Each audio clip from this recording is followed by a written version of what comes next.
So, I'm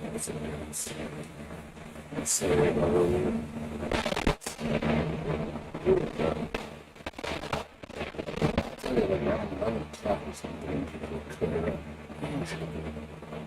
I know it's really bad.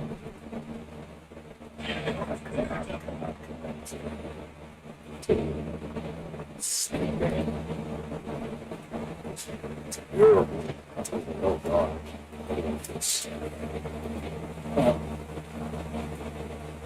Sometimes it happens on Saturday or Sunday, isn't it? It's a really good night. It's a combination of the heat, everybody being but usually around 11, I think most people are asleep, so congestion goes heavy on the ground.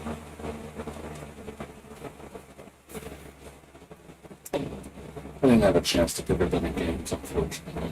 Not like it mattered anyway, because I was going to play the game and I was like, well, it's too late now. So I'm just going to finish it. I'm going to try to finish Tevi tonight. I don't know if I can do it, but I'll try. Yeah, load it in wait for a couple hours and that'll be it. Probably stay until like 3 tonight. Get some phone calls I gotta make tomorrow. They got rid of my discount from the internet. So, see if they have some programs or anything I could sign up for. You know, for $80 a month for internet, I'm like, $80 a month is a lot. Internet should not be that expensive.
早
く回復なさいよ。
おやつ食べなきゃ。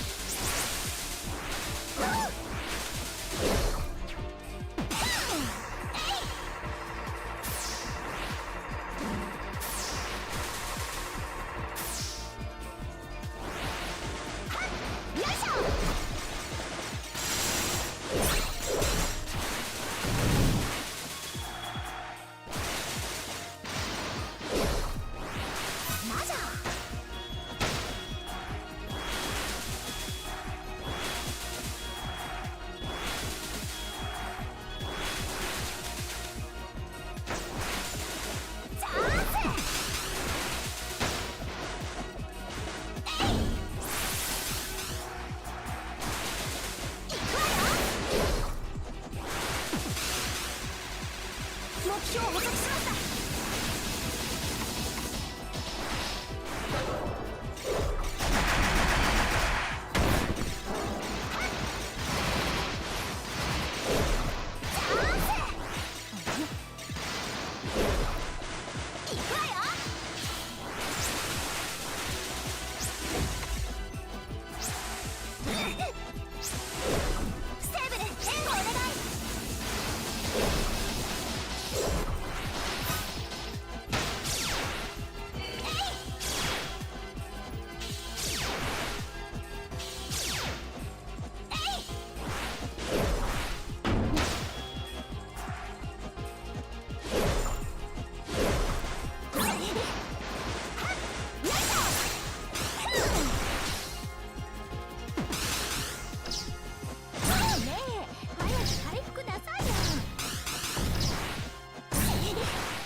危ない危ない。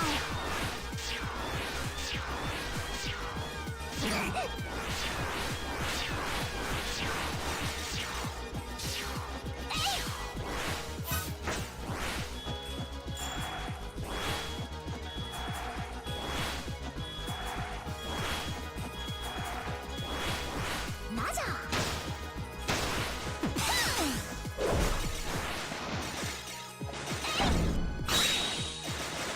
行くわよ。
お気をつけ遊ばせ危険ですわよ。チャンス。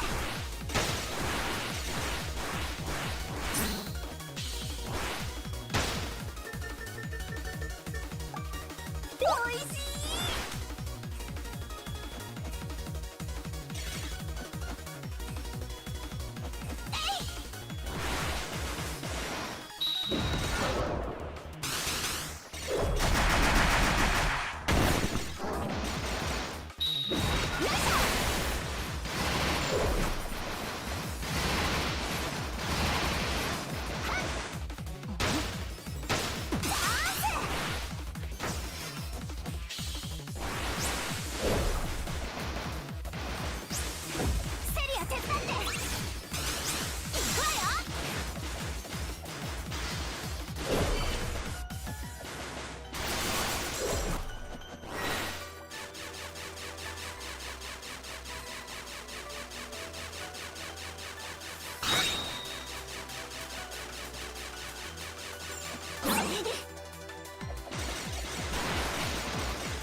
おやつ食べよいしょ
状況かなりまずいですね。行くわよ。どこ狙ってんの？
気をつけ遊ばせ。危険ですわ。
in the whole game.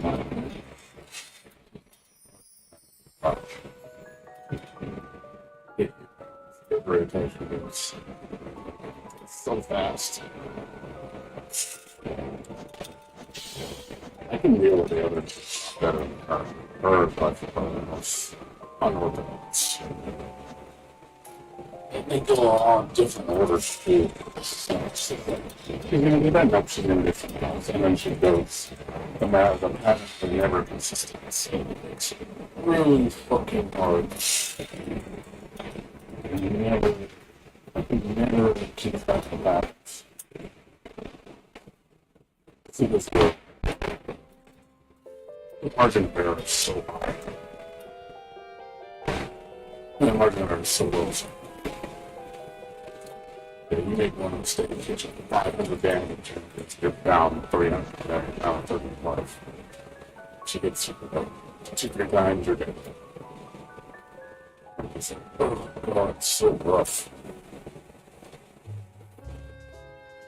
The last run I had, she runs the for that. I got to her at the end, but I screwed up so bad because I didn't. I positioned myself horribly. I was going to just get non-stop hit. I was like, yeah, I'm dead. You know, you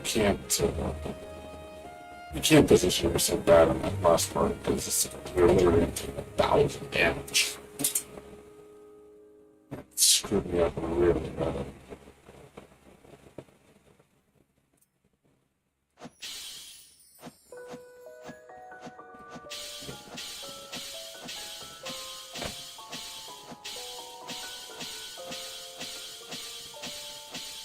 It's one of those things. It's just too much.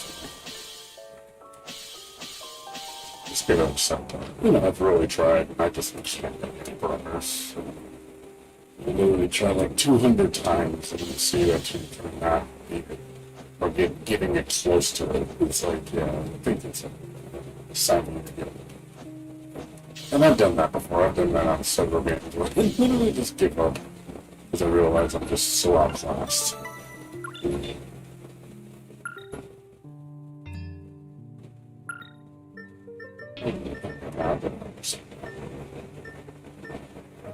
Yeah, I'm just outclassed. Yeah, I beat it. I just didn't beat it. I didn't beat all the content. I haven't even beat the ultimate boss rush. That shit's brutal. So having to do all that shit on top of those 3 bosses, and they're all worthy as fuck. I was just like, oh, holy fucking kidding.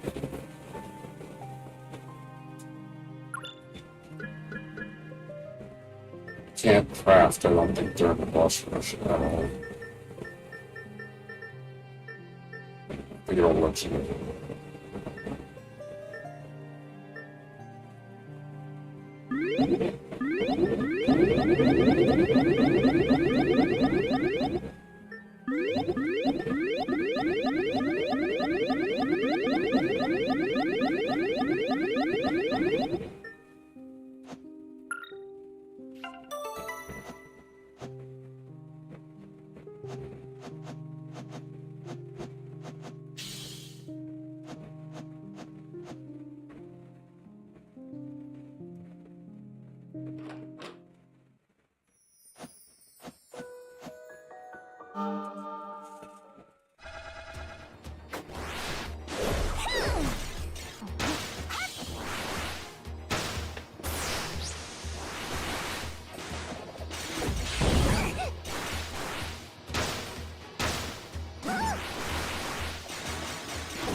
せ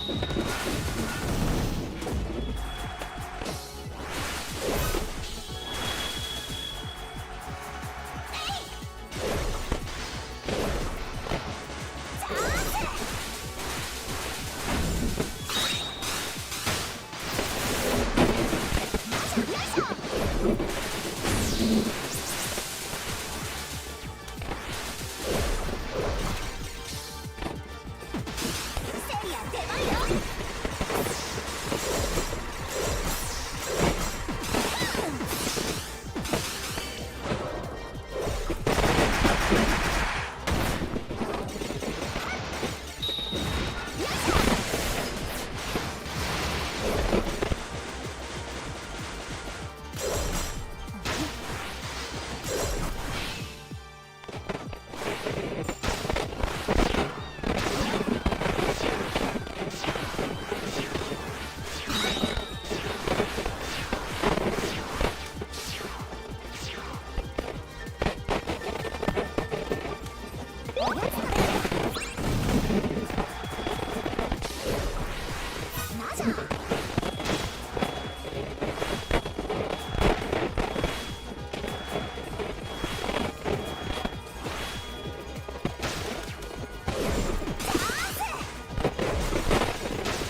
hear anything?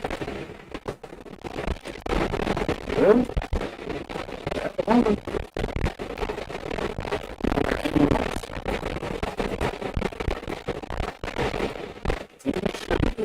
It should be on. Saying you don't hear anything.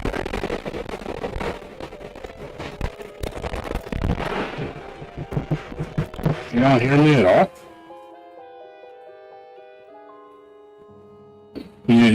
You can't hear the game at all?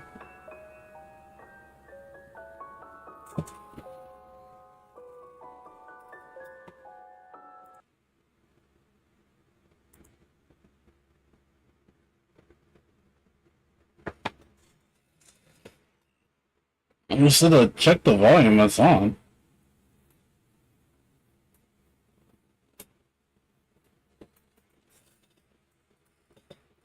Yeah, I was trying to beat this, but not having any luck. Been at this for hours.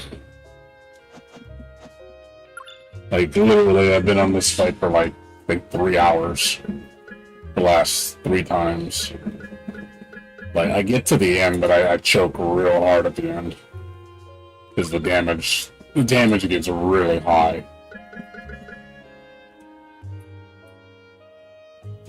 Like, that super at the end does so much damage. Like, I was doing good, and then all of a sudden it's like, here's it, I'm dead. I knew I was dead. Yeah, if you don't position yourself right on that super, you're gonna get hit. I try to hug the wall, because the wall's the best place to be at the beginning. Because that's where all the fire concentrates, so you want to basically guide it over that direction.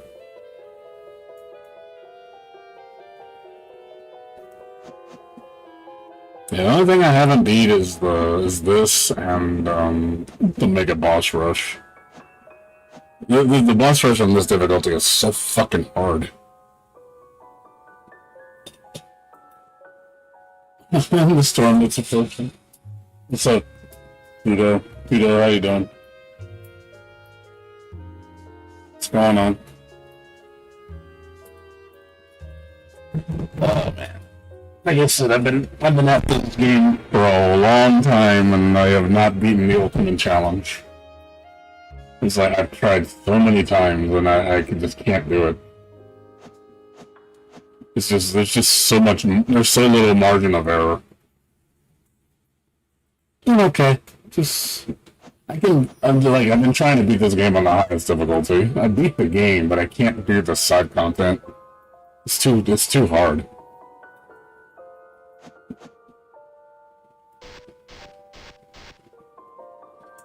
I can beat them individually, but not all 3 at the same time. And I have to use all my items, like, to get through it. Like, it's really hard not to do this without items. It does. Not many people can do this. Like, if you look at the percentage for achievements on this game, I think less than 1.5% of the population for this game, that people that played it, have beaten this mode. And it's even worse on the other one. The true boss rush, which is fighting all 26 bosses back to back. That's just masochistic. Like, you have to fight all these guys back to back. You know, it's like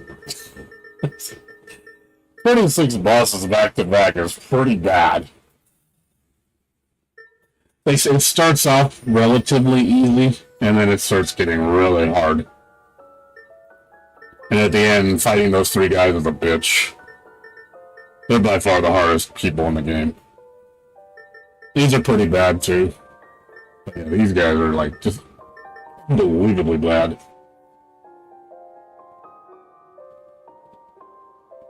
Because they hit so hard.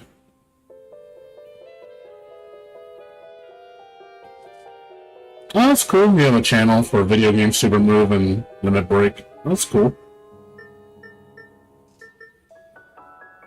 Yeah, I figure you have a fighting game channel. I'm guessing you're still playing a lot of fighting games. I wish I could be in your realm, dude. Like, I wish I could enjoy it like you do. I just can't, man. I just can't do it. I can't do it anymore.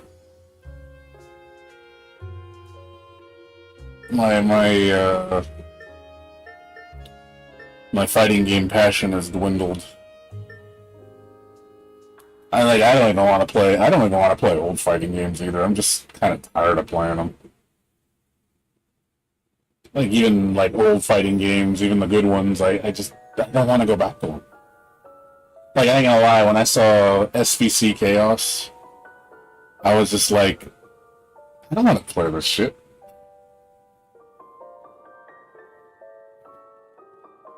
It's like, I don't want to play this shit. I really don't. Like, I go back to it and I just go, dude. I don't know. It's hard for me to go back to like retro shit. It really is. Like, I get bored so fast. No, but it's not even the port, dude. It's just the game itself. It's just I find it boring. Like it's like the game was all right when it came out. I didn't even think that highly of it back then. The only thing I liked about it was the sprite work. But the game itself, I thought was inferior to KOF. Like it's by a large margin. It felt like a really disappointing game.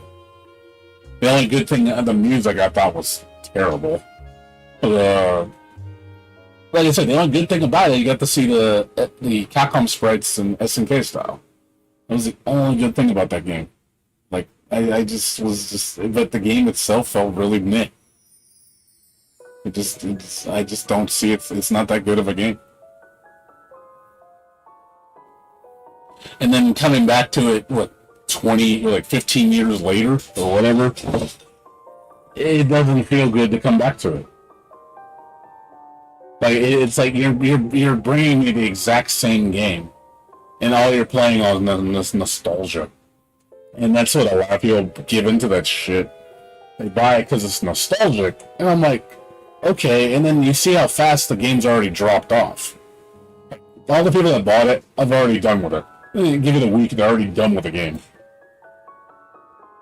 So it's like, why even bother? That's the way I see it. Like, you're not going to stick with it. You're not going to, like, go, oh my god, I can't wait to play this for the next 2-3 months and go to a local tournament scene to go play this game. None of that shit. It's like, why would you want to play it? Yeah, the only thing I can say, again, besides going down memory lane, or people that have never seen it before, that'd be the only thing about it. But the people that played it before, that played a lot of it, or just had played games back then, they're going to look at it, I would assume, besides the nostalgia, you just go back to it and you're just like, meh. That's basically what I saw. Just meh. Like, I don't want to play this shit. You know, even Capcom SNK 2, which is, you know, it's a good game. It's unbalanced as fuck. Broken as shit.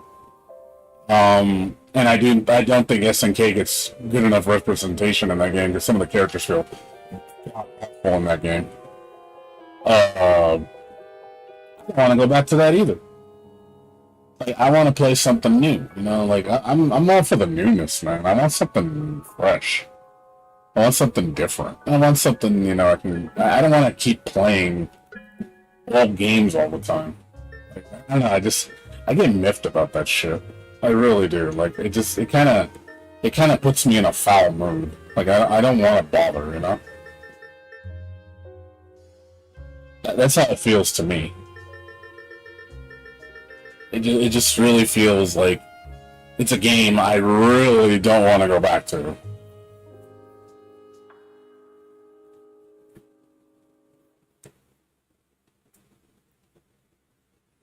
Well, that's how I feel with that game.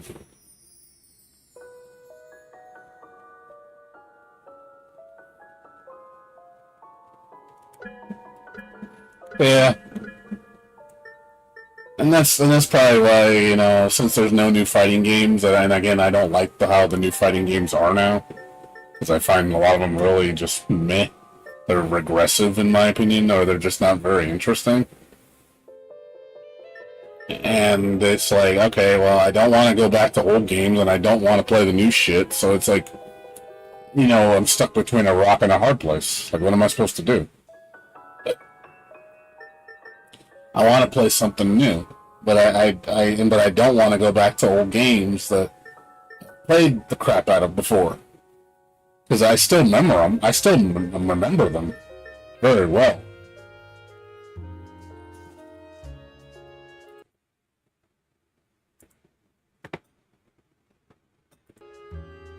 Yeah, like I said, some of the sprite work's good. Yeah, I saw it. Some of the sprite work's good. I'm not saying it's not. It's nice, for classic SNK, it looked good. Some sprites you notice were just literally just imported into the game. Like Hugo's sprite was the third strike sprite. They literally just imported the third strike sprite and put some filters on it. They didn't change him at all. He's probably the laziest sprite in terms of Capcom. I don't really like even. Yeah, Sagat looks stupid. Bison, that stance looks kind of dumb. And yeah, his proportioning is so bad. It's like, dude, he's not proper scale. He looks like he's fucking 11 feet tall. Like, you look at him standing next to a tall SNK character, and he looks... Even Sagat. Sagat's supposed to be like 7 feet tall. He looks like he's 11 feet tall. In that game. It looks dumb. It's like, what the fuck? Why is Hugo so fucking big?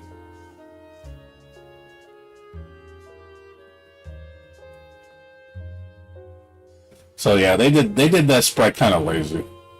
They could have scaled it a lot better. I can forgive you for using his sprite, but you could have scaled it a lot better. Because his scaling was just completely off.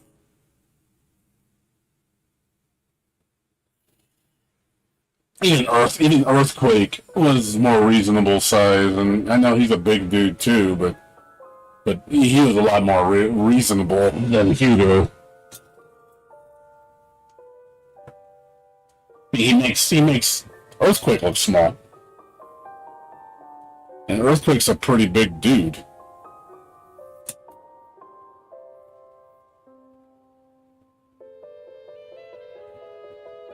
But, yeah, like I said, dude, it's just one of those things. I wish I could contribute to the games anymore, but I don't know. I have this... I don't know if I have this stigma about old games. Like, unless they're fairly recent, like, I'll play them. But I got this stigma about, like, old-ass games. And I just can't play a lot of them because they just feel so dated. But I can't, like, I don't care what anybody says. I can't go back to Mega Man. Like, forget it. Like, I cannot go back to Mega Man. Like, Mega Man 1? Hell no. I can't play that shit. That shit feels so archaic, man. I'm just like, it was a good game back then. But I can't go back to that shit. No way.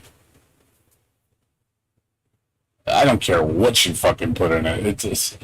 Mega Man Collection. I don't want to play those old-ass Mega Man games. They feel so, again, outdated.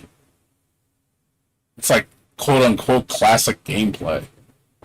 And I want to play something, that's above par. It's like, I can't go back to Mega Man when you played Mega Man X. Like, X is just so superior. Even Mighty, what is it, not Mighty Number 9, freaking, the fucking Mega Man called, Mighty, Gunvolt. Gunvolt, way better than traditional Mega Man. Like, there's a point where I'll go back so far. Like, even Metroid, Super Metroid, it's a fantastic game. But I'd want to see I want to see a remake of it, just something more modern. And that's what I got with Metroid Dread. Metroid Dread felt like a modern Super Metroid with all the fixings, and that's what I expect. Is like, hey, I want to see the game evolve. I don't want to go back to. Again, it's good to come back to its humble beginnings. Like you look at its roots and you go, oh, okay, I can see why people love this game. But I just, as far as like going back to it, and, like dwelling in it, I don't know. I just can't do that. Even old movies I watch, like I can't watch a lot of old movies anymore. Like I've watched them so many times, I can't keep watching them, especially when I know what happens. It's like I watch Terminator or Men in Black. I've watched those so many fucking times. I don't need to watch them again. Like I might watch a clip of it and be like, oh, that was a good scene, but that's about it. I can't just sit down and watch it because I already know what to expect. I've been through that rodeo. Same thing with an old game. It's like I beat it. It's nothing different for me. I can't. It's like playing Exerd. As much as I love Guilty Gear Exerd, I played the shit out of it. There's nothing new for me in that game. The only thing I can do that's different is pick up another character. But I don't. I play the characters I like. I only play like 3 or 4 characters, and those are the only ones I care about. And everybody else is like, oh, they're cool. I don't want to play as them. I don't mind fighting them.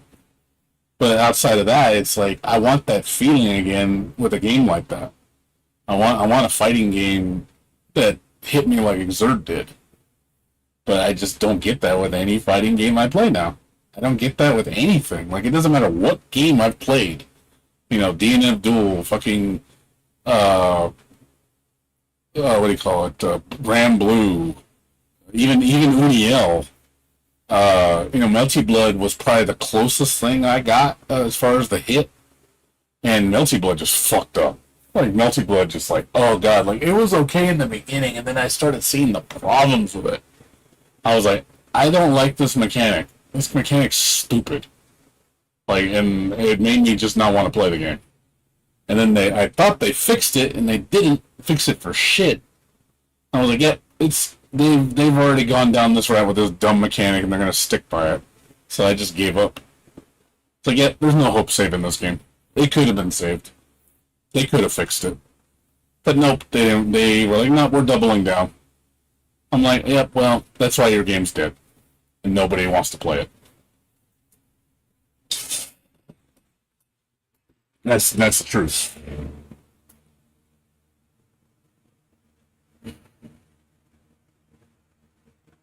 But then I also don't want to play other new games like, I don't care about Street Fighter. I'm not into King of Fighters anymore. I used to be.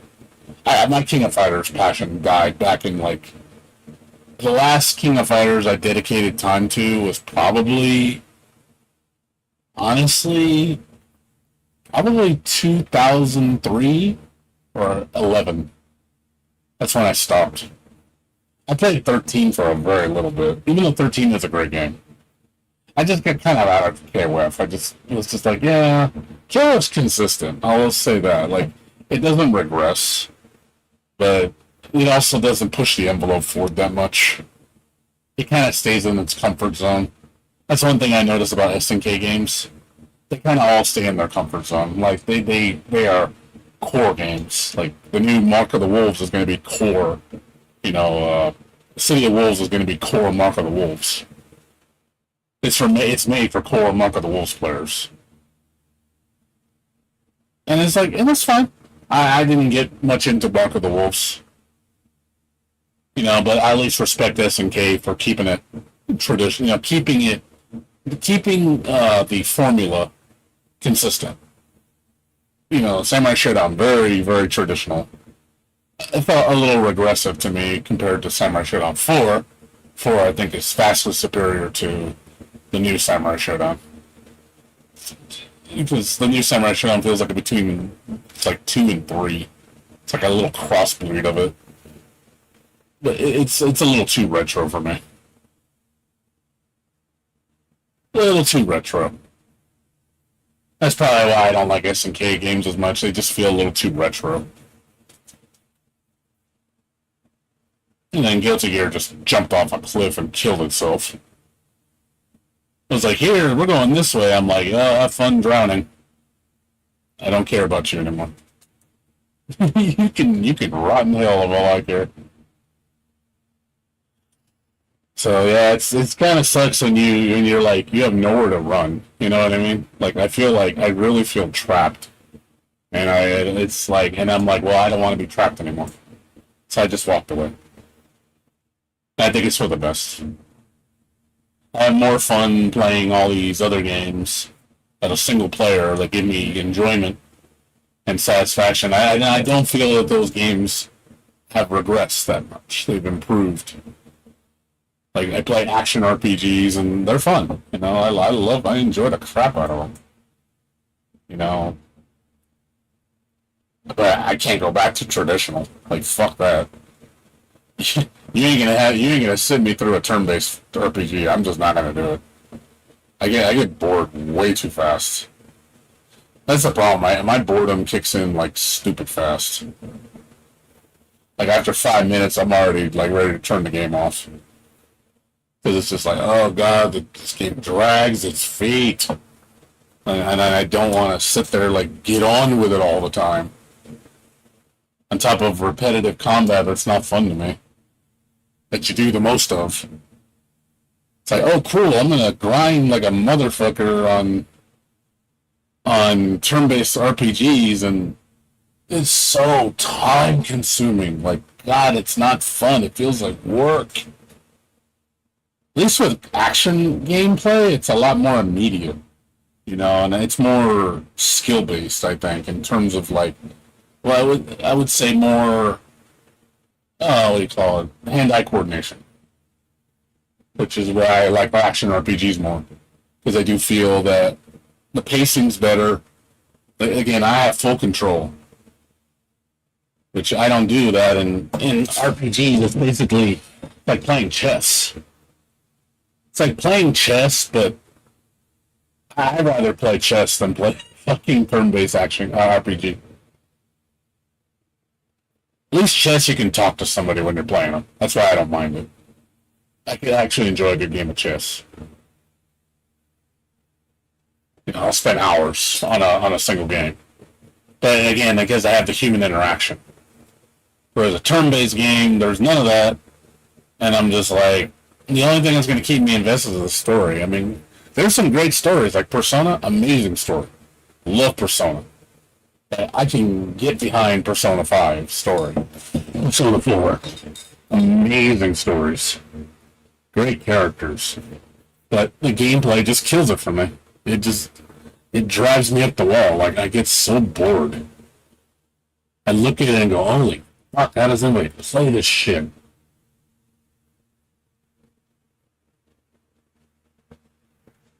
But I think it's because, too, I've played so many games. And my expectation level is just way more. I think that's the main reason. I expect so much from games now. So I'm always looking for the next level. So I'm playing, like, I play a lot of, so I play games like Tevi and, Crosscode. Because those games, I think, elevate to the next level. It's games you just don't see very often, and games that try to push the envelope. You know, even when I come back to games like Bloodstained Ritual of the Night, like it is a Metroidvania. You know, it is classic Symphony of the Night. But Symphony of the Night, I can't go back to regular Castlevania. Like, you're fucking crazy. I can't like go back to like Castlevania 1. Like, forget it. Forget it. I'll never touch that shit.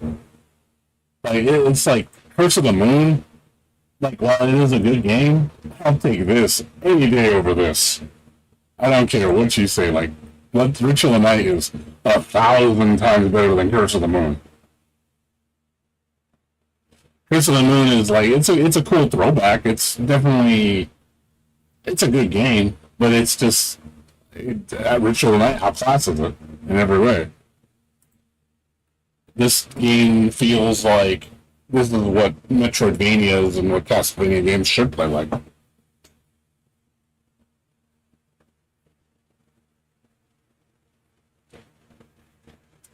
You know, they're games that they push the envelope. You know, that's why we have such great Metroidvanias nowadays. You know, granted, a lot of them kind of play similar, which is unfortunate. That's why I like games like Rabbi Ribby and Tevi take it to an 11. It's like, oh, we have everything these games have, but we just do it on a grander level.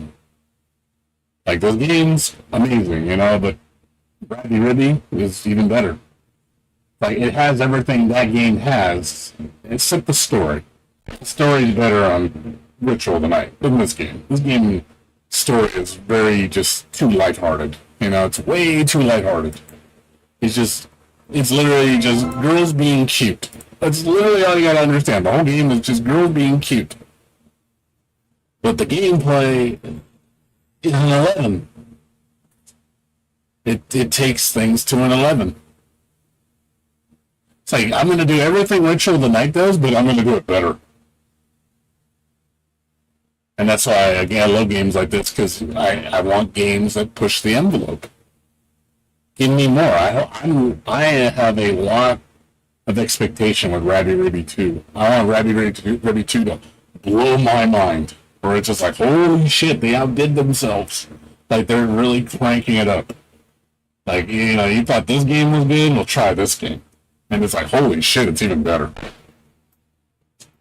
And it doesn't even mean about the graphics or nothing. It doesn't have to be the graphics. Just, you know, just the gameplay. And just, you know, that elevates it. The gameplay is where I put a lot of emphasis on. Because that's where I feel like a lot of games that are old and their gameplay is just not very engaging. Or it's just, again, it feels dated. So I can't play certain games because they just like, God, it feels so fucking archaic. It feels so out of date.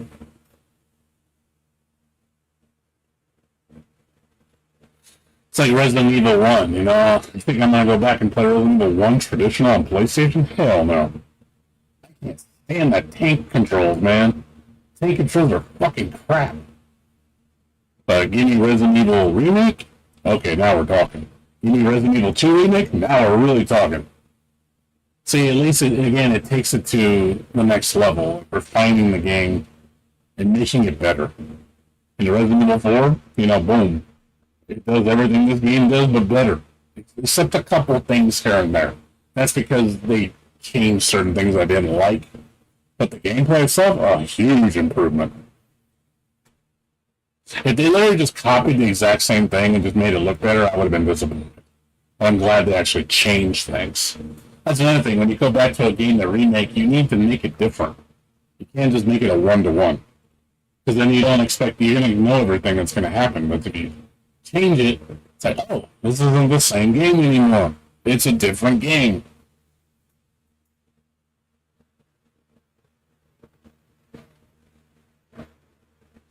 Oh, what is the point? What does he say? What is, at the same time, what is the point of moving forward that involves on games? What do you mean?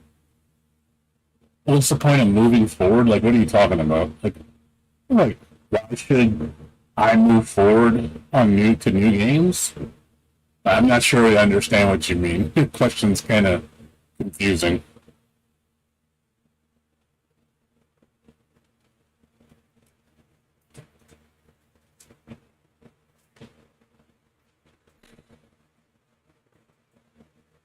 So I skip a lot of games too, because it's just a lot of games.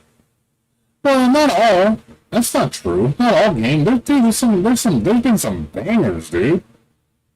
That's not true at all, dude. Like, if you look at my activity, I can let's go within the last year. Let me show you what I played within the last year. What was a banger this year?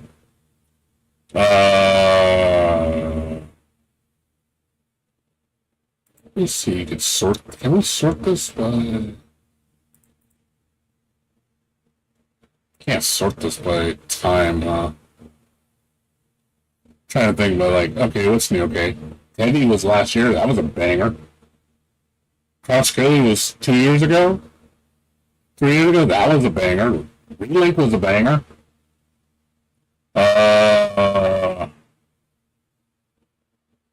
Let's see.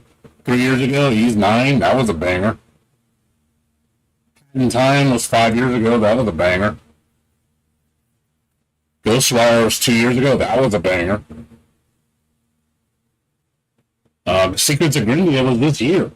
Fucking one of the best action RPGs I've ever played.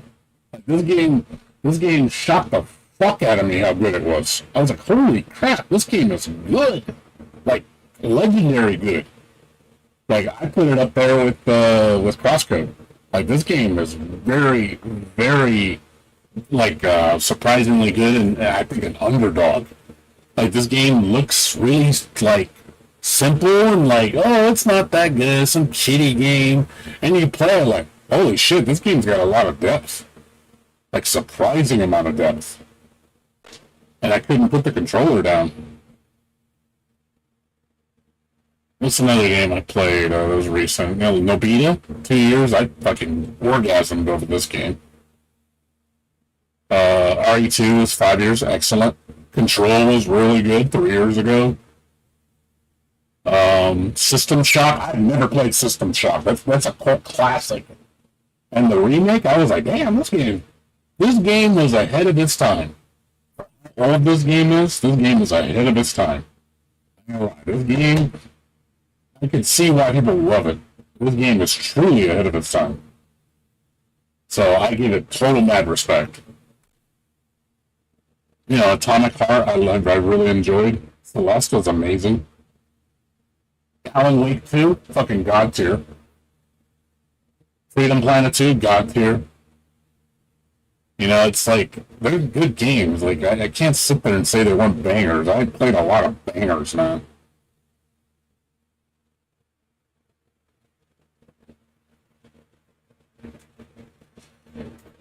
You know, Song of War surprised the fuck out of me. This game was really good. Hard as fuck, but good. Hollow Knight, god tier. After Image, amazing. He's good. You know, all the RE remakes were pretty good. Unsighted was a gem. Shantae Seven Silence, really good. Village was good. Elisa was amazing. And it is a retro game. Totally Unites, you know, one of the company's best games. Momodora was good. Dust was amazing. That was like 10 years ago, though. Gal Guardians was surprisingly really good. Like I said, Naruto Fishy Fight, that game surprised me. I thought this was going to be some piece of shit. And turns out, wow, this game's really good. Like, again, surprised. Red Out, I enjoyed. Sonic Mania was fucking legend for a Sonic game. Best Sonic game, in my opinion, of all time. And I place it above Sonic CD. And Sonic CD was like my number one Sonic game for a long time. This game truly deserves greatness.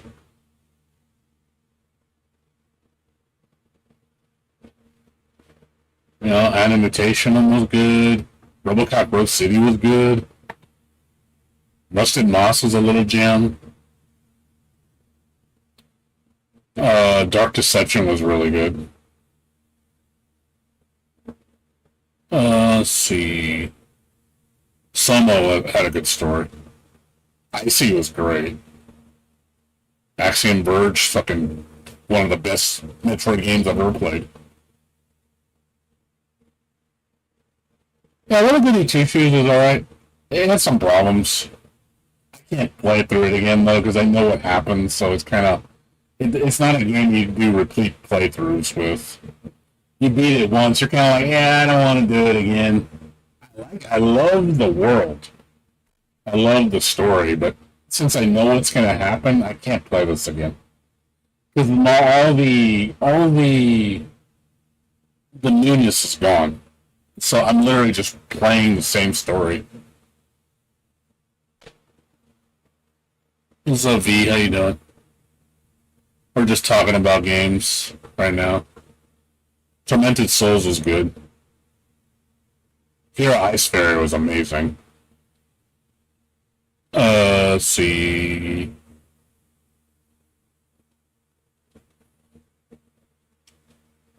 Ori was pretty damn good. Dusk was a really fun game. This game was disappointing. That was amazing. Amazing. Back when Wolfenstein was good. Danmaku, great. Dreadout, great. Child of Light was really good. There's some good, Cat Lady, amazing. Reciteer was a fun little game. I said, like I said, there's a lot of good recent games. I can't not. Like lately, there's been some bangers. I'm not to sit there and say there hasn't been any. That's a lie. Yeah, no, I'm doing good, V. I saw the new character leaks, so for 1.3, the new 5-star and 4-star, I saw them. So definitely gonna see. I don't know what I'm gonna do with my asteroids, so we'll see. Because I'm skipping 1.2.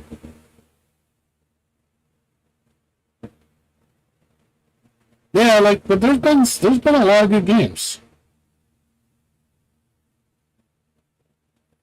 There's also been a lot of bad games too, or overrated games.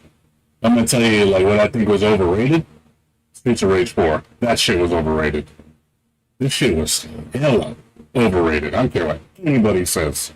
This game was super over fucking rated. This was good. Shredder's Revenge was amazing. But yeah, I can go through games and I can tell you overrated as fuck, man. Like God. They're not that good. They're okay. Trying to see what other games I thought were really mid that people were praising. And I thought was kind of a snore. This game was disappointing. Very disappointing. I was expecting it to be a much longer game. Great game, just way too fucking short. I waited so long for this game and I was like, really? It's a 2-hour game? I was just like, oh. You suck. I'm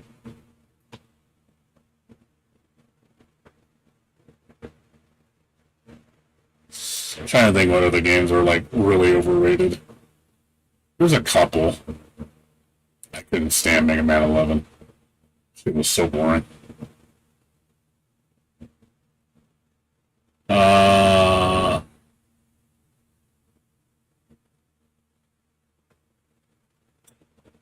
I don't think what else was mid. Mid as fuck. Where I kind of just shut it off really fast.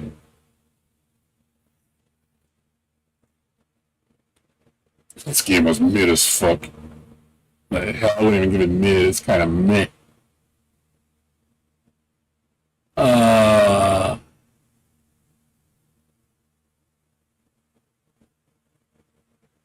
See, I'm trying to see what other games I would say disappointing or just mid or bad. This game was fucking terrible. Holy shit. This game was fucking terrible. I kickstarted this shit. I was like, I want my money back. This whole game is fucking crap. Holy shit, this game is garbage tier. Such an overhyped ass game.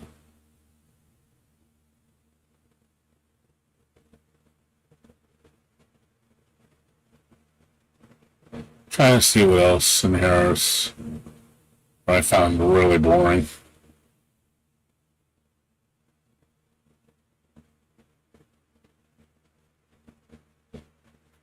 This fucking mode. Capcom needs to be shot for this. Capcom needs to be shot for that game. Holy crap, dude. Resident Evil Resistance? Holy fuck, shoot me. Shoot me. I played this shit, I was like, oh my fucking god, throw this in the dumpster. Like, holy crap, it's so bad. Like, nobody wanted this crap.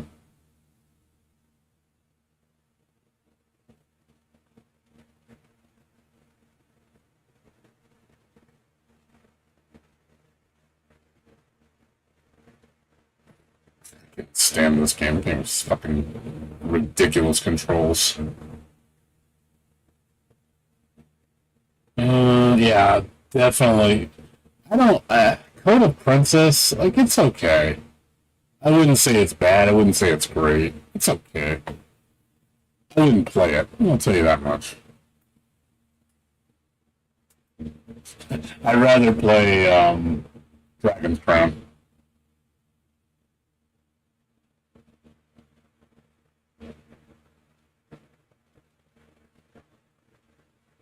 I know there's some other games, but yeah, definitely Night Witch was fucking shit.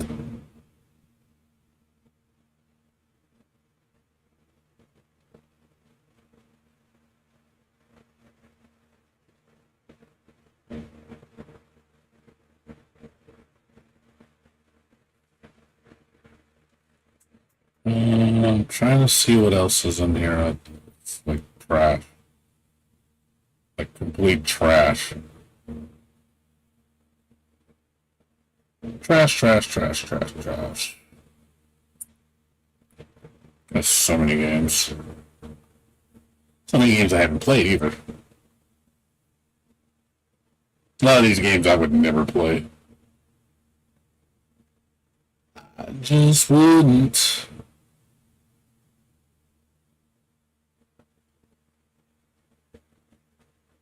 I think I got most of the crap. Most of it. Of course, cross-tag battle was crap. So was Strive. Strive was crap.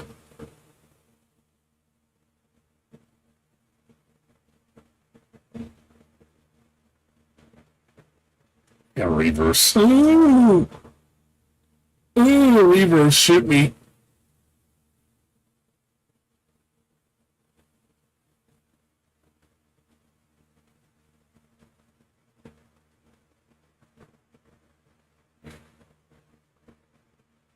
And then I got most of them. Can't think of anything like outstanding. Yeah, I think I got most of them. Games that are crap. I'm sure there's other ones that I can come across, but yeah, that's everything. As far as games I played, a lot of hours, yeah, the only cross-tag battle I put way too much time into. I was giving that game way too much credit. Same with Rising. I gave that game. Rising was just disappointing as hell. No, Animation was great. I love Animation. Rising is overrated as fuck. I tried to give this game a chance. I was like, it's better than the first one. It's so crap though. And it shows too. I mean, look how rapidly the community died. Hardly anybody plays this game. Because it gets boring fast. It's a boring ass game. Once you figure out how it works, there's not a lot to it. That's what sucks. You figure out the formula, you realize that there's not a lot of depth.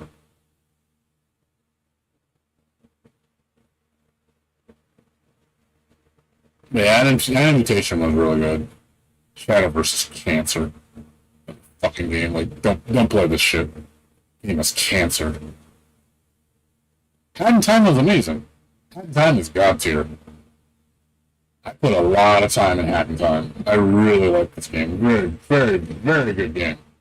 One of the most, I would say one of the best 3D platformers I've ever played. Game has a lot of charm. It's very, very good music, very, very good characters, story. Like, just a really, really well done game.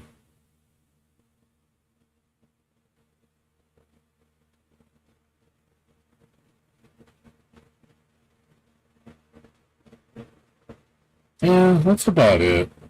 As far as like games I put a decent amount of time that are crap, like it's Children of Zodiac was very disappointing. This game had so much potential. This game just hard. I was like, dude, this game's cool, and it went nowhere with it, and I was like, wow, what a disappointment. This game could have been something special, but it just didn't go anywhere.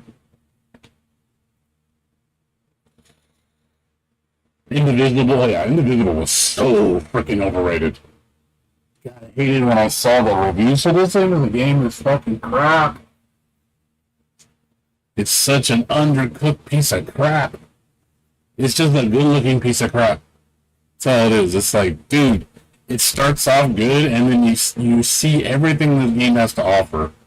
I would say before the halfway point, and then you start seeing its imperfections and seeing its problems, and you're just like, this game is super undercooked.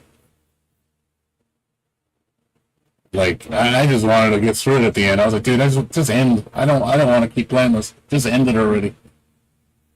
It started off so good, and it just went off the cliff. And I was just like, there it went. Goodbye. Into the dumpster. Final Fantasy 15 was boring as shit, dude.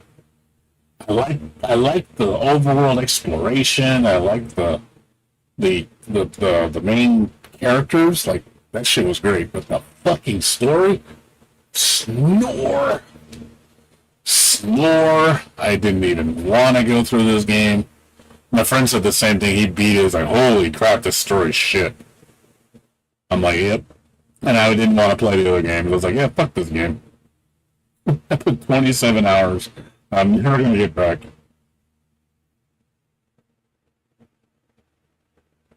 Shadow Tomb Raider was really disappointing. Good combat, horrible story.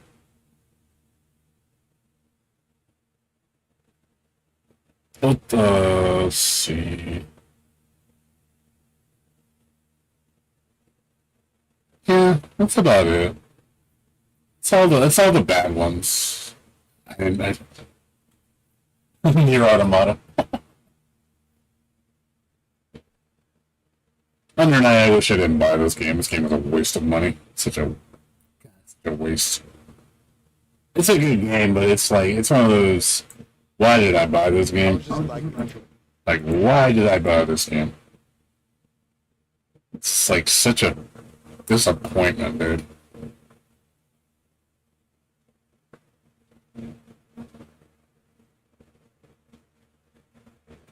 Such a disappointment.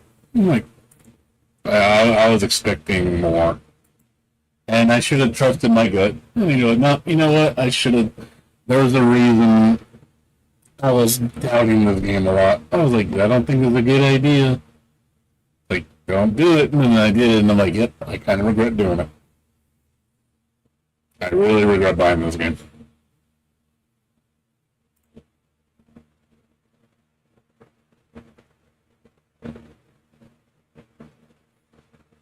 Discord game in 2 weeks.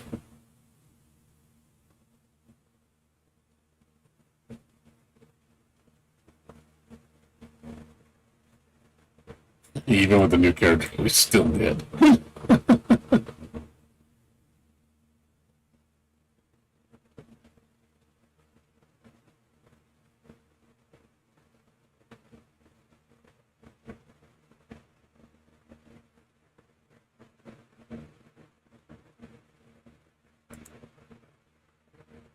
Yeah.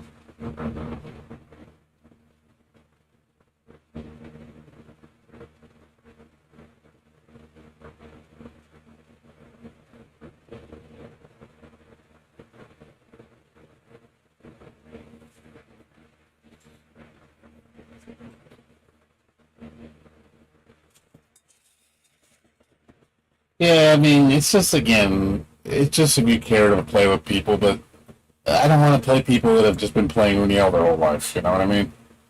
That's why I don't want to play it. I feel like, I'm jumping into a game where it's like, okay, I don't have any legacy skill in this game at all. And those people are going to be the tryhards, keeping everybody out of the game, and I'm just like, oh, This is what your games do. This is why I like new games. Because, you know, it's an even playing field, but it also needs to be good.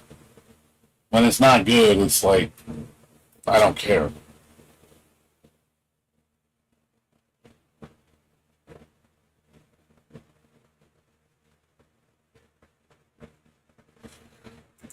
Yeah. I was just like,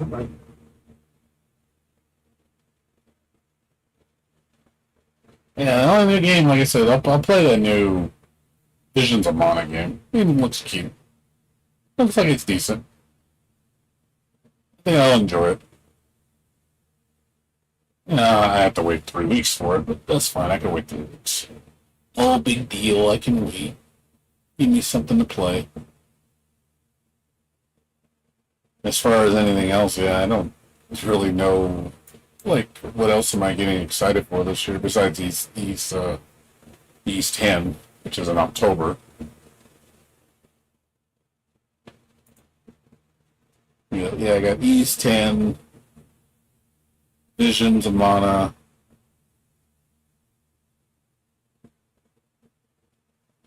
Like, I don't know what else is there. What else is coming out? Oh yeah, this game. This game's fun. Let's see.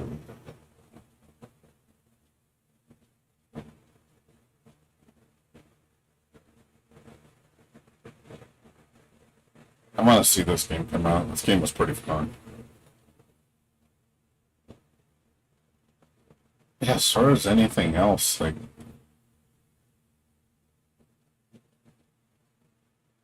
this game looked pretty interesting. Crypt Custodian. This looks really cool.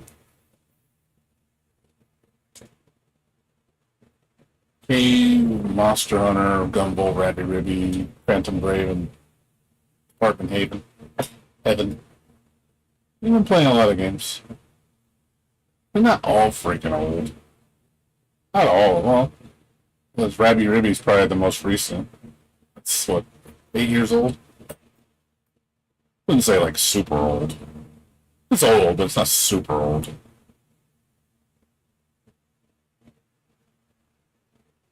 And outside of those two games, Time Spinner, that has no release date. This game was terrible. This shit. This game was so crap.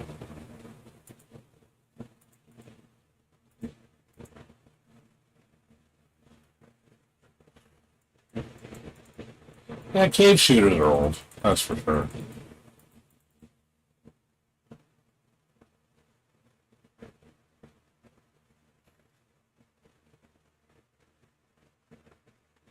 Saw this game, I don't know if you've seen Kitsune Tales. It looks kind of cute. It's Mario Brothers, but I don't know if you saw this. This looks cute. I can just tell that it's going to be full of new friends, adventures. It looks really cute. I like the sprite work. It does sound kind of fun when you put it that way. It's like Mario Brothers. My childhood friend Kiri kidnapped my sort of girlfriend, Akko, With voice out of acting. jealousy. But don't worry, I'm going to rescue Akko. It's got some neat power-ups. Your girlfriend or she isn't. It is not complicated. Kiri instead? She's so pretty and such a bad girl! I suppose sometimes along the lines, even the best of us. You hurt someone I care about, and now it's time for payback! Looks interesting. They said it's a cross between like Mario 3 and Ninja Gaiden.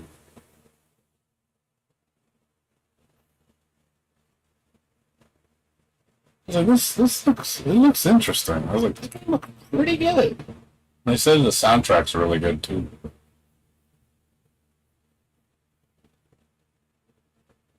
I have to keep an eye on this game. It said, it surprised me. I was like, yeah, the sprite world looks great. Reminds me of 8-bit Mario Brothers. But with a lot more charm. There's a lot of little mini games and everything. I was like, okay. We have a fucking Doom mode. Okay, that's hilarious. That's freaking hilarious. There's a Doom segment in the game. That's hilarious.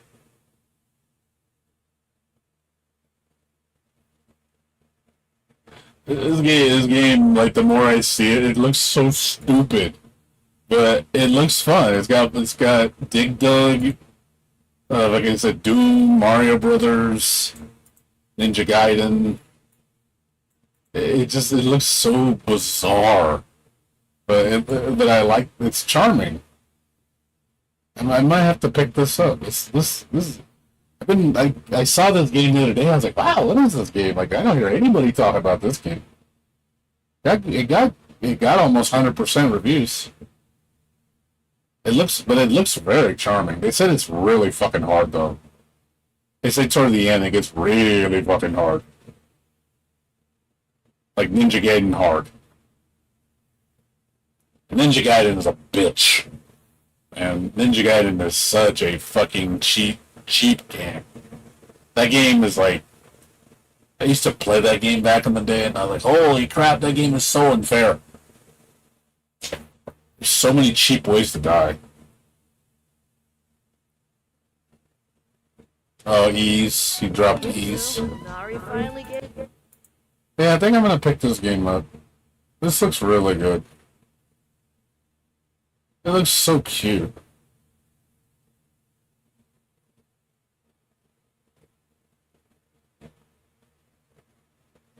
Like I say, it's like it's Mario Brothers 3, but it tries to take it to the next level.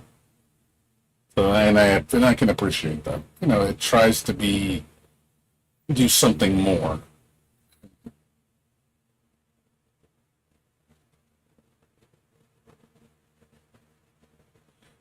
See, this is the kind of shit I like to hear. But this game passes the immediate most important thing for recommend plaque. It feels really good to move. Like that statement right there is like, that statement to me is like very, very, very important. That I can't emphasize that enough right there. That statement is like, okay, if it me, because I like, you try to play Mario 3, it doesn't feel as good as it used to, but yeah, this takes it to the next level where it's like, this feels amazing. I'm like, okay, you got my attention.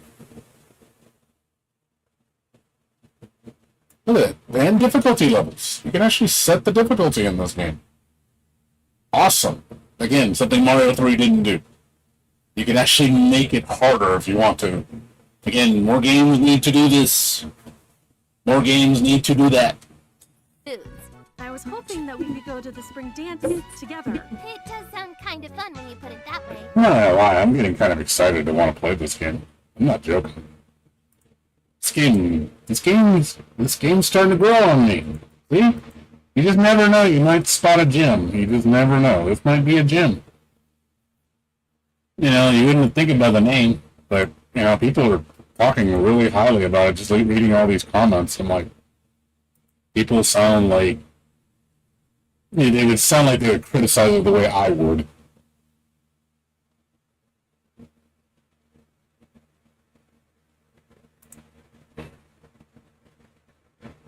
Oh, it has a power-up system that you buy from merchants. Main campaign is 6 to 15 hours. That's not bad.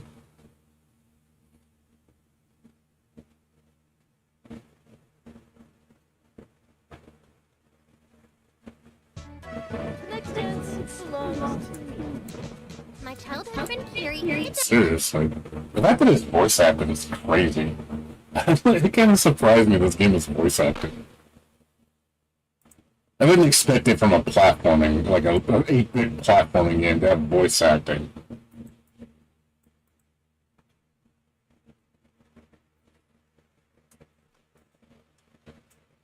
It definitely has the Shovel Knight graphics for sure.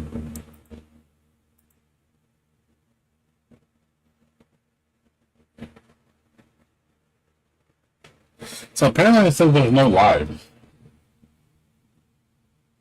I guess, do you have health, I guess? There's no lives. That's kind of weird. Is it one hit, you're dead?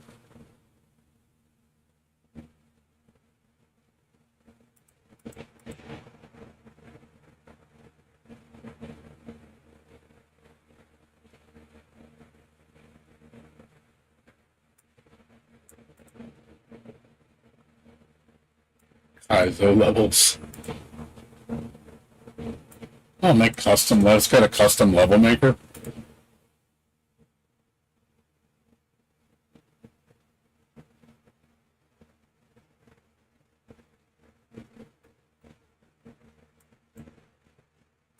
Super Bernie World. Why does that sound familiar? Why does that sound familiar? Oh yeah, this game. I remember this game. They did a they did a oh god the Senator Bernie Sanders game. I remember this. So they made this game.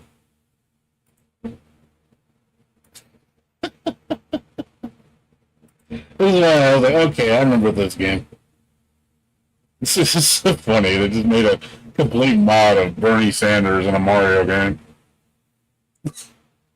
It's like, what? It's cute. Yeah, I didn't know. I didn't realize they made this. They made this game. So it's the same people. Okay.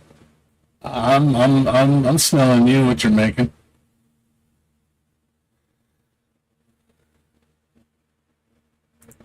Inertia.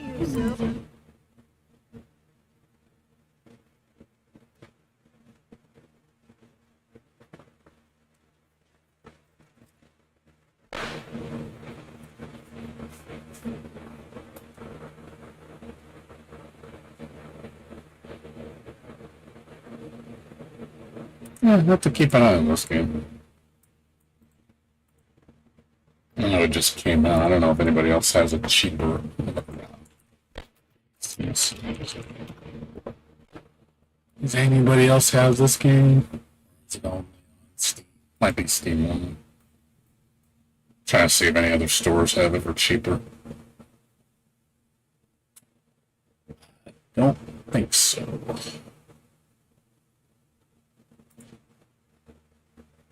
And only Steam. Only Steam has it. Darn. Doesn't mean I can't get it. If you know what I mean. Because we know where we can go for our games. Because I know where to get it.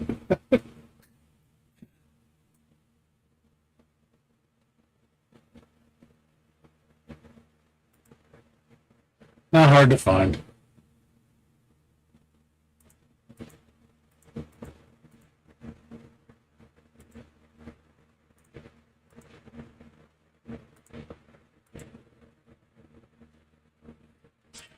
Daredevil!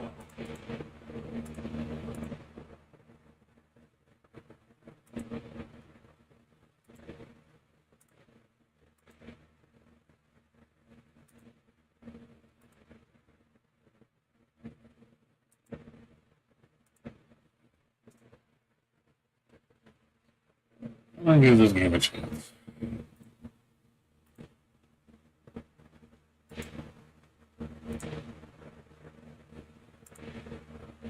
Stop. Stop it.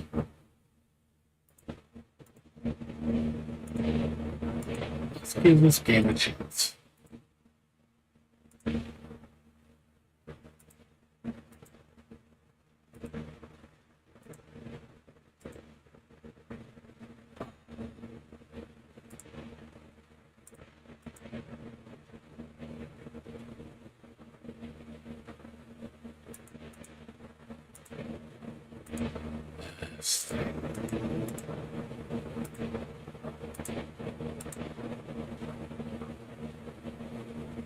Should be really small. Yeah, it's a small ass game.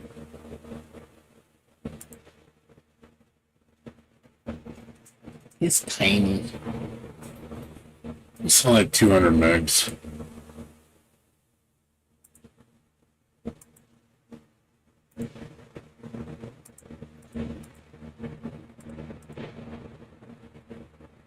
Let's see.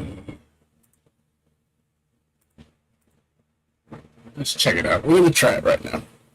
Maybe this game will find me another gem. Let's see.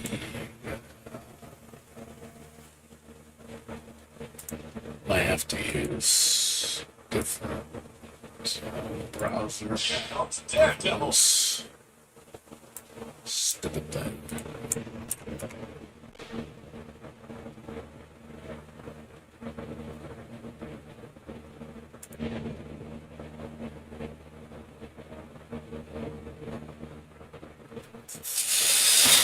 Give me a minute.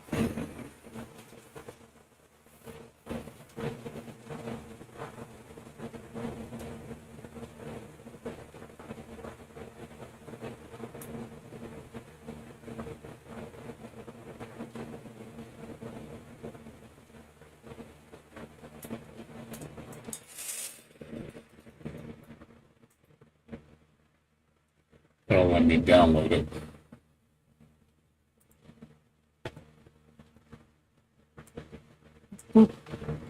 Nobody saw that. It's the game. I got the thing.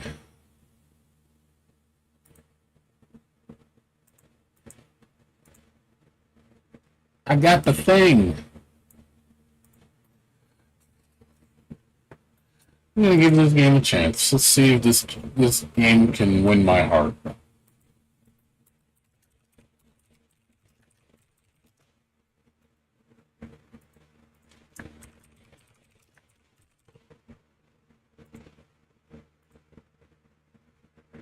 Can this game win my heart?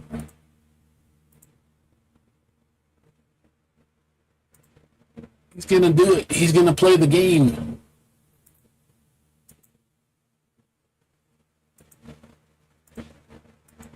He's got the thing.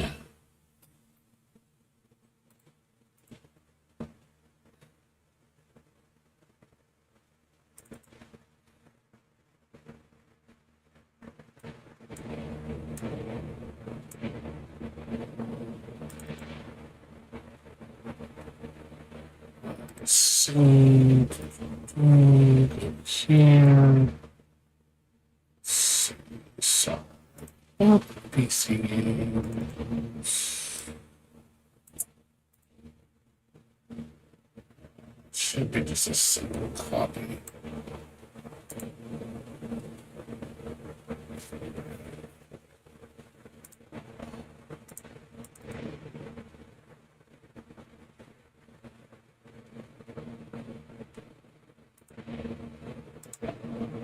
See.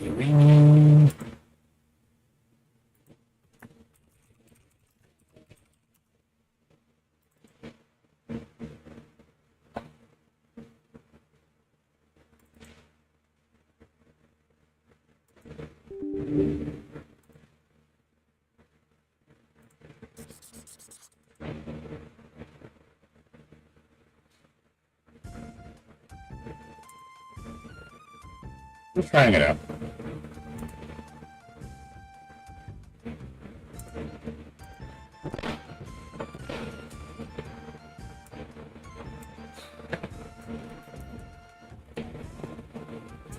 Does it not support controller? Ah, yes.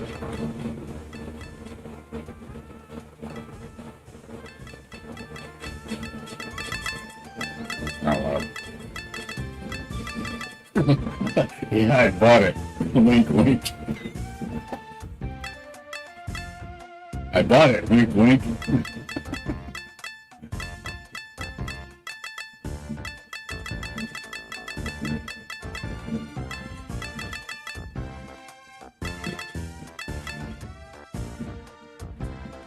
I just want to try it out. I want to see, can this game win my heart?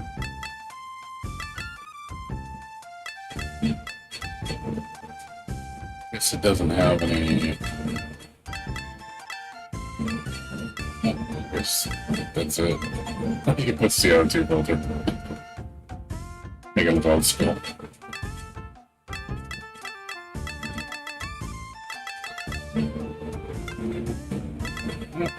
Mods. Let's give it a shot.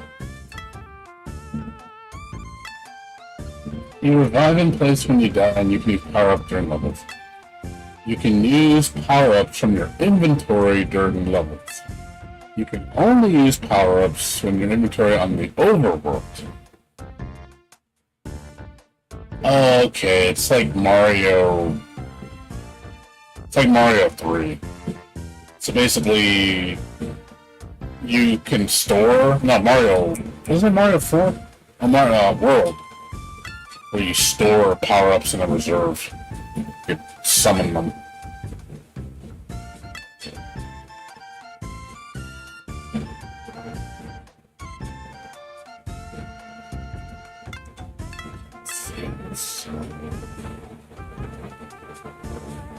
Let's try that. Let's try hard.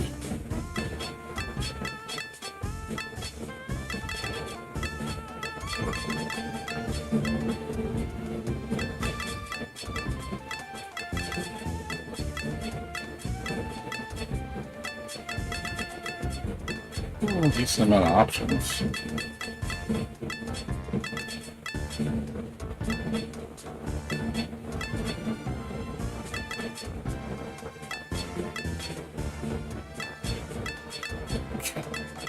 There's always options. All this for a border.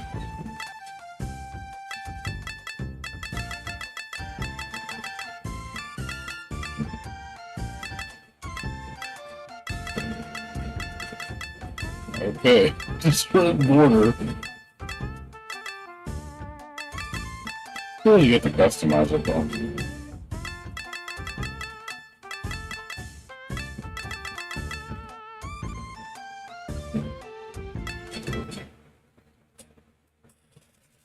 Let's see what this game's about.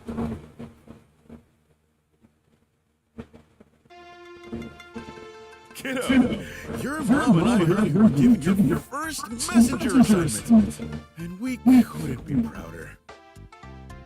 You're going on your first grand adventure, where you'll encounter many new things. If you're lucky, some of them might even be dangerous. You'll do great. Just remember to enjoy the journey. And if someone punches you, you punch them right back. Sorry that we couldn't see you off, but as a messenger yourself, you know how it is. Love, Mom and Dad. P.S. This postcard is enchanted to let us all communicate. So don't be a stranger, kiddo. Also, do be careful. Your second chance ability won't protect you from everything. Hey, yourself.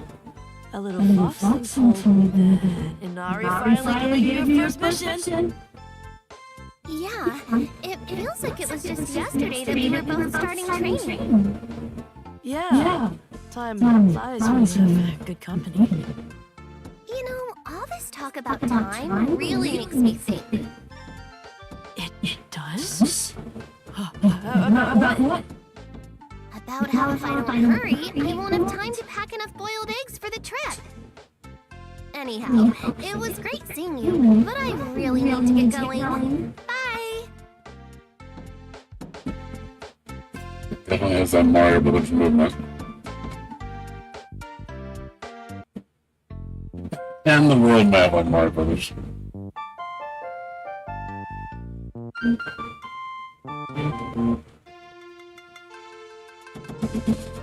Wow, the human world is really different from the realms of gods and spirits. I can just tell that it's going to be full of new friends, adventures, and delicious foods. Okay. Okay, move, jump. Oh, okay. Ouch. Okay. Oh, you actually turn into a little box.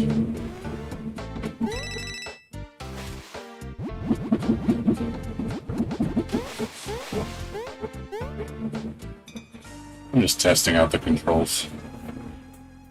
So basically, you start up powered up.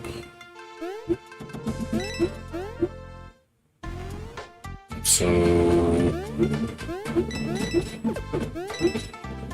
it feels like Mario 3.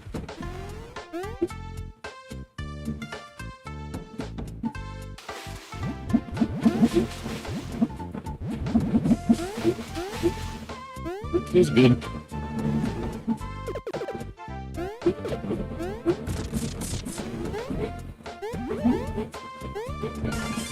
That powers you up.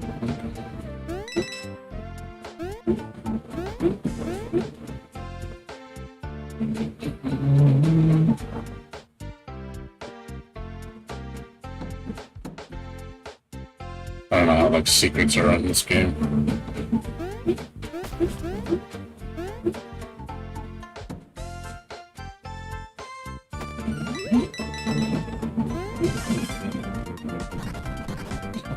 I'm invincible.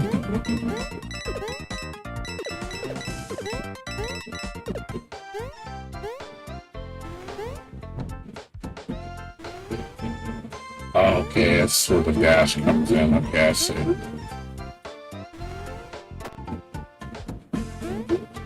Okay, so when you dash, you can do,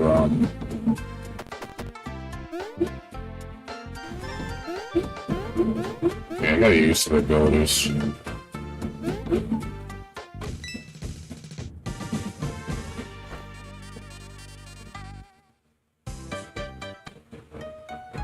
Wow! There's some fly amanita mushrooms just outside that cave!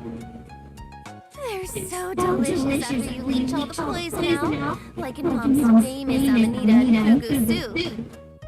I am a bit ahead of schedule, so a quick peek can't hurt. Huh.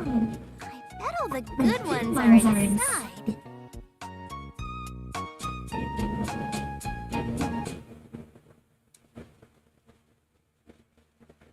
This is mushroom heaven!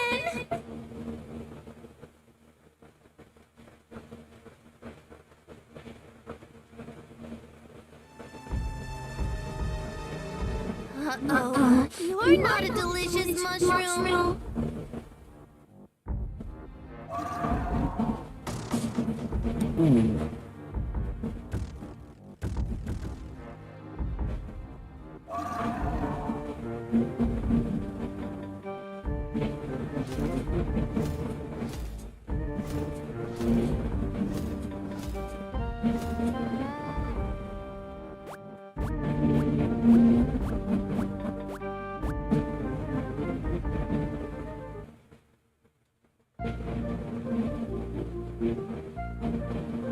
Kids are so cute.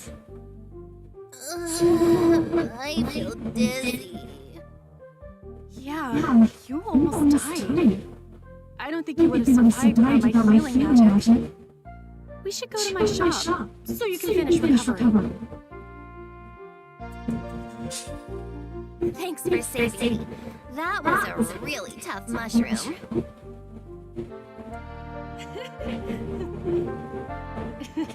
You're welcome. What's your name, anyhow? I'm Yuzu, a kitsune. It's wonderful to meet you, Yuzu. I'm Akko. Wow!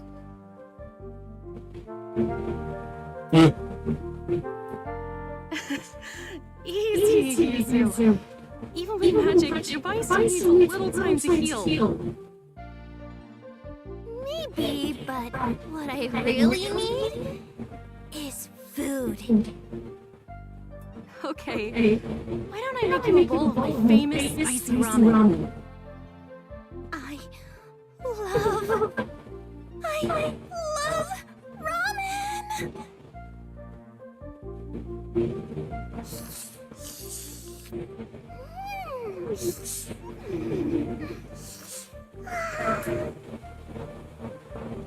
I should be going now, Apple. Thanks for the healing ramen. I wish that you could stay a little longer. Your visit is the most exciting thing that's happened here.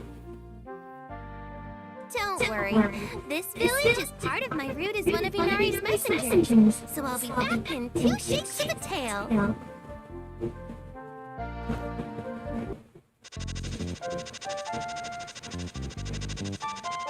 Let's see, let's change. You can actually go back. So, so the coins are basically for shop. Still controls. I've played a game like this in a long time.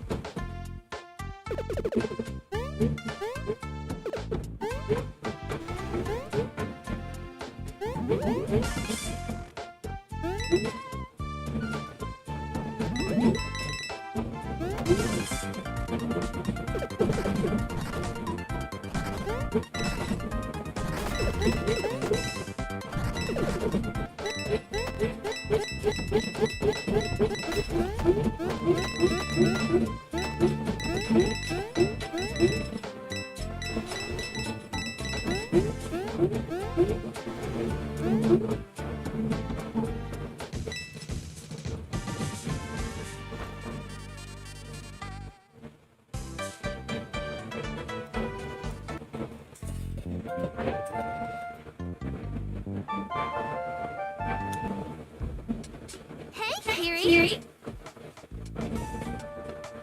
Don't you hate Kiri? You almost died in that cave. But I'm okay now. That's not the point. You can't just rush ahead without thinking, Susan. I was thinking. I was thinking that the cave mushrooms look delicious. No, I mean that you need to be careful and not be so reckless. Okay, next time I'll check to see if there's an Oni in the cave before I enter.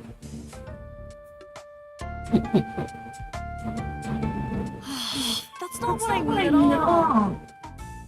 What do you mean then? I just worry about you. Okay? I'll be fine. I need to get going now. Fine, but be careful. I'm always careful. No, you're not. That's the problem.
What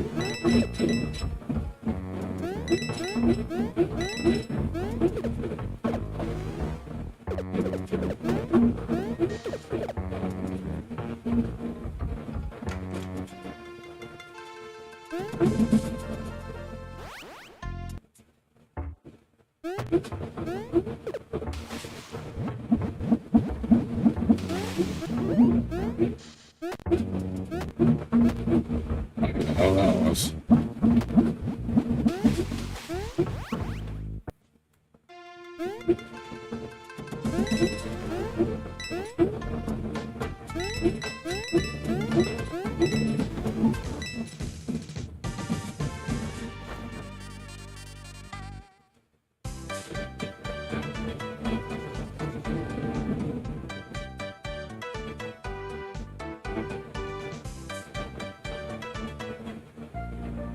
Hey, Yuzu! What's the mission this time?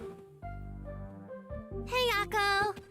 I have to give a message to Lord Yamamoto, but I don't know where he is. Are you sure?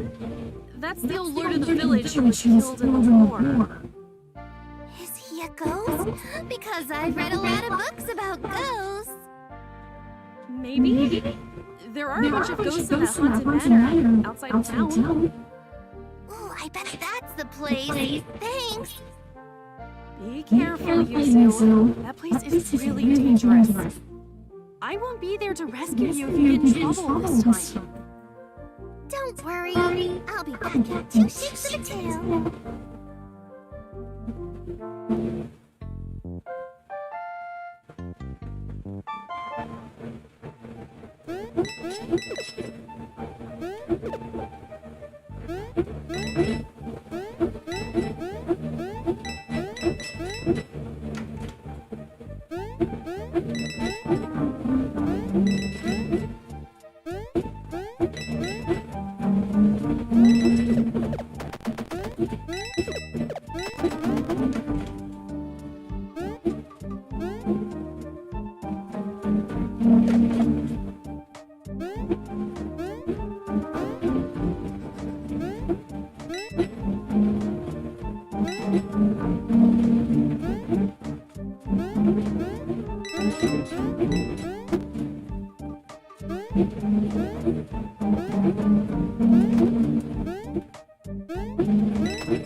Okay, can't touch on those. Can't stop on those. Okay, we're good.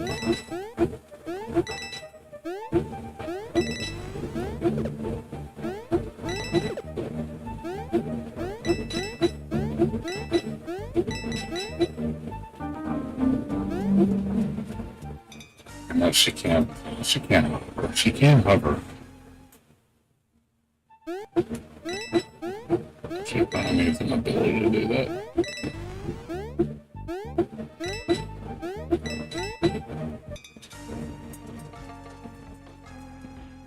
Like trying to use her tail, and you can't use her tail.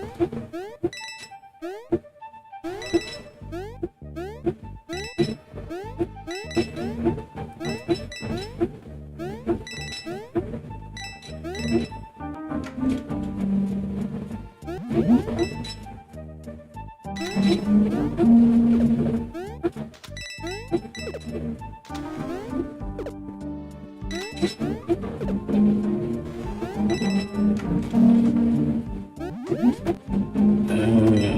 there's a puzzle.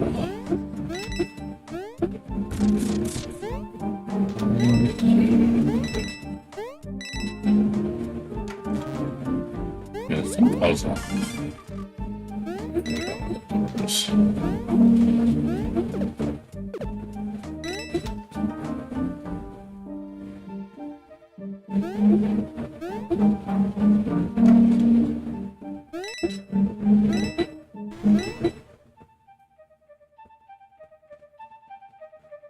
Hello?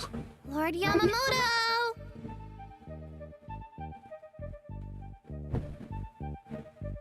The kittens.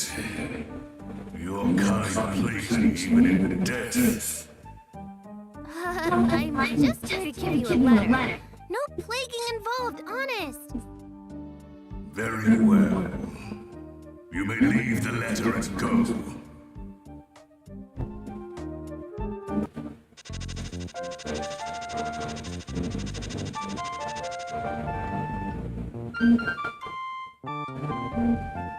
Not a shop or nothing? Guess not.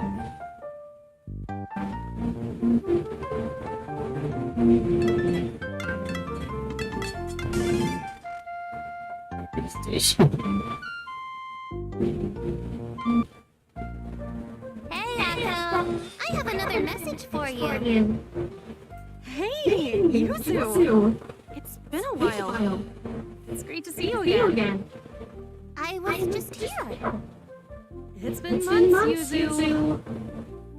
Really? It seems like just yesterday to me. Anyhow, here's your message. Huh. It says that you're supposed to bring me a snake gourd plant for my garden. Aren't those really rare? They are. But they're used in lots of alchemy recipes, especially healing potions. If I could grow some, it would help a lot of people. Oh. Well, I guess I do owe you flowers after the first time we met, so I'll be back in 2 shakes of a tail. I hope she gets the whole gourd so I can make more potions. Oh, flowers would be nice. Oh, it's kind of cute.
Oh, that's cool. That's pretty cool.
Yes, that's a one-time deal.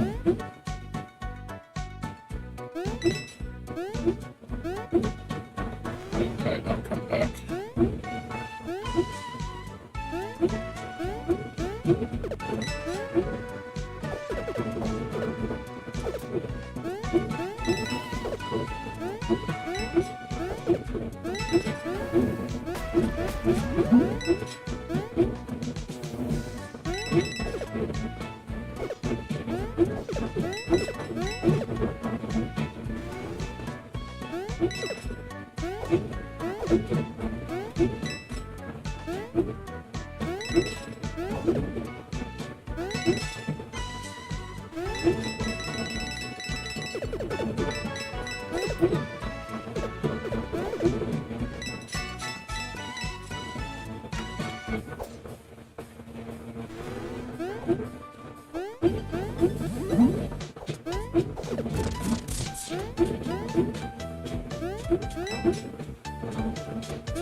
You can't run or anything, but jump on you.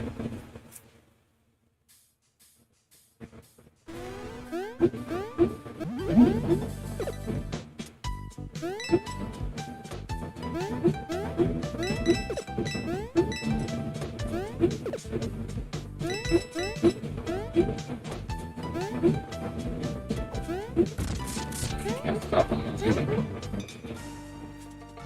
Can't stop on him. Like, you can step on it to jump up there to get up there, you can't.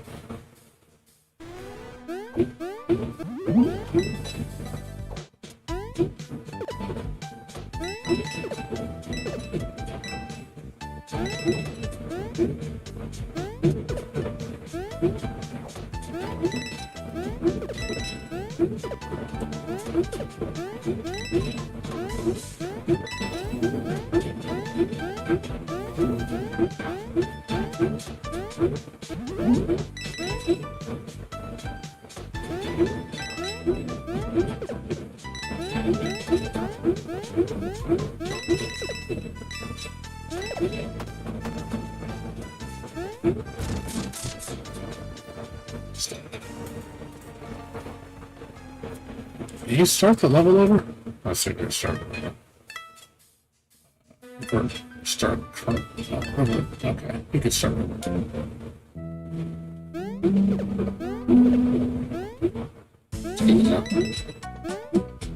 So you can always go back and track on them, so it's cool.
Oh, you can't.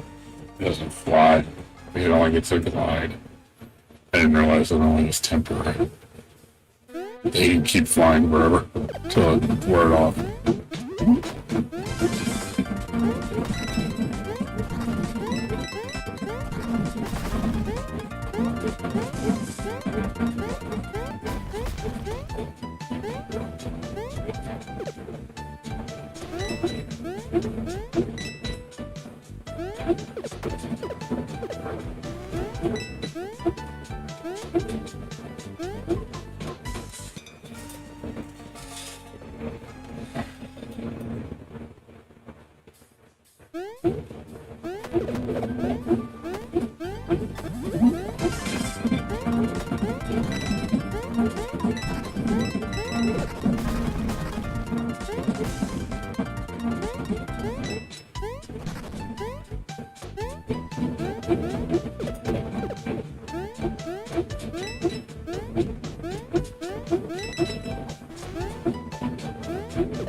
Hey, Yuzu.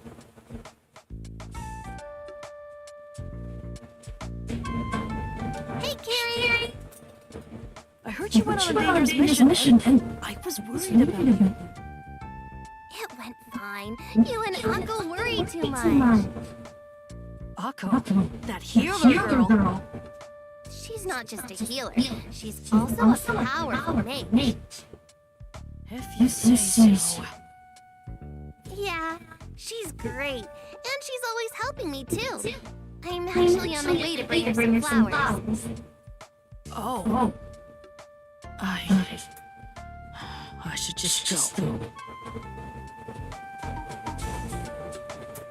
Oh, I was hoping that we could hang out a little longer. It wasn't easy, but I found your flowers, Akko. Thanks, Yuzu. It's been a while since a cute girl brought me flowers.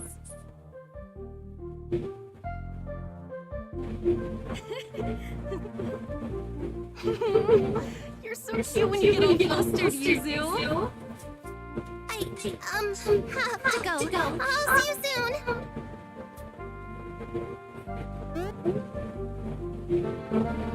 Oh, well, hello there. You must be that pretty kitsune that Miss Akko always talks about.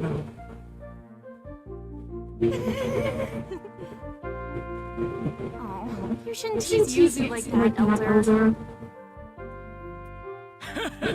I suppose that is your job, Miss Akko.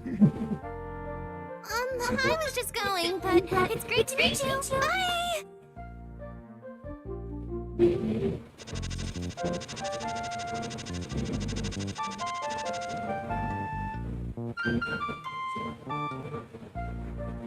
Hey, Yuzu. Can I ask you something? Yes, I do want more mochi ice cream. I guess. But I wanted to ask you about something more important. More important than snacks? Uh-huh.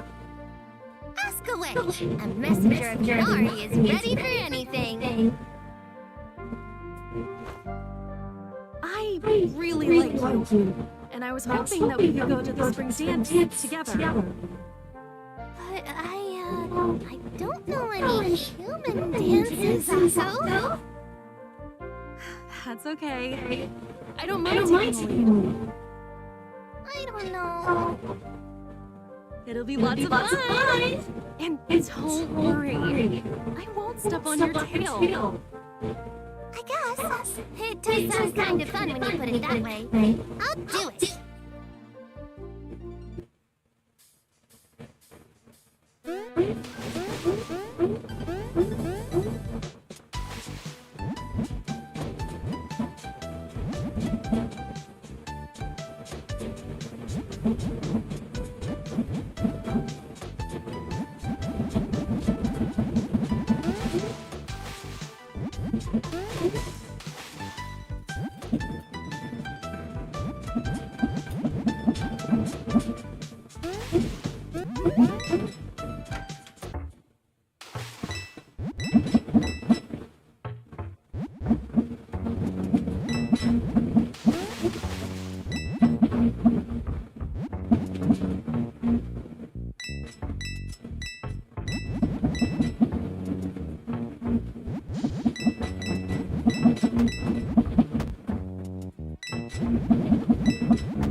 I saw you with that human.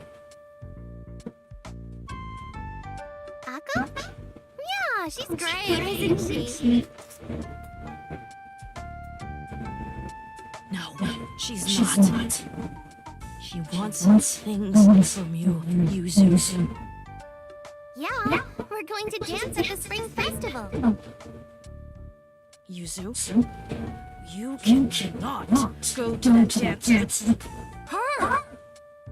Why not? She won't really step on my tail. That was just a joke. Oh, you don't understand at all. Understand what? Nothing. Don't worry about it. I'll fix things. I'll see you soon, Yuzu.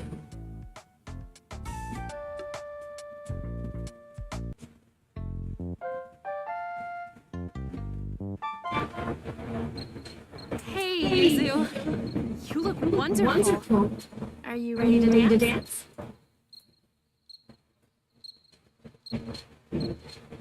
I guess so. You look nice too.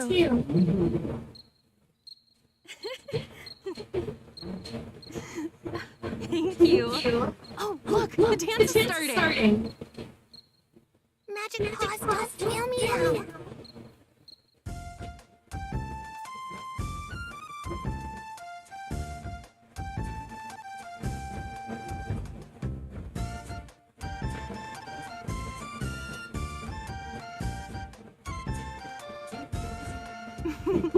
Told you that I wouldn't step on your tail.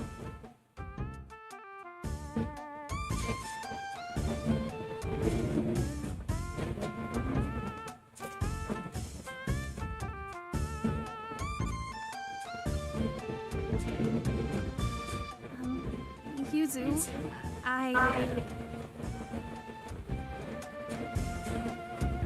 The next dance belongs to me. You can't just... Oh, but I can. Someone just outside the village needs a healer. That is you, right? Yeah, Akko's a great healer. Perfect. I'll keep Yuzu company while Akko does her little healer thing. Don't worry, Yuzu. I'll be back in 2 shakes of the tail.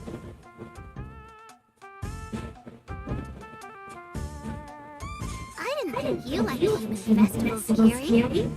Are you here for the fish-shaped pastries? No, I'm here to dance with you, Yuzu. Oh, I didn't know that you liked to dance. It was never the right time, but now it is. Everything is perfect. I made sure of it.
Lord Kami, thank you for coming.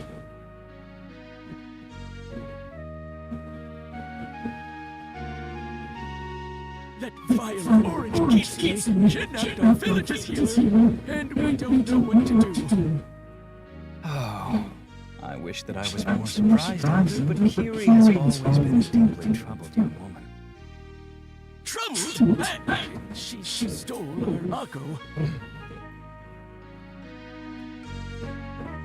I realize that you are upset, but do not overstep.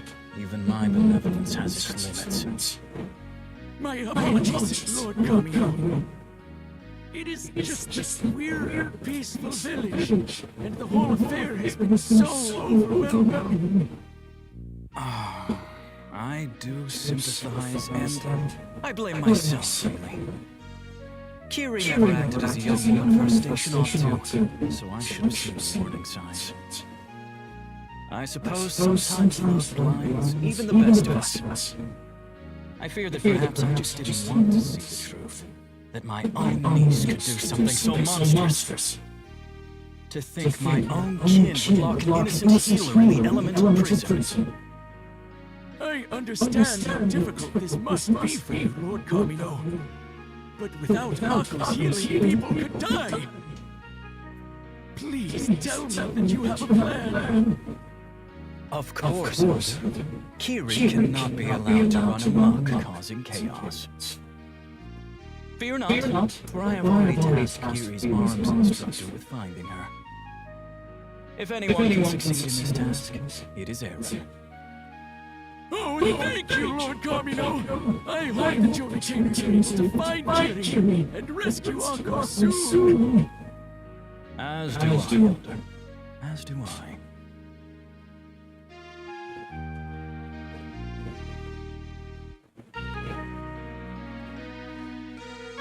Sorry if it seemed like I was eavesdropping, Elder. I just didn't want to interrupt. Miss Yuzu, do you have any idea why that other Kitsune stole Akko? She, hasn't been herself lately. But don't worry. I'm going to rescue Akko. I appreciate any help that you can provide. Thank you. Now, if you don't mind, it has been a long day and I shall be heading home. Good night, Miss Yuzu.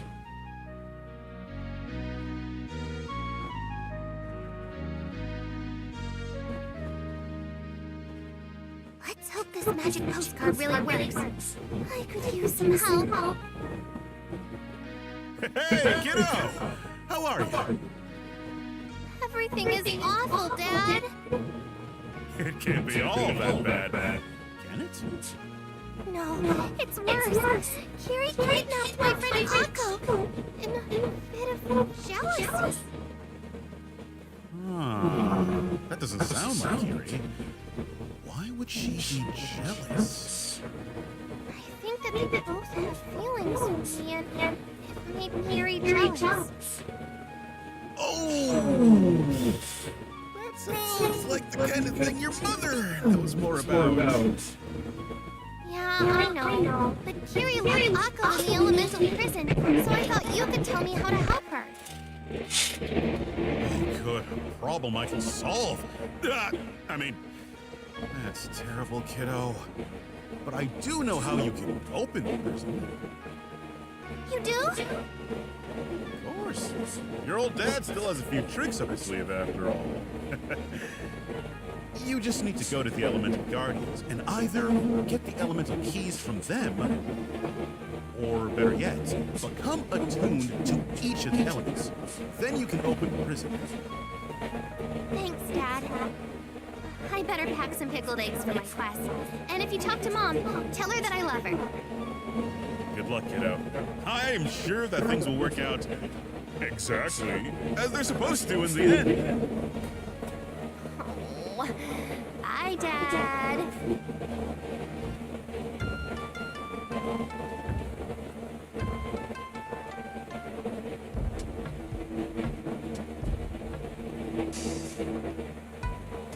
Greetings, young Kitsune. I am a traveling merchant who goes where he is needed.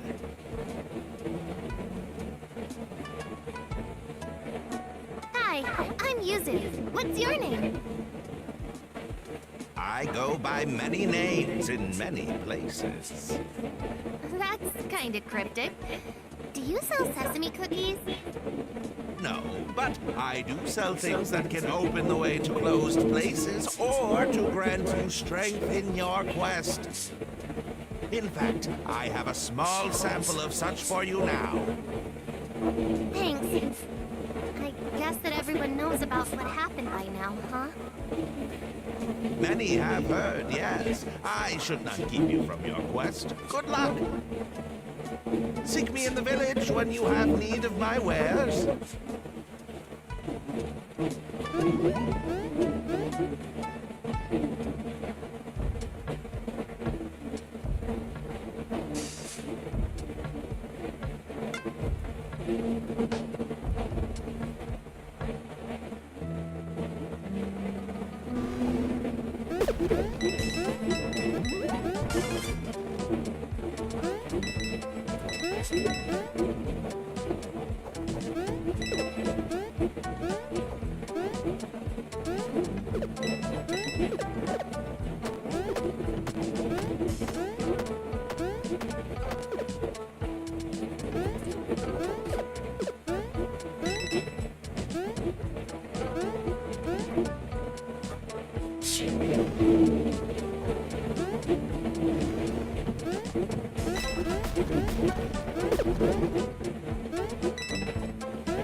Fighting all those ghosts makes me think of that grumpy ghost.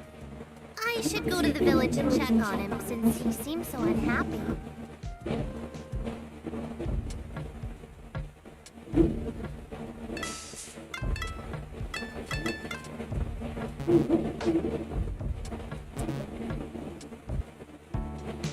Let's play a game. Match 2 cards to win prizes. Choose wrong 4 times and the game ends.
It's possible.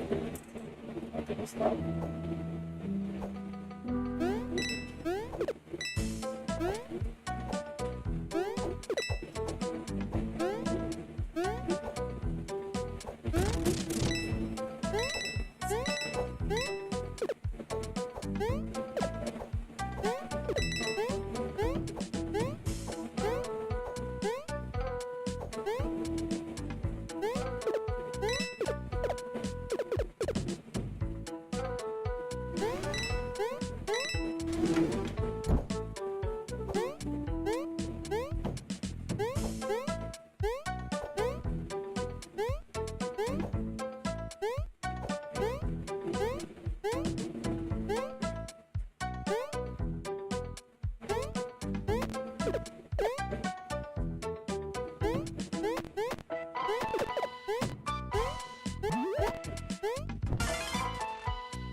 Let's play a game.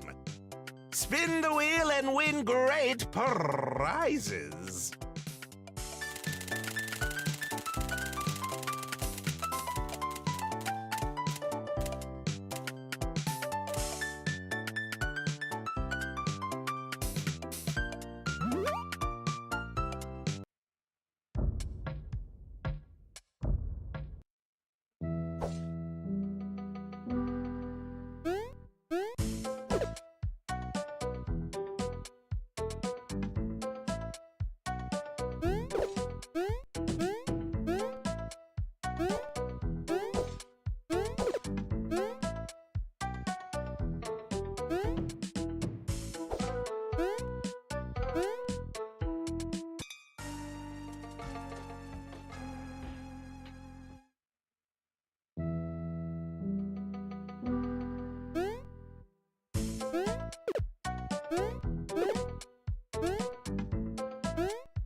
Hi, I'm Yuzu, and I sort of need your help.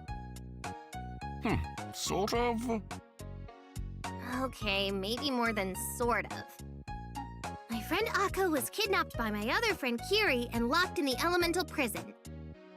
Now I need the keys of the elements to free her. If you'll your friend was an angry orange kitsune, then I fear that you are too late. She has already passed her trial and claimed the key, even if she was shockingly rude. Oh, I'm sorry she upset you. She hasn't been herself lately and has been causing a lot of trouble. That is putting it mildly. I guess it is.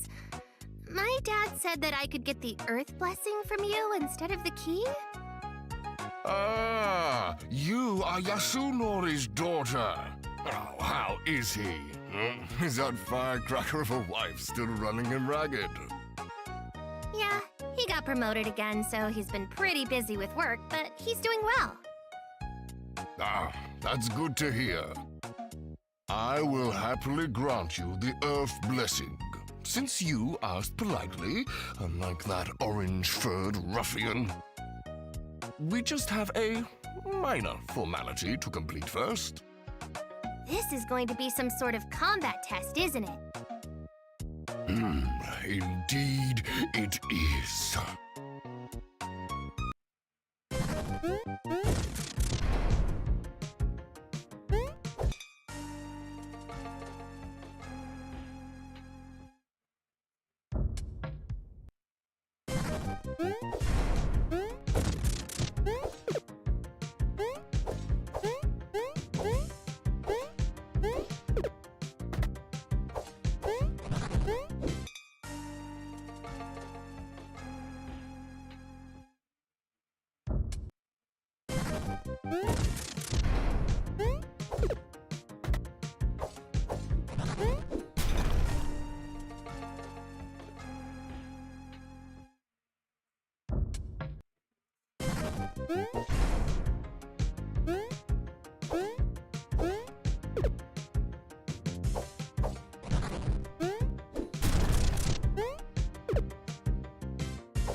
So, did I do well enough to get the Earth Blessing?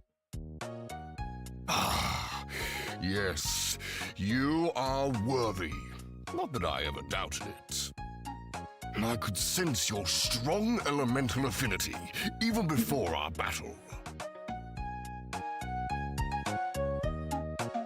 Thanks. So, how does the blessing work?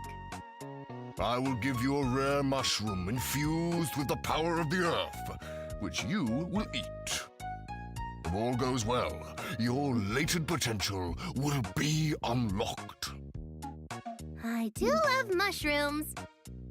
Some are unable to contain the power and die, but you...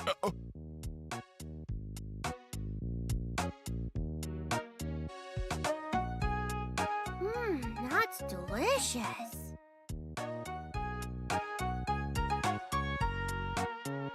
Oh, that really packs a punch. Quite so. Congratulations on your successful attunement. You really are your mother's daughter, aren't you? Mom, I've been trying to reach you forever. Sorry, sweetie. I've been really busy with this mission. How are you? Awful. Didn't Dad tell you? About your quest? He did! It sounds very exciting, dear. It's kind of fun, and I got to meet the Earth Guardian. But I'm really worried about Akko. Oh, he's nice! Did he show you his weapon collection? Kind of, I guess. But what about Akko? I'm sure she'll be fine. I remember dating 2 girls when I was younger. Then one of them got jealous and things became even more interesting. Oh, right. You did do that. A few times. Once it was even 3 girls, and there was that time it was 2 girls and a boy. Right. So maybe you know how to fix things? It's a huge mess, and they're my 2 best friends. In my experience, these things work out eventually. For now, just enjoy yourself. You're only young and single for so long. Sooner or later, you'll find your princess, and then it will be a whole new set of adventures. I guess. I should really get going. Bye, Mom! Goodbye, sweetie. I'm sure that we'll talk again in 2 shakes of a tail.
Let's play a game.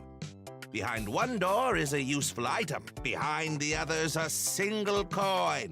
Which door would you like to open?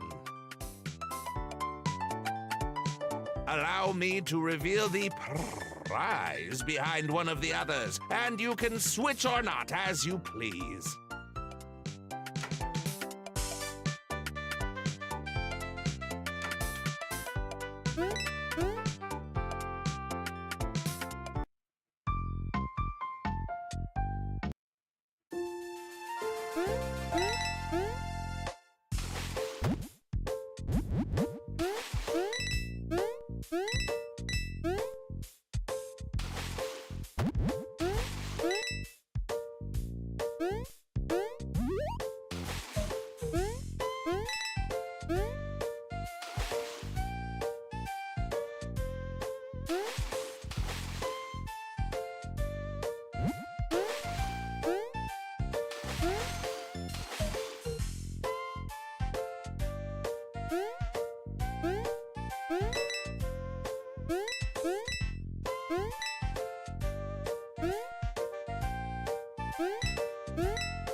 What would you like?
Kitsune, why have you returned? I was just in the neighborhood. You seemed lonely last time I saw you, so I thought that I would say hi. Of course I am lonely. Your kind caused my death. Now I am forced to haunt this crumbling building for all eternity. I'm pretty sure that isn't true. I read that ghosts can move on once they resolve their unfinished business. Business that I can never resolve because I am bound to this place. Oh, well, maybe I can help? You, a Kitsune, wish to help free me from this torment? Of course. I have a lot going on right now, but I still want to help you. I will consider your offer. For now, I grow weary, Kitsune. Okay. I guess I'll be back in 2 shakes of a tail.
Let's play a game.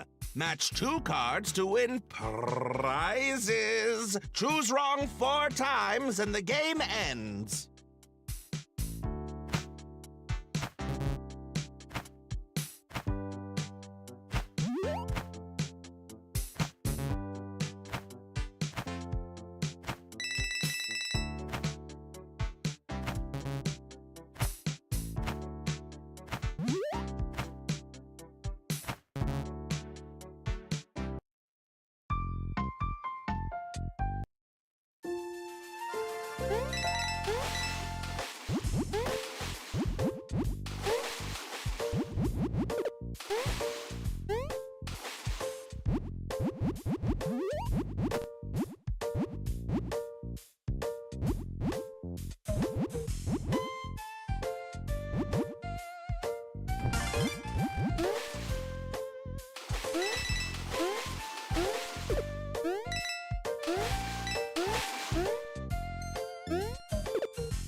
Hello, Musashi. How are you today? Better, now that another Kitsune is here to duel me. Huh? You're here to duel me for the elemental attunement, are you not? Yeah, I guess I am. Did you want to talk first? No, I simply wish to fight, girl. Prepare yourself!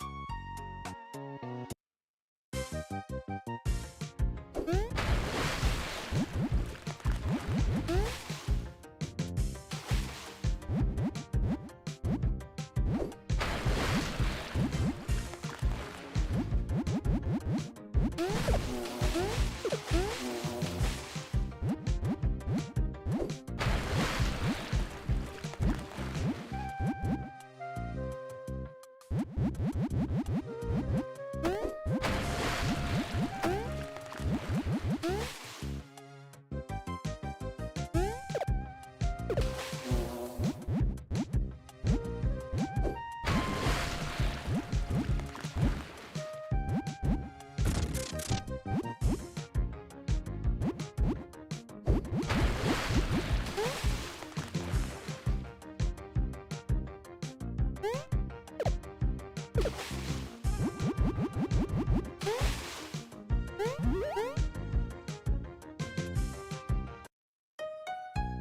Mom.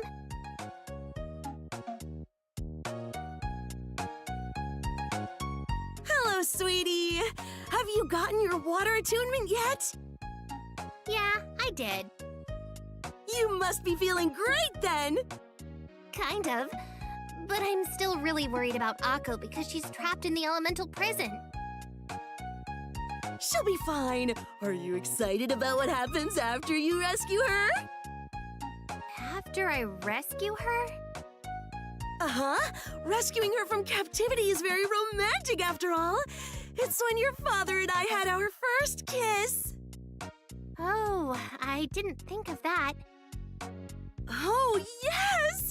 By the time you save Akko, she'll no doubt be head over heels for you. Oh, I need to go. Love you, Mom.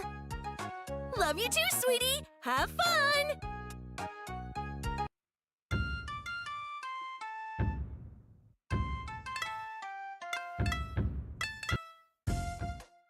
It's cute. Cool. You know, not a challenge.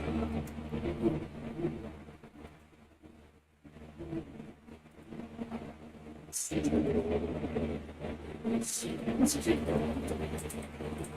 I do like the visuals and all that. Challenge-wise, though, it's a little weak. So, I can say kind of negatively about it. It's a little weird. It's cute.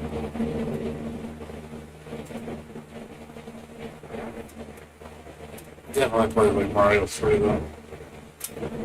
There's some differences here.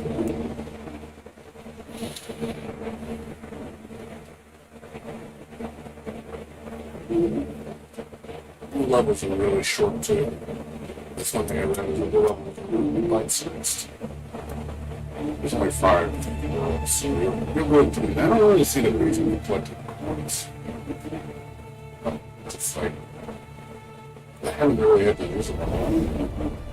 Anyway, this kind of sucks. It means like exploring the world is kind of pointless. It's just being in the level.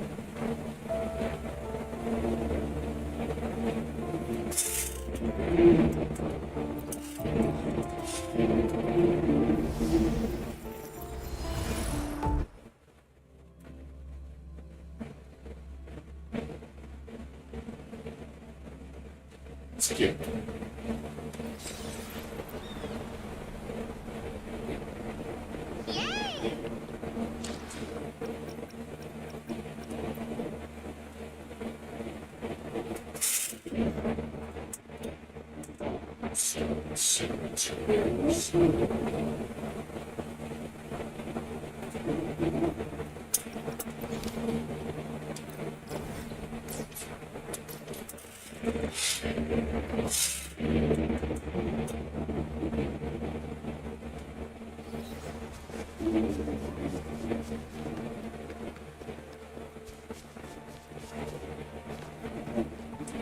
Variety of music and my games is kind of limited to not really that much variety at all.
すみ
ません。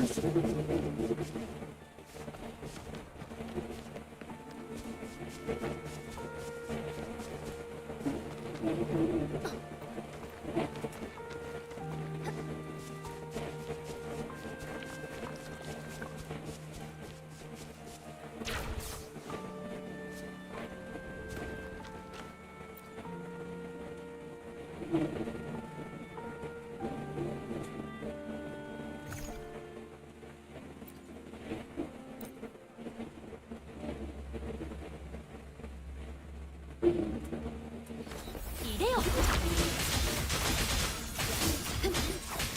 あ、ここを入れる。貫く。逃げ場などない。あ、こんな手はどう？フォトンシンセシス。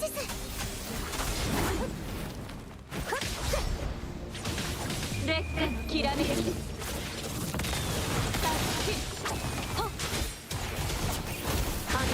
よの先へ任せて。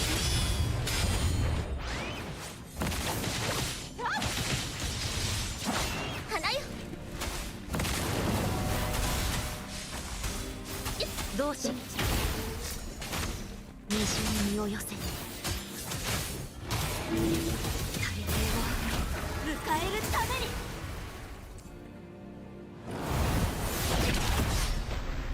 あまたなる光よ、任せて。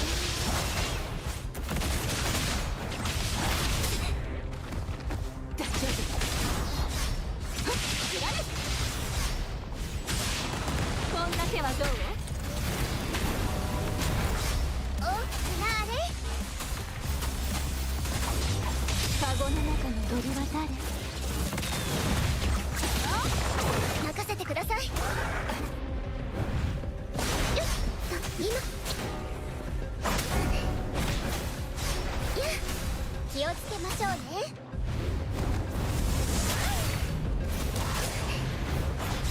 チャンス。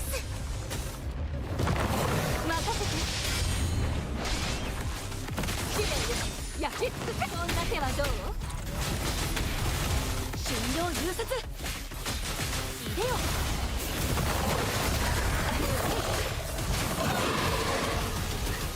横島を取り払え。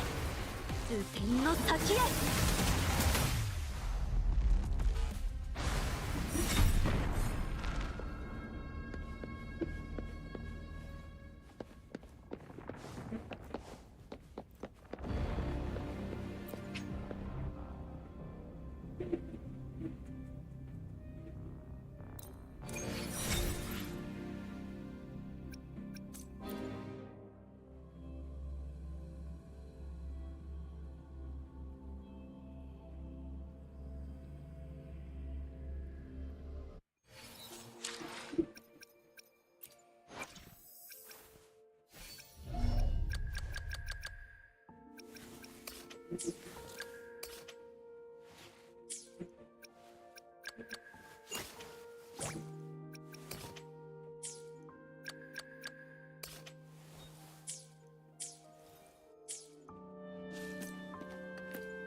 高校一点入れよ。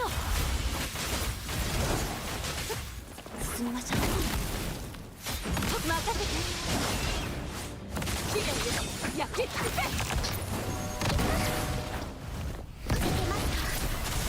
気をつけましょうね。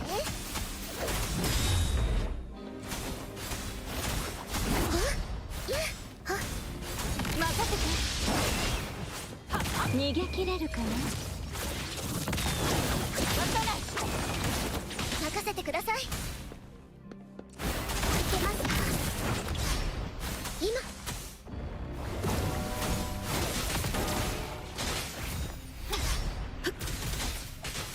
入れよ。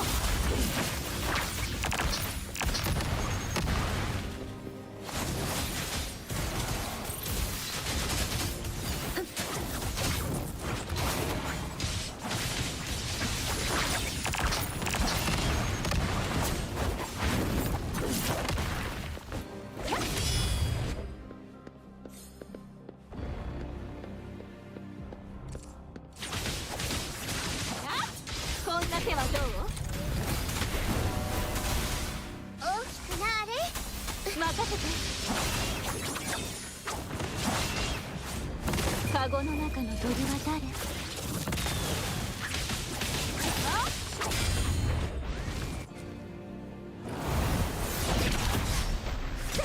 花よ。おい。チャンス。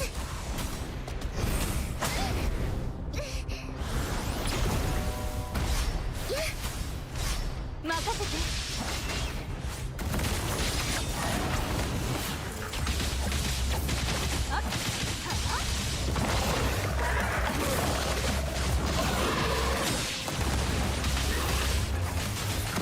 入れよ。太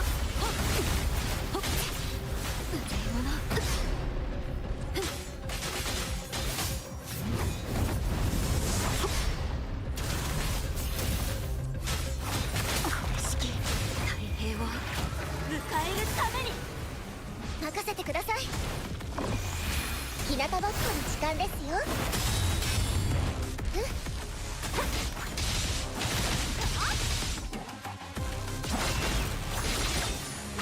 逃げ切れるかな。同心愛用通天の先へ。入れよ。花よ。気をつけましょうね。任せて。注意健康。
入れよ。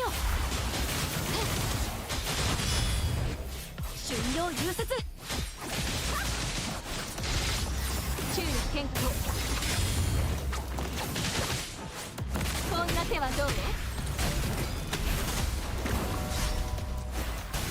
トンシンセシス。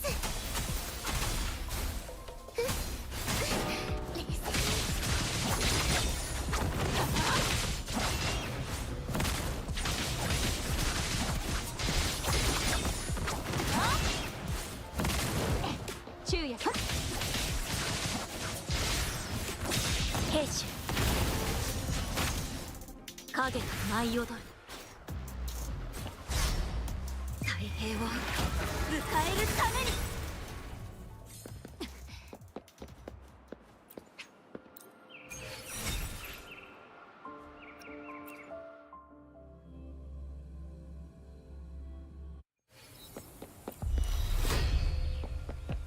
入れよ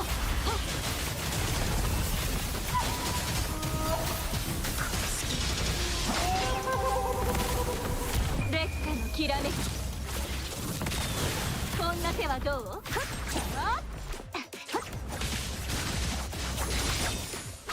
全速に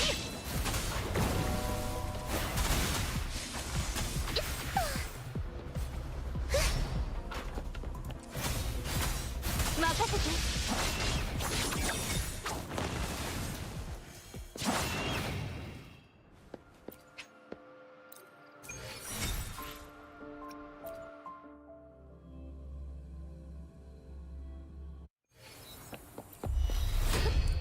進みましょう。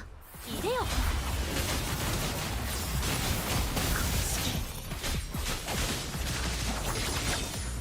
こんな手はどう？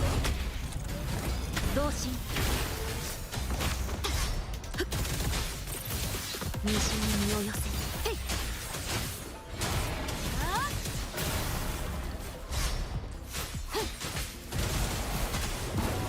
大きくなーれ。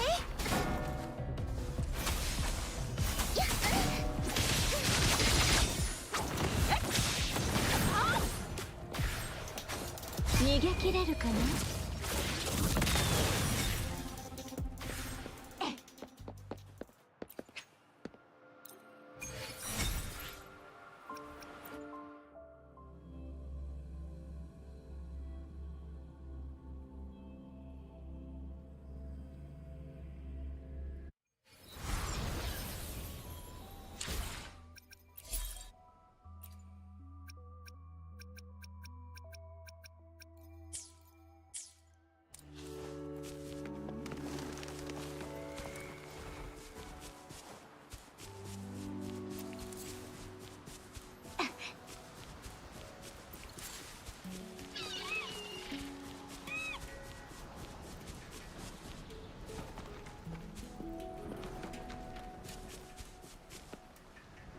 昼夜健康。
これも腕の力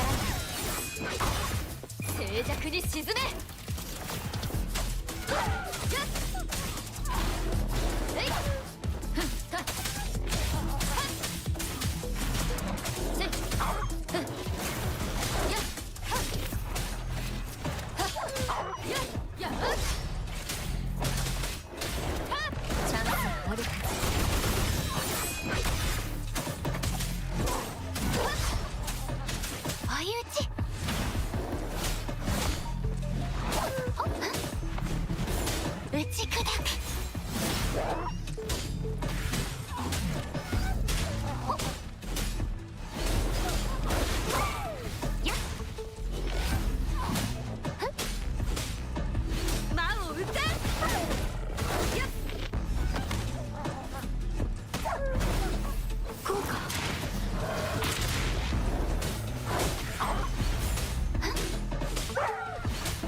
静まれ。追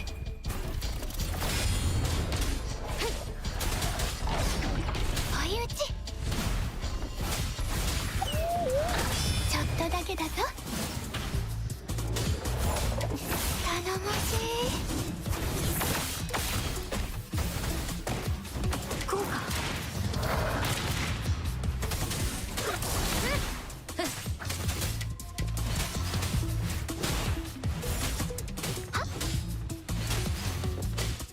じゃあ魔を打て。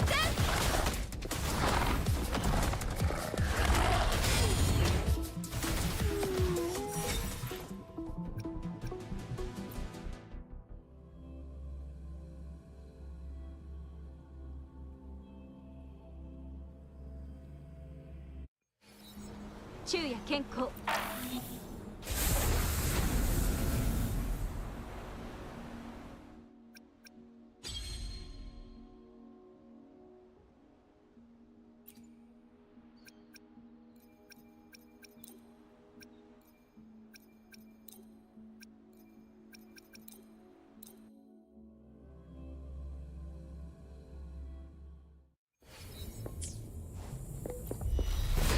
いでよ、横島を取り払え。烈火のきらめき。はっタッチ。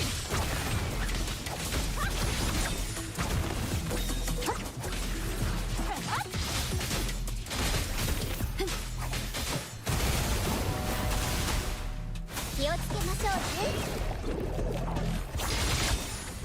覚悟を取らぬ。兵士。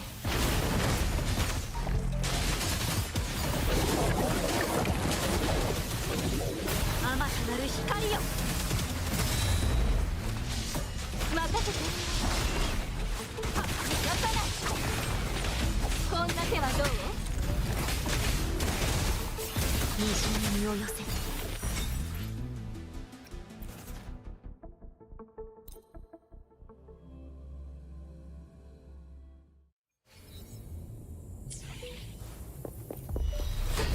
いでよ、世の光にひれ伏せ。はっ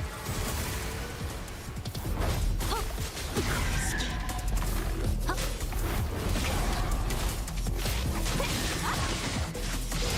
雨が降り注ぐ。こんな手はどう？時にはステージ逃げ切れるかな。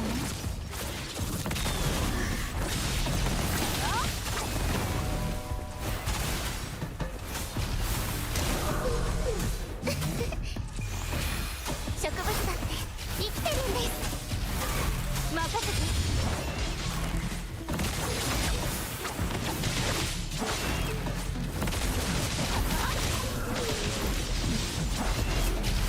同心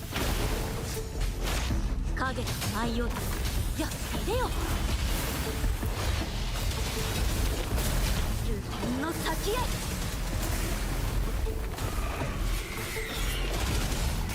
任せて。正確に逃がさない。カゴの中の鳥は誰？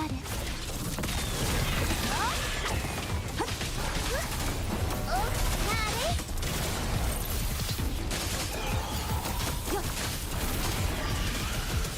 横島は取り払え。あまたなる光よ。任せて。任せてください。虹に身を寄せ。先行いでよ。無に帰れ。任せて。こんな手はどう？逃げ切れるかな。タッチ。決勝移動。流天の先へ。任せて。正確に。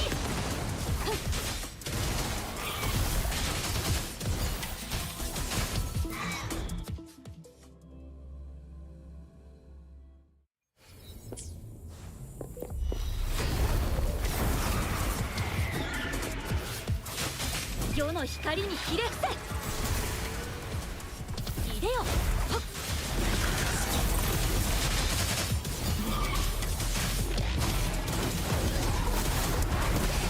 大丈夫。バターシーセシス。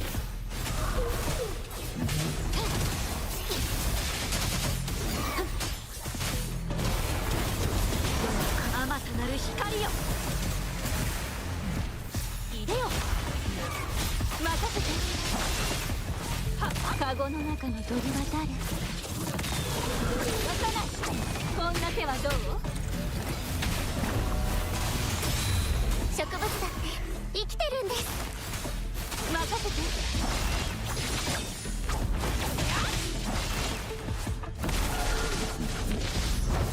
兵士太平を迎えるために。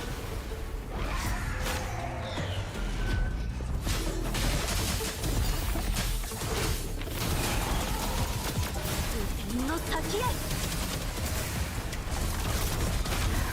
花よ。気をつけましょうね。よっ。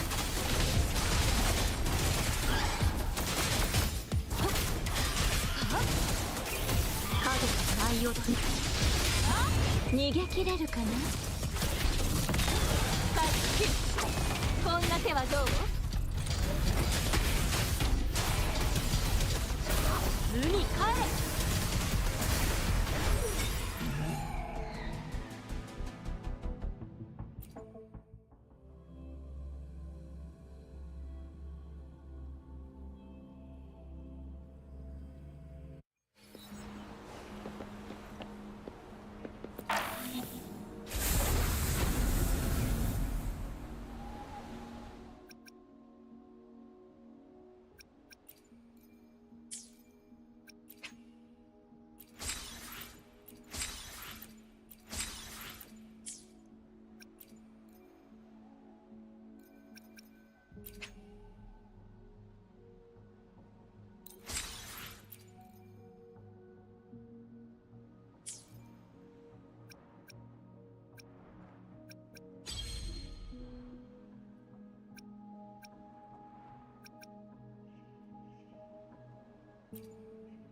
イエーイ。これ楽しいね。やっ。えい。大フレンゲ湖中の天。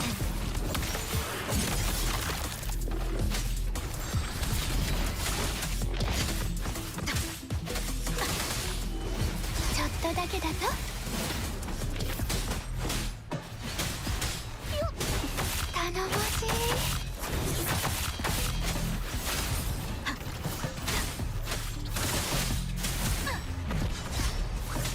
追い打ち。はっ。おっとべー。私の後ろに湖中の天。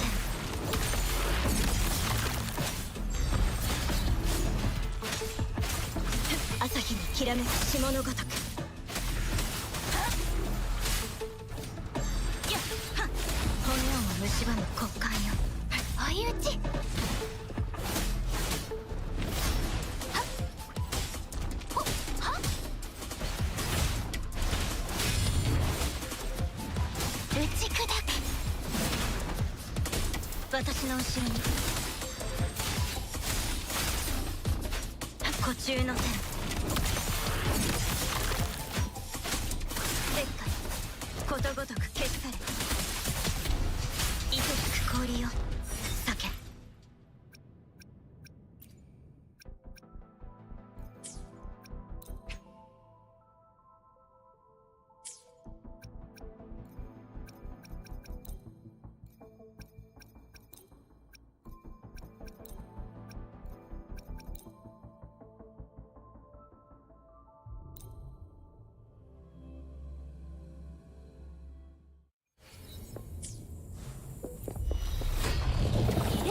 しまう。取り払え。あ、これでどう？逃げ場などない。烈火のきらめき。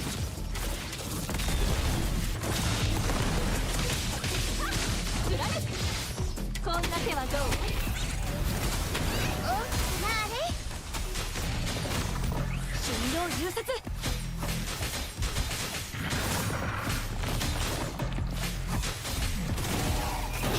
入れよ。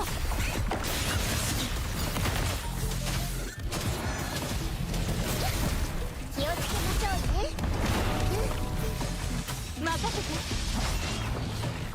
はっ、逃がさない。兵士。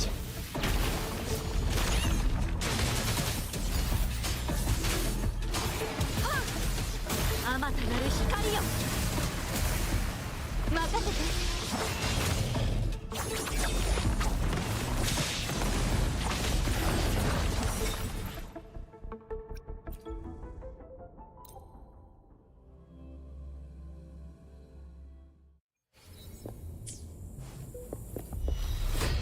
入れよ。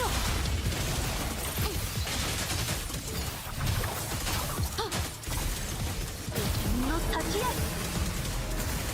世の光にひれ伏せ。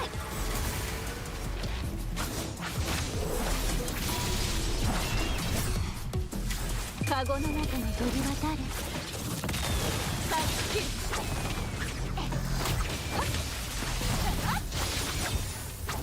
こんな手はどう？超色入れよ。ボタンシンセシス。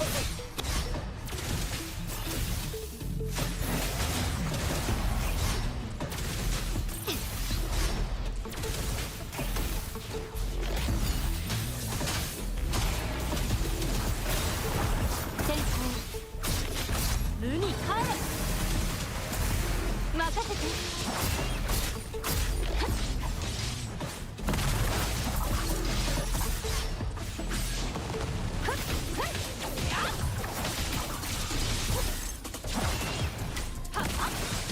花よ。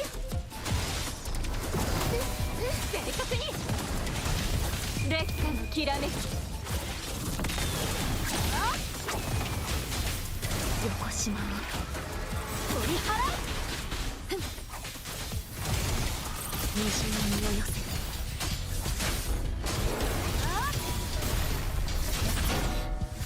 無礼者。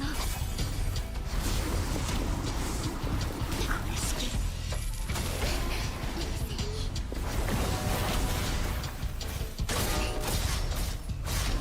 今、植物だって生きてるんです。よっ、チャンス。こんな手はどう？超色。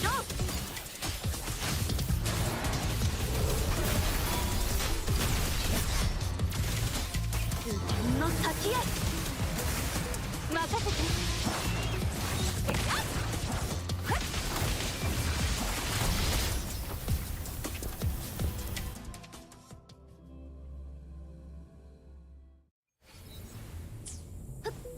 進みましょう。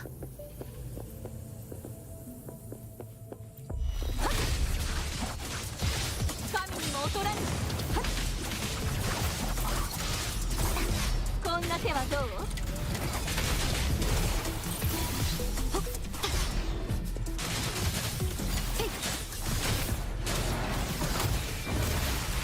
世の光にひれ伏せ。あまたなる光よ。任せて。カゴの中の鳥は誰？逃がさない。火の雨が降り注ぐ。花よ。お、なれ。これでどう？試練よ、焼き尽くせ。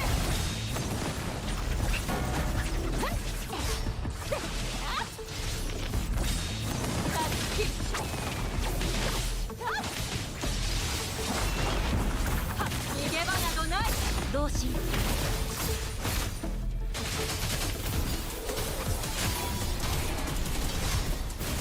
流天の先へ任せて。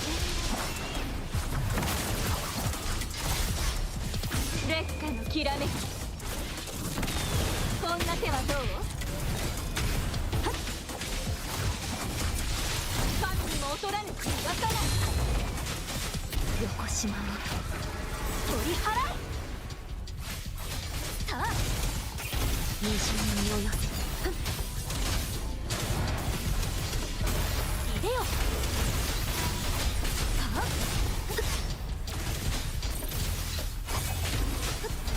進みましょう。無礼者、任せてください。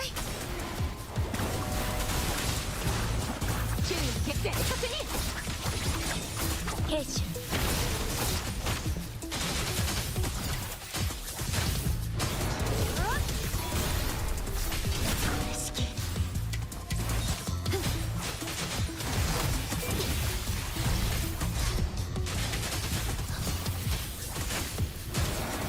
あまたなる光よ。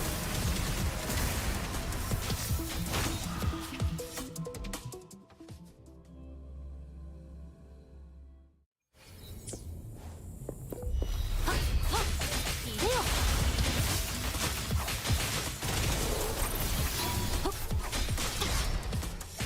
世の光にひれ伏せ。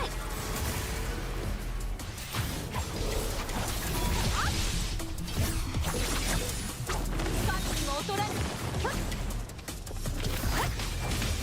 カゴの中の鳥は誰？タッチ。こんな手はどう？フォトンシンセシス。正確に。試練よ、焼き尽くせ。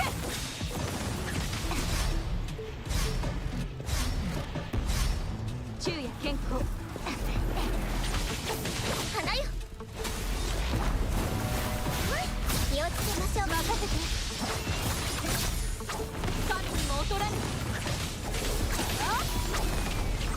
昼夜健康。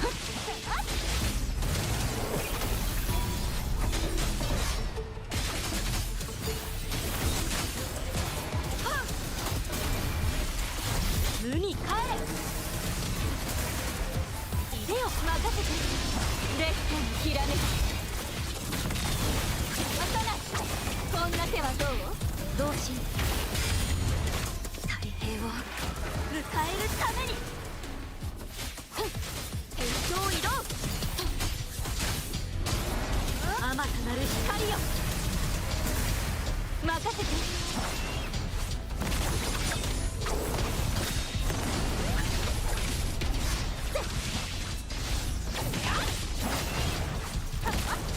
これでどう？貫く。任せてください。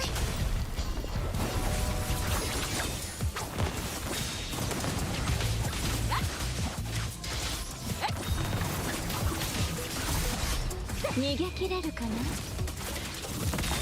タッチ。影が舞い踊る。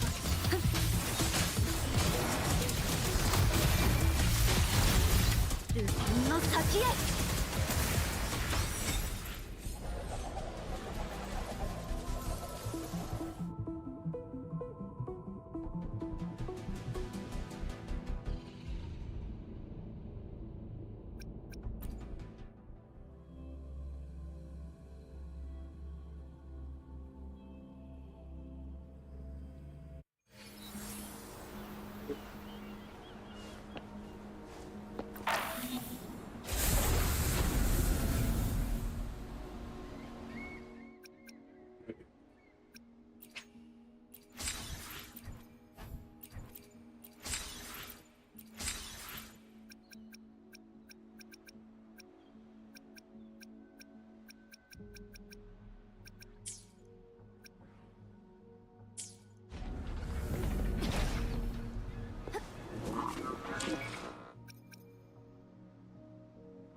Yeah,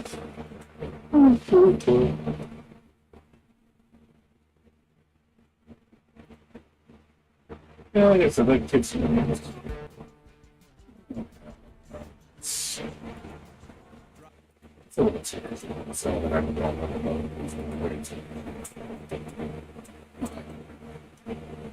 cruising through it really fast. I'm already like halfway through it. It's like, yeah, it's only gonna take me 5 hours to beat max. That's the way I was planning. I don't see much to do in that game. Also, they're very simple. Even on the highest difficulty, it won't prove much challenge. So, oh, it's cute though. I'll give it that. It's a cute.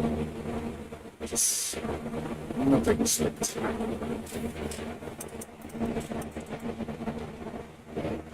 These guys are sitting in the corner. So I'll be on to next week. Saturday. The week after should be the major update for this game. I think it's like the next update. Get a version 1.2 update. So I'll jump back to the full force. I know that the campaign is starting tomorrow or the day after. I think it's tomorrow. Tomorrow afternoon. So, Wednesday for me. So that'll be fun. Basically recorded echo drops because it's double drop campaign, so I'll be using all my what do you call it, wear plates for that. Just so I can get lots of echoes. Feed all that shit. But yeah, I hope they fixed the echo drops. I think that's one thing. The echo drops just, I think, should drop more than what they do. The double campaign should be, and double should be like really awesome. Yeah, I think for 60 plates, you really don't get much.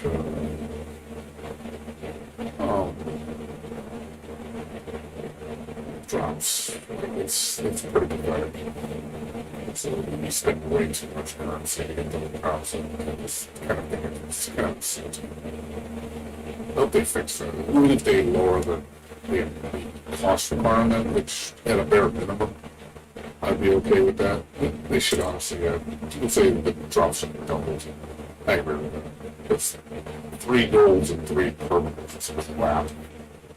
They should be every 6 of each. Because you just can't get much done with 6. It doesn't do anything. Yeah, if you... I think that's a fair... Like I said, I hope they listen to the feedback and double the drops on those. I think that'll be a good start. The double campaign will be really valuable. Anyways, that's it for me, guys. Oh, shit. It's I haven't been streaming that long today. It keeps me tails, man. Like I said, it's kind of... It's cute. But it's a little serious. So if you want my honest opinion, I don't think it's worth the $17, in my opinion. I think it's for how short the game is and how easy it is. I really don't see it. $17 is really much. It's cute though, really for I like the visual style, but I think it's really way too easy. Like, I think I was literally through the middle of stage 3, and that's like the middle of the game.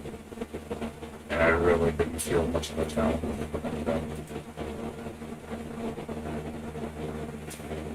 Sorry, I'm underneath the desk. My apologies. You should be here.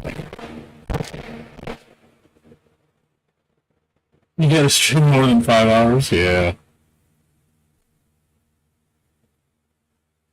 Weird static. Do you hear it now, or does it sound bad? You know what I think it is? I think it's the fan. Is it gone now? Is it gone, the static?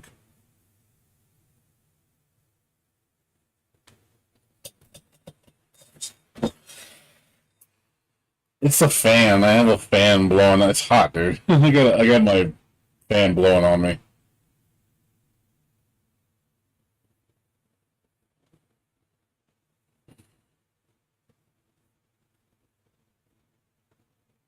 Yeah, the fan blows on me that way.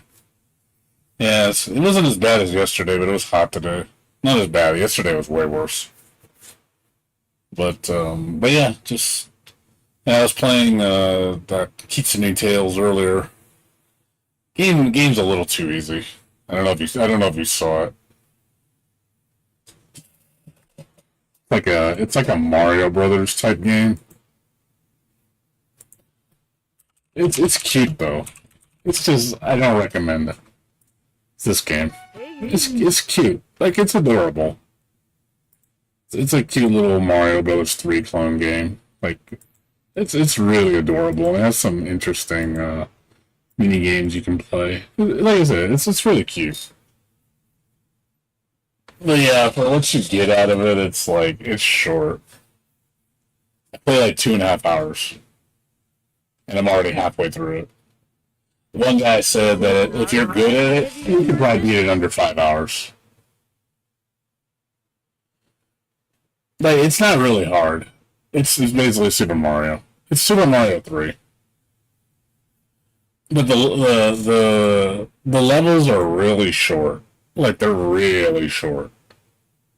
There's like 8 levels per world. There's 5 worlds. It feels. I mean, Mario 3 feels solid. That's a solid Mario entry. It has some of its own little things going on, but it's mostly core Mario 3.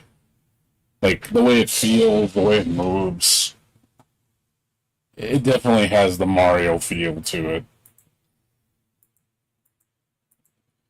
There's some interesting there's like a little Doom mini game, Dig Dug.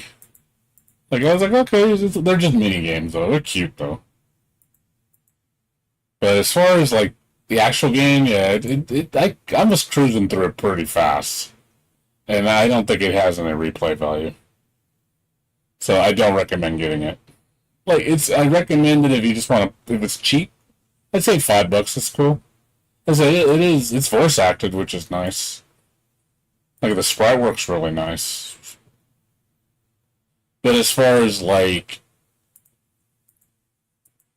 there's really nothing to explore. Like it's traditional as Mario gets.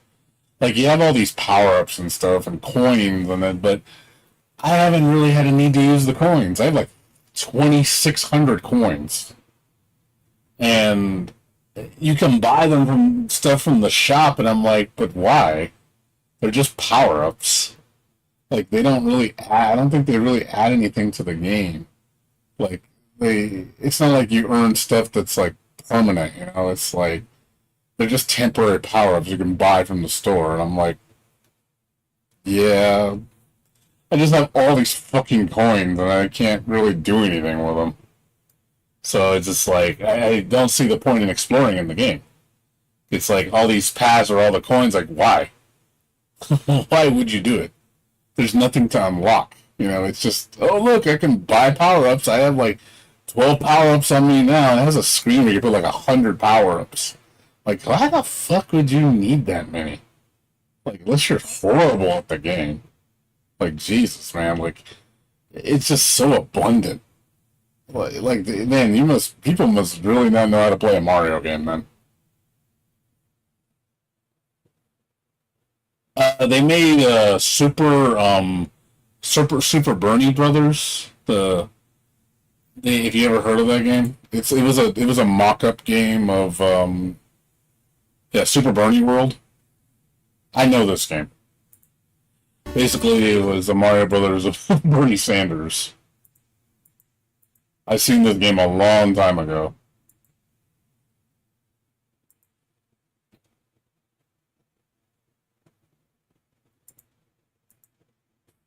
Yeah, it was people liked it though. It was cute.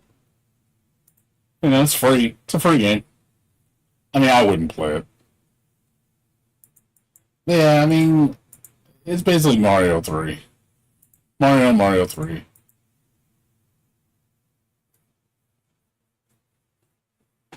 Yeah, I guess. It's a cute game. It's cute. Like I do like the presentation, but as far as like, it is a game that for $18, the game is way too expensive for what you get. Like I said, it's cute though. You know, I like the voice acting. The story's adorable. You know, it's got a whole lesbian thing going. Like I guess the main character, the two girl characters, they both have crushes on her, and basically they're fighting over her. Kind of that's the story. And then she needs to save one of them because the other one's jealous of the other girl. So, but it's just like okay. I mean, it's the story, you know. I mean, I don't care. I mean, it's like cool. Got two kitsunes that like each other. Yeah, it just doesn't offer enough. You know, I showed you. I mean, hell, the Nyaru fishy fight. I don't know if you saw me play this before. This game. This game gives you a lot more for your money. Like this game cost $8. I think I bought it for like $6, and I was like, this game has 2 to 3 times as much gameplay. Well, I'd say almost 4 times as much than that Kitsune game. It's cheaper and way more challenging. Like, this game's super fucking fun. Yeah, this game's deceptively good. Like, it's a little janky. That's one thing I noticed. It's kind of janky. But dude, the music, man, is on point with this shit. The soundtrack got me hooked, man. I was like, holy crap, the music in this game is like god tier. Like, it's so good, it doesn't deserve to be that good. That's how good it is. Like, even when the comments like, the fuck is up with this music? Why is it so good? I'm like, I know. It's like, that's what got me hooked. The music really drew me in. And I started playing the game. I was like, man, this game is really good. Like, for, like a nobody Chinese company.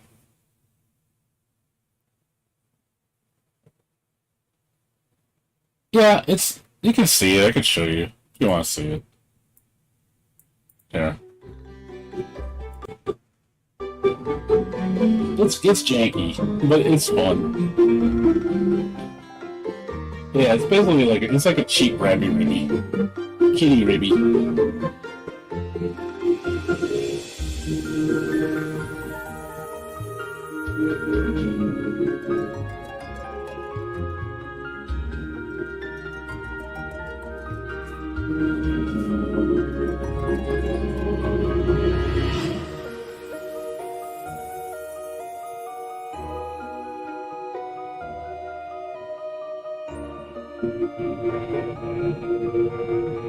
Yeah, have you heard some of the music in this game? It's like, the music is legit, dude.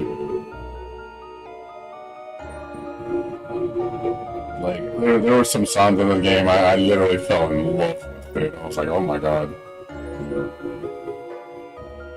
It's actually a dark game. Don't let the fools, it's based on a horror game.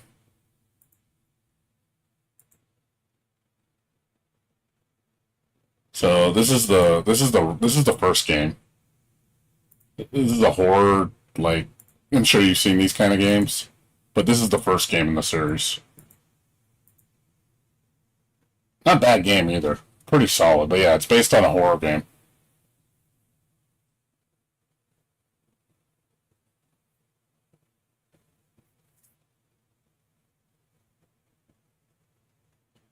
Yeah, actually, you haven't even heard the real, like, I can honestly show you the good music if you want to hear it.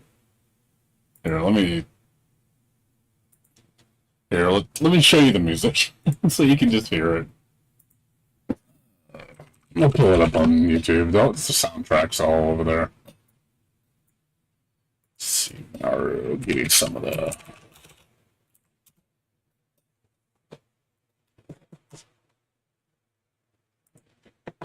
Let's see. Let's see. Show you the good songs. My favorite. This one, dude. This one is a banger, dude. This is the one that sold me. This fucking thing. Above the Clouds. That one's like top tier banger.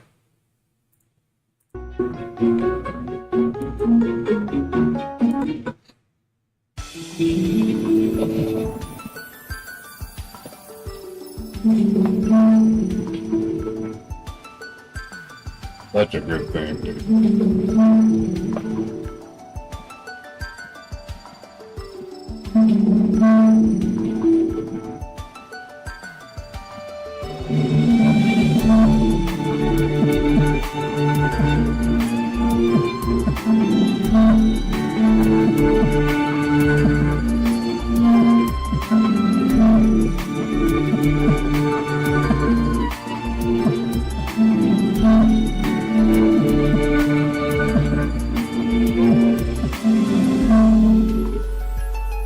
Man, the Clouds thing was so good.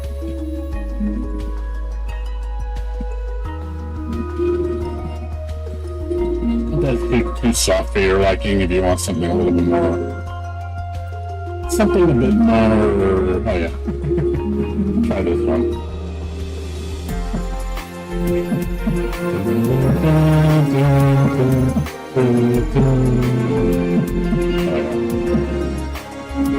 There's something a little bit more catchy. He's a banging boss thing.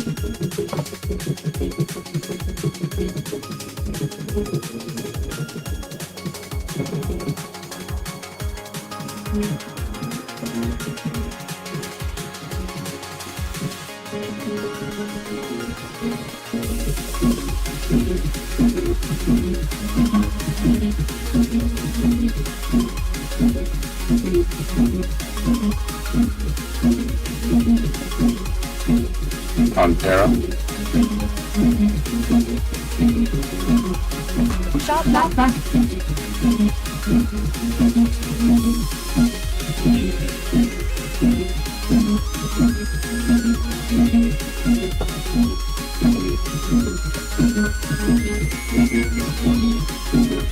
Yeah, this one was catchy.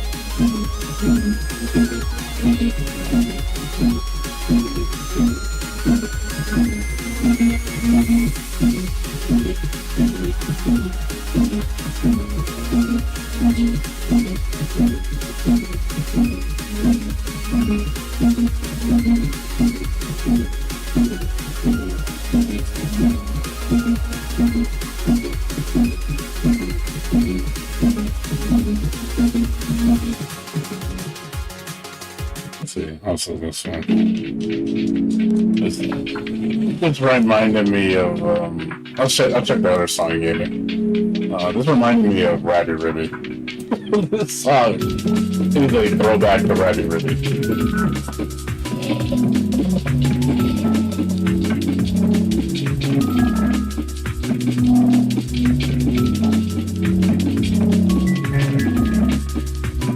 Oh yeah. This song, The Sea of Stars. I know what they were trying with that tune.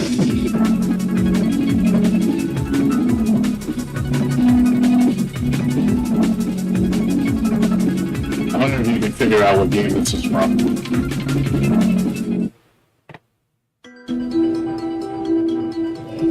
When I saw this stage and I heard this song, I was like, oh my god, I know what this is supposed to be. Supposed to be a tribute to.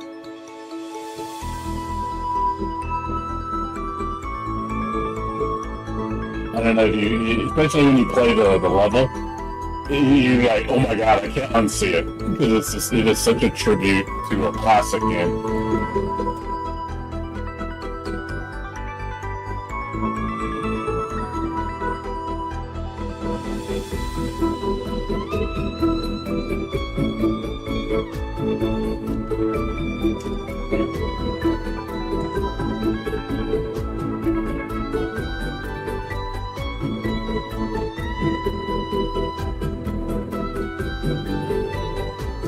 I don't know if you'll figure out which song this is a tribute to.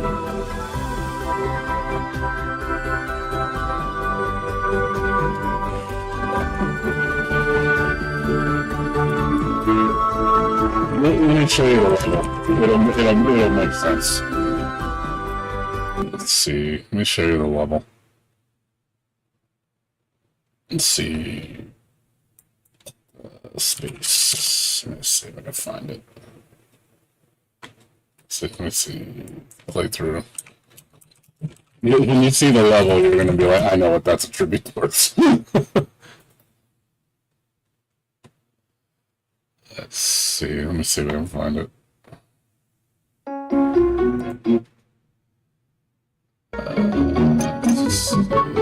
I'll find it.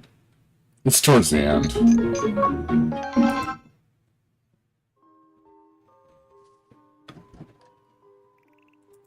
Let's see. Oh yeah. That fucking song. That fucking song. I'm pretty sure you can tell what this is a tribute towards.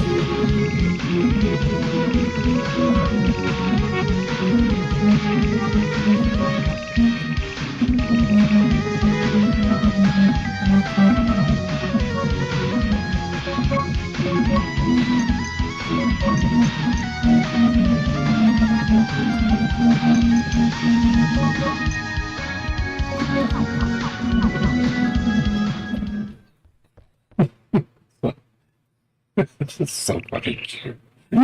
It's so fucking cute.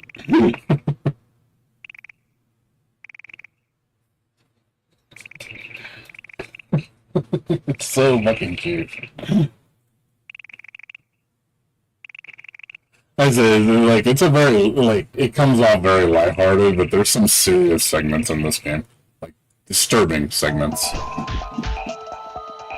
You can see how it plays.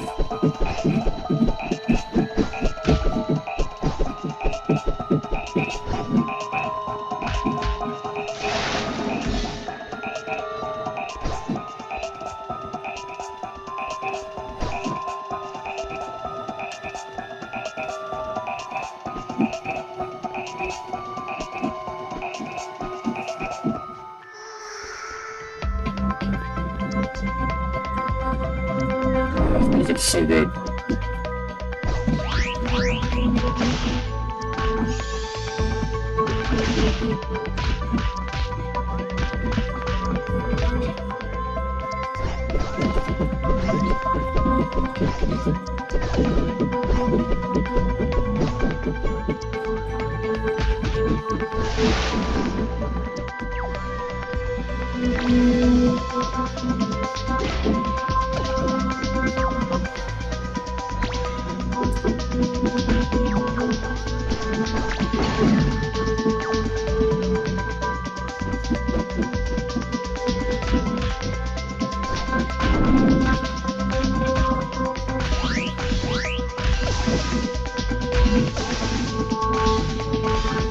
Living the top.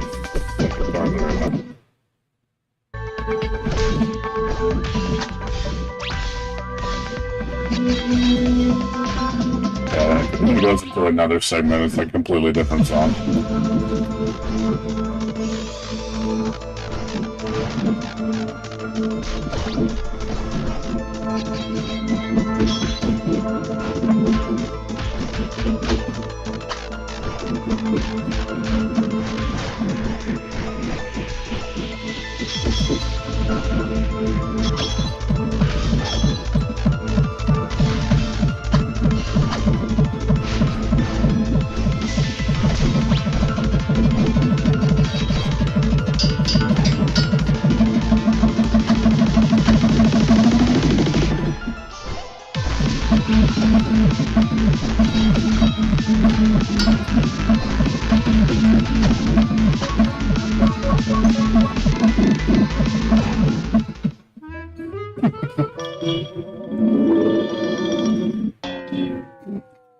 It's fucking cute.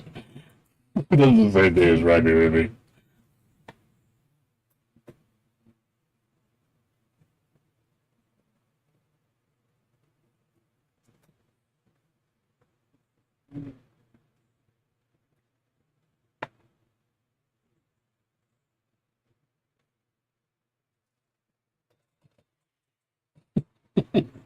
It's cute though.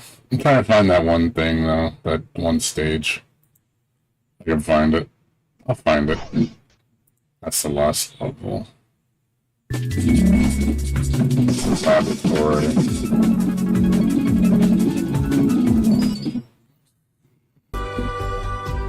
There it is. You can tell what the game was trying to copy.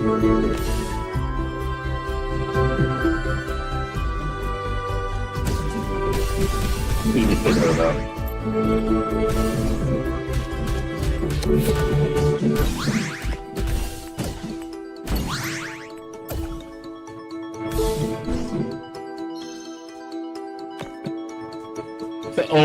It's an old Nintendo game.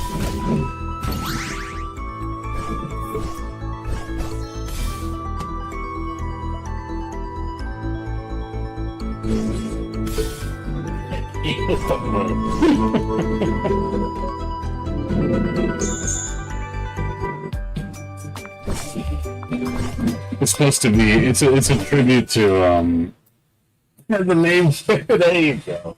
There you go. You know what game it is. You know what game it is. Yeah, trust me. When I saw this level, I was like, "Yep, it's fucking DuckTales." It's the main stage of DuckTales. So that's the first thing I thought when I first saw that stage and heard the music. I was like, "Dude, it's fucking the moon stage." It's a really good track. Yeah, I would say definitely. Even the remix is really good.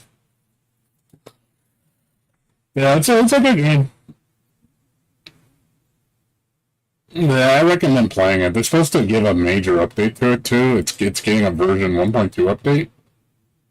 So they're gonna add a new map, new boss, and new ending.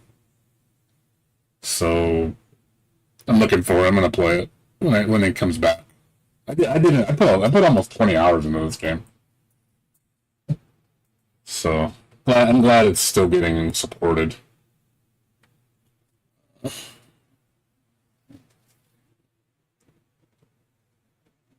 Yeah, it's getting a fourth ending. Because I got the third ending. I think the third ending's the true ending. Because you gotta do a lot of shit to get the true ending. This game is like, it gets pretty fucking hard.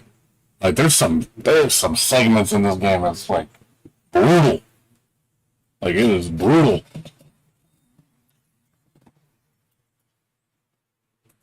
Like some bosses I'll die like 50 fucking times because it's like, holy crap, shit's hard.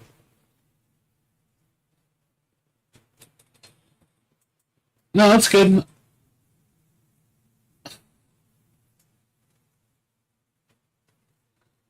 Yeah, I mean, the game is deceptively good. Like, I honestly thought it was like a cheap man's Rabby Ribby. And then you play and you're like, wow, this game actually is pretty coherent. Like, it's got a little bit of jank, but it's not like bad jank. It's like, it's acceptable jank. But you can see the base, like the bones of the game is actually really solid.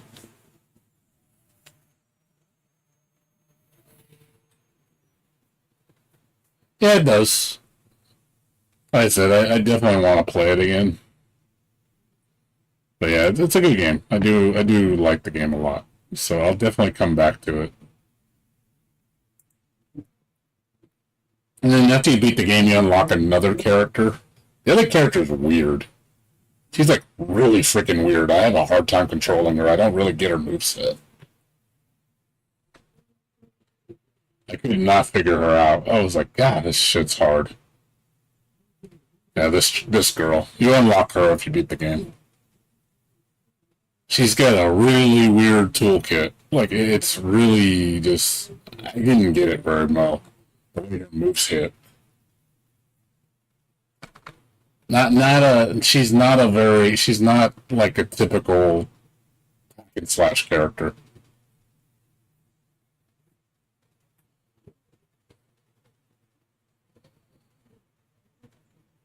I said, it's mostly cute stuff, though. A lot of cute stuff in this game. But there's a lot of cute mini games.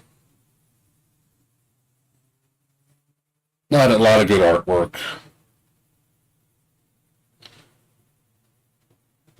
It has a little bit of a cult following.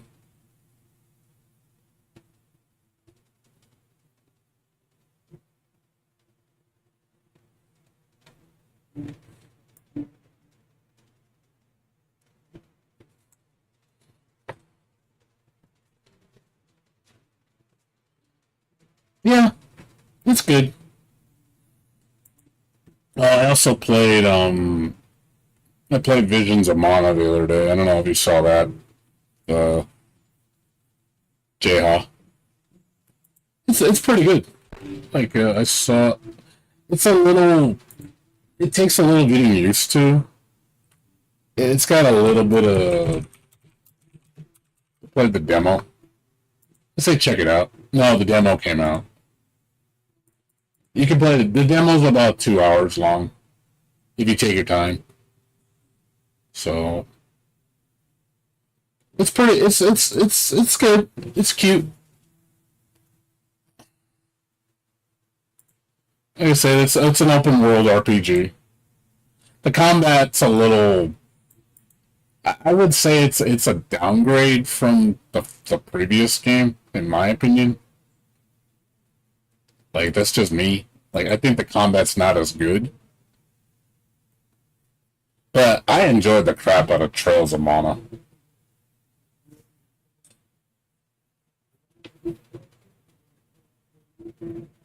So, but it seemed good. Like, it has that charm. It's still a 3-player game. You know, you have a team of 3, tag in and out. But it's very similar to Trails, but I think Trails was more, I would say, smoother.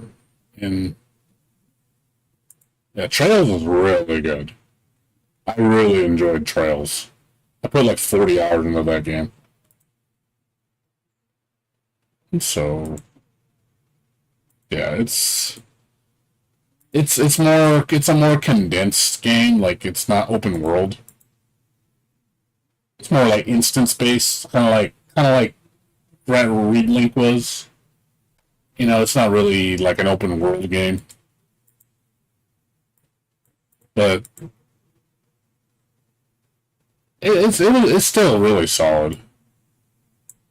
The game has a lot of side content and stuff, so I do recommend it. So you can play as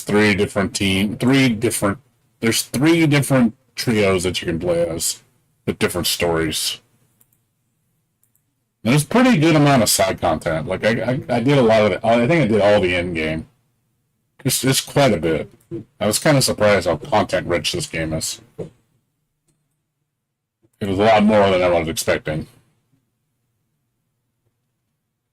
Trials. Yeah, Trials. Sorry. Say Trails. Trials.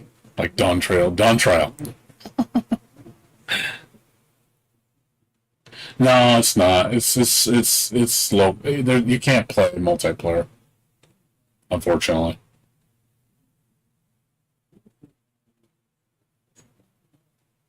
Yeah, it's single player.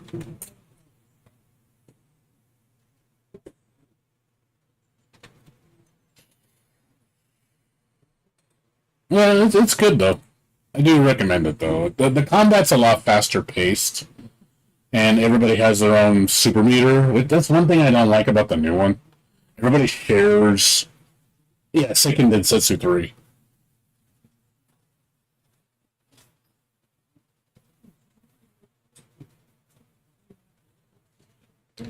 I like the fact that everybody has their own dedicated super meter. Because you have a level 1, a level 2, and a level 3. But the thing in the other game is just one super. And I'm like, really? Just one super? So everybody shares the one super bar. Which is kind of like, yeah, everybody does a different super. I was like, I couldn't do like crazy combos and shit, because in this game you can do like, oh, I want to do my level 1, tag the next person in, do your level 2, tag the person next person, do your level 3, which I thought was kind of cool. But the other game is like, yeah, you just have one super. And I was like, that's kind of lame. So I think this game has more evolved combat. I don't know if it's because of the demo.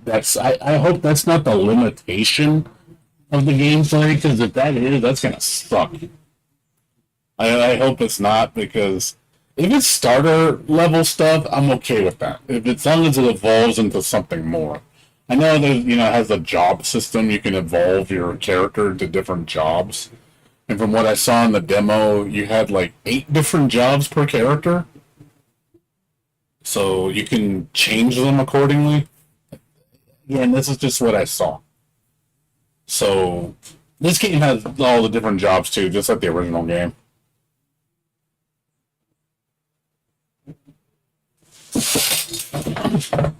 Yeah, it's good.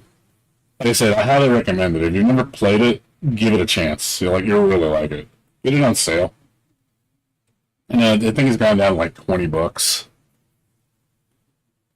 Yeah, I'm gonna pick it. Well, I mean, I'm getting it from work, so if you want to watch it, come on by.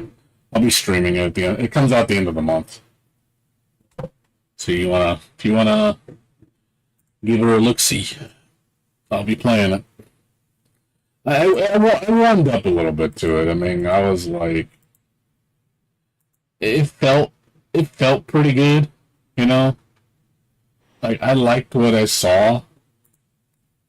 It's got some problems, I noticed, though. One thing I noticed was, I don't know if it's a performance issues, but it has stuttering, and then also the cutscenes are 30 frames per second. I don't understand why. I think it's only the PC version. I don't think the PS5 version has the problem. Why is it? It's like, that seems like a glitch. Because I look at how choppy it runs in the cutscenes. I'm like, why is it so choppy? Like, it only does it in the cutscenes. Like, when I'm outside the cutscenes, it runs at 60.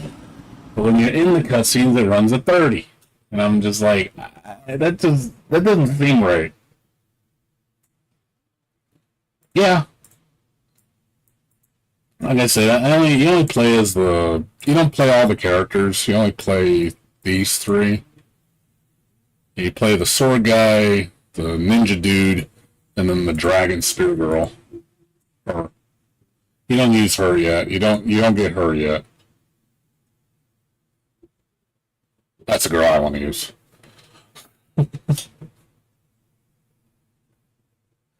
Yeah, but it looks promising. It's like, and this is honestly, out of all the Square Enix games, this is the one I kind of pay attention to the most. Like, I prefer secret games over Final Fantasy. And to be honest.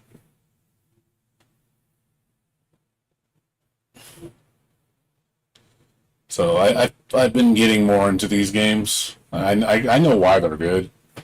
Like, I know what people adore Secret of Mana. It's probably one of the greatest RPGs ever made.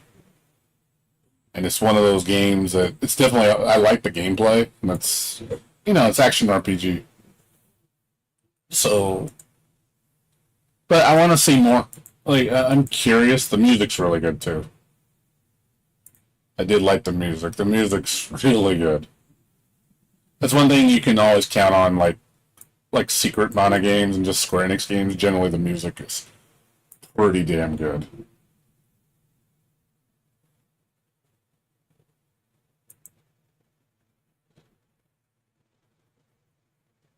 Yeah, there's a lot of side stuff in the open world when I was exploring. There's side quests. There's, like, challenges that you can find, I guess. There's also, like, different elemental abilities that affect the environment.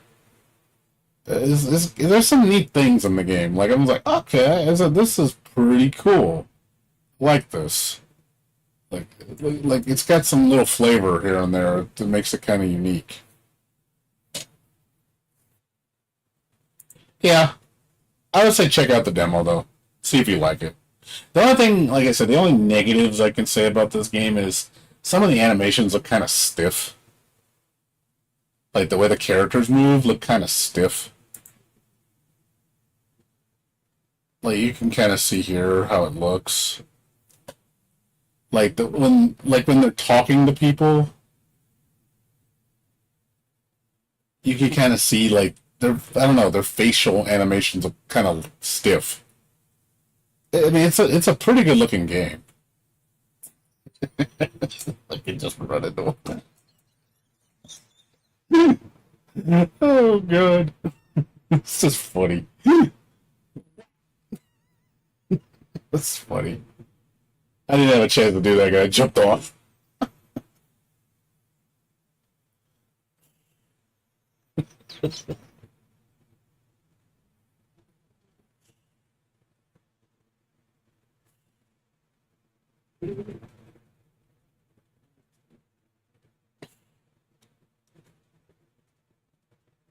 Yeah, yeah. It's pretty. It's a pretty large world. Like it's pretty big. Yeah, there's a lot of stuff to find. Um, there's a lot of different like materials, I guess, to buy things. Like there's these honey things or like syrup things that you find. They look like little. They look like fruit. I guess they're all over the world. They're for a currency for a specific type of merchant. Those orange things right there. So I collected like 80 of them, and then I noticed the merchant sold like certain things that you can buy from him. I was like, oh, okay. I was like, there's actually a unique currency that you have to farm in the open world. There's only so much of it too. You can't just get all you want. But little things here and there that I notice. I think there's 6 or 7 different elements that do different things. There's also like special boss challenges. Like you see mobs that are like flash glowing. They're like special mobs. They'll do like they're way stronger than the normal mobs. They do like their own unique attacks. I found like 3 or 4 of them in the open world.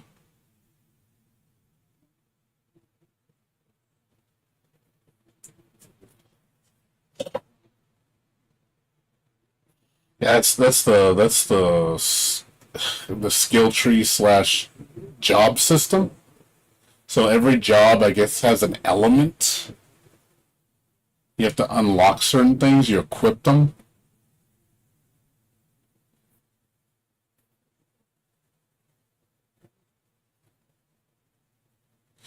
So there's 8 different elements. It looks like it's like wind, earth, water, fire, light, dark,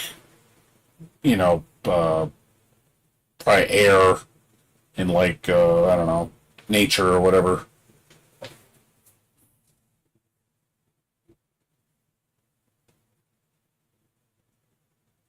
It looks interesting.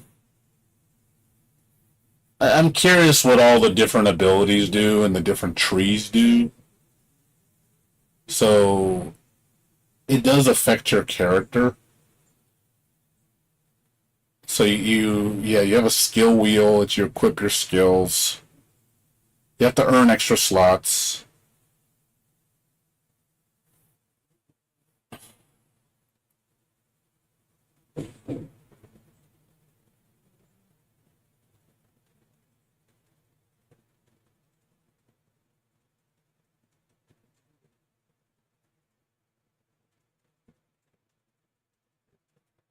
Like I said, it has some neat little things in it. I was like, okay, this thing's pretty engaging. Like it's not like stupid like Brain did.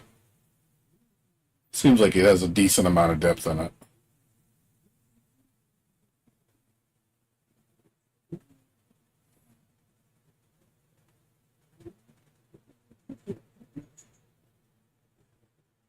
There's dodge.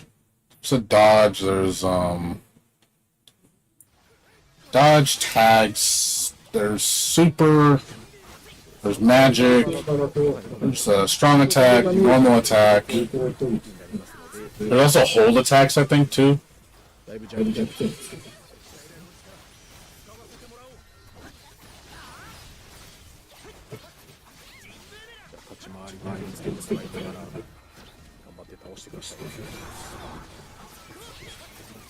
And you can do air combos. I'm trying to figure out like the combo system, the way like, because you can do like certain characters can do like knockups, I guess. I know also knockdowns, so you can hit them in the air and then you can knock them down to the floor, and then you can tag out any single attack. Any attack can be tagged out. It's not like a tag like, you know, Wuthering Waves. You're free to do whatever you want after the tag, but it when you tag, it switches to the other character wherever they're standing, so you kind of have to coordinate things. So positioning is important.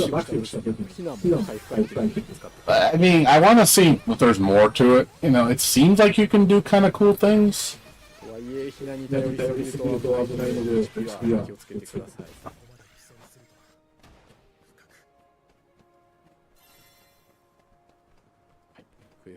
Your magic is very slow though. I notice. Magic's slow, and then you're not safe from hits. So when you cast magic, you got to make sure that things aren't going to attack you, because it interrupts your casting.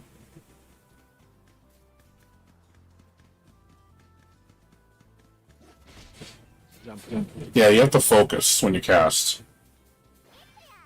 It's not just instant.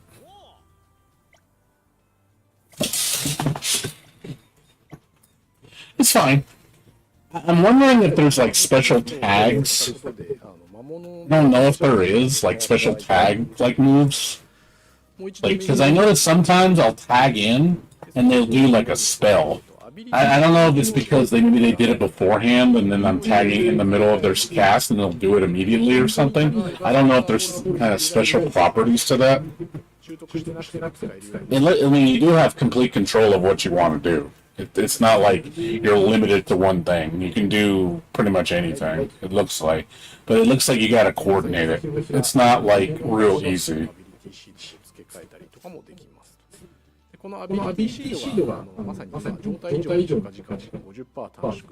Yeah, there's different, you can do different assignments. You can make them really aggressive, you can make them real defensive, you can make them very item heavy, very mage heavy, very cautious. So that's the same as Trials. Trials of Mana had that too. The AI seems fairly competent. It doesn't seem like it's dumb.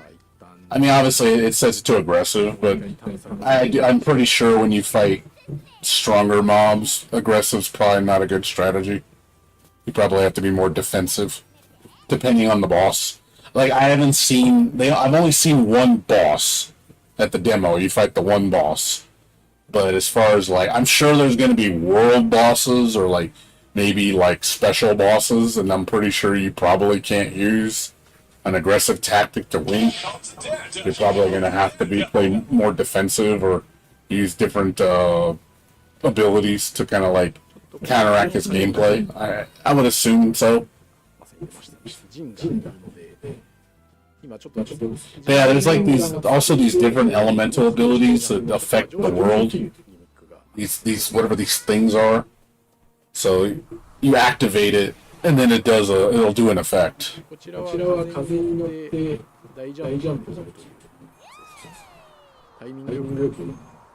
So you can fly. That's pretty cool.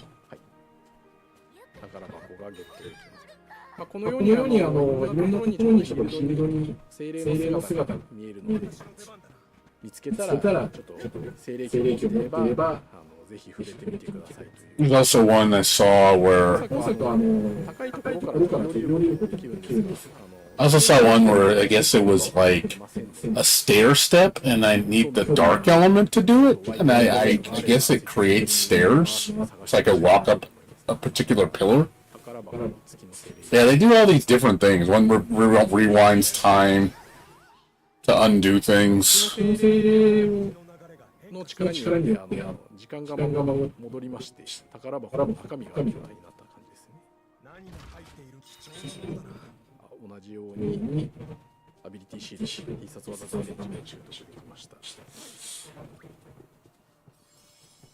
Yeah, there's a lot of exploration. There's quite a bit, which is definitely up my alley. Probably why I like it. The exploration seems pretty top notch. There's a lot. There's a lot to do. I was literally just going off the path, and I was just looking up all these different things just to see what was available. Like the majority. I mean, obviously we just run through it. I'm sure it's 30 minutes, but because I took my sweet time, you know, exploring. You know, I was literally just trying to find every nook and cranny. Just trying to find, like, what systems are in place or just what things can you do. And then there's also these elemental stones. I don't know what those do exactly. So, yeah, there's the one with the stairs. I couldn't get up there. The pillar behind him, that's had some stairs. I couldn't climb. Yeah, there's all these little elemental things. I'm assuming they're tied to the element you have in your party. Or something. Like, they're all there's like 8 different colors. So I know some I can interact with, some I can't. So I don't know if it's one of those things of you need to absorb the element to make the element work on something else. Or you need to have the corresponding element in your team for it to be able to work on it. Yeah, these are elite challenges. So you fight like really high level monsters. They give you like rare rewards. It's basically it's like an instance basically. You fight instance wave of battles. Yeah, your standard fare. That's just super.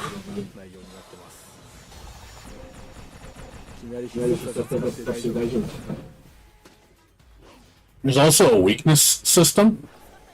So depending on the color of the hits is what type of damage you do. So if your hit is blue, blue is weak. If your hit is white, your attack is normal. If your hit is red, you're doing critical. So every character is certain elements do matter, and damage types matter if you want to do more damage. So if you have a character that's like not very good with damage on certain things, you probably don't want to use that character. Or, you know, maybe just make the computer use it, or maybe be a defensive character or something, and put your strongest characters at front that do the most damage. So I can see where you can get kind of interesting with the team composition.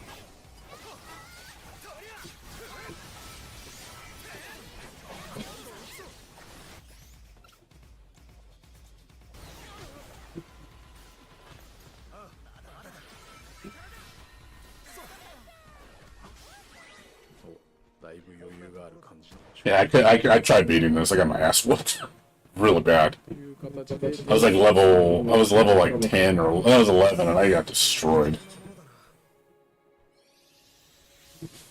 Like, I was like, these things are hitting me really fucking hard.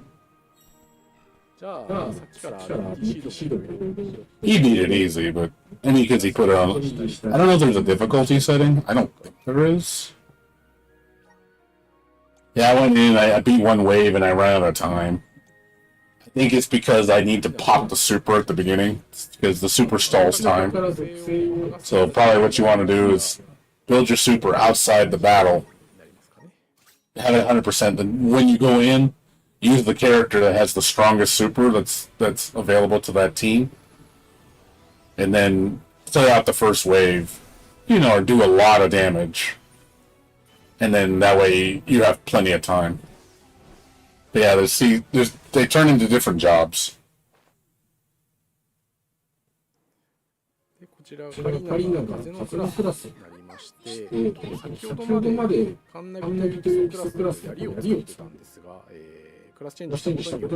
So she goes from a spear user to a dancer.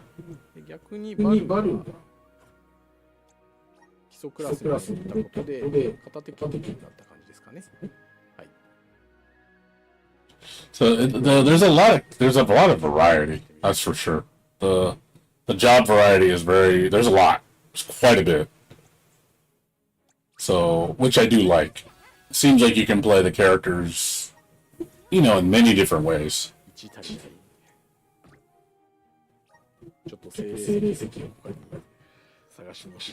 I didn't try I didn't try the jobs because I didn't sit down and play the demo that much. I played it for like 2 hours, but I wanna see the full game. The only thing I don't like about this demo, it kind of drops you right in the middle of it, and it doesn't really explain anything. Basically, it's like, here's a quick tutorial. Have fun. I'm like, okay, I don't know what does what. That's the only thing. It kind of just dumps you right into the game. You have no idea what's going on. Oh, here's some story exposition. Who are these people? Like, it jumps it. I'm guessing hours ahead of the beginning, because you don't start off like this. So there's definitely some disconnect.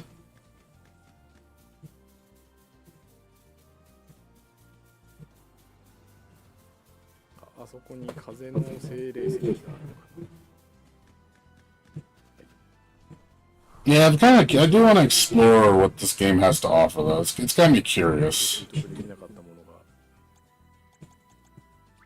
Oh yeah, I get it.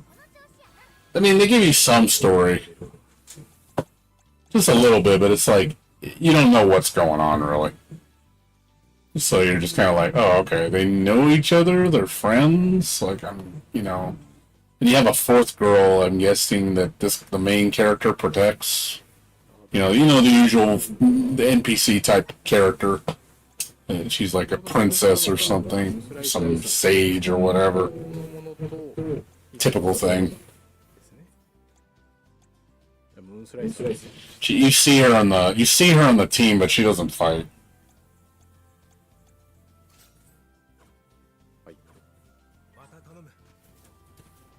Like I said, it looks interesting. I know some people kind of dogging it. I can see why some people don't like it,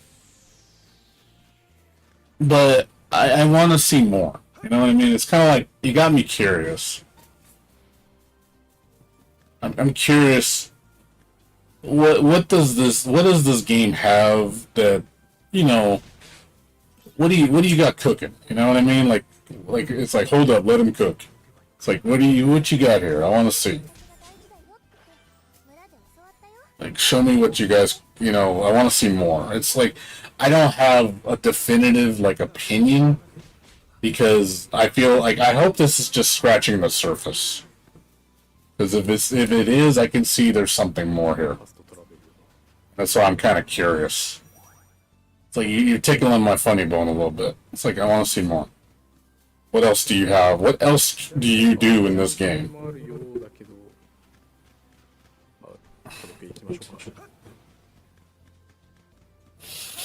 Yeah, it doesn't look bad. I'm just saying, I was reading comments, I see some legitimate complaints.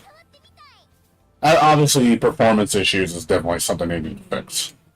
Because I ain't gonna lie, that whole stuttering and dropping frame rate on cutscenes is really annoying. They said it, I don't think it said on the PS5 version has that problem. I think it's only the PC version. I think they said the PS version runs flawlessly. But yeah, if you watch the PC version when you do cutscenes, you'll see it, and you're just like, oh god, it looks so bad. It really makes the game look ugly, because it shouldn't run that way. And I don't know if it's like a setting. I don't know if it's a glitch, or if it's something in the problem with the demo.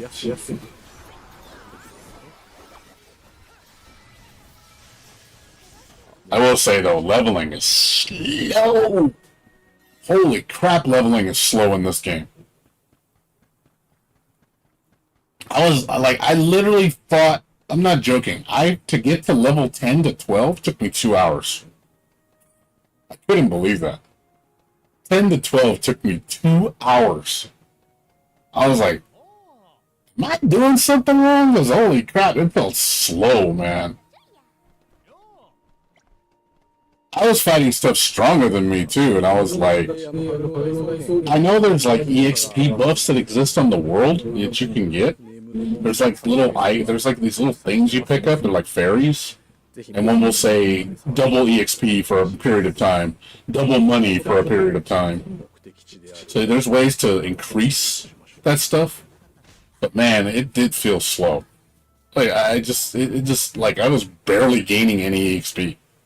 It just felt needlessly slow. Again, I don't know if there's any. It's just the demo. That's the EXP. I figured it'd be a lot faster than that. But yeah, the cutscenes run 60. These are 60. So he's playing. I think he's playing the PS5 version because this is smooth. Like I said, if you play the demo, it's not that smooth. So I think he's playing the PS5 version.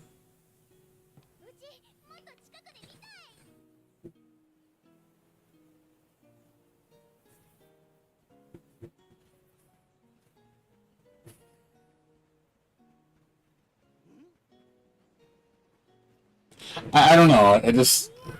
I want to see the full game. I'm hoping those little glitches are fixed. But that was the only two bad things I saw as far as performance. Just cutscenes and you know, one thing it might be, and I think somebody brought something up. This has a frame rate limiter. It has an uncapped frame rate. I'm wondering if you need to cap the frame rate. Maybe that's why the cutscenes plunge slow. Basically, because I was running it at 120 frames per second. I'm wondering if you have to run it at 60 to not have the issue. It might be one of those things, because I know some games do that. When you raise the frame rate, it like breaks cutscenes. They'll either run like choppy or they'll run too fast. So I'm wondering it might be one of those scenarios. Because that's one setting I did see in the game. You can run it at 30, 60, 120, or unlimited. I didn't try that. I should have tried that. It also has an upscaler. I'm gonna have to pull in the settings.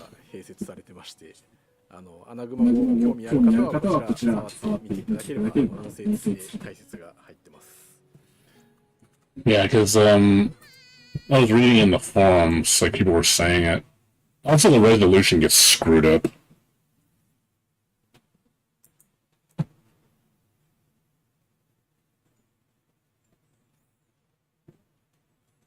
Yeah, like there's a lot of complaints about it.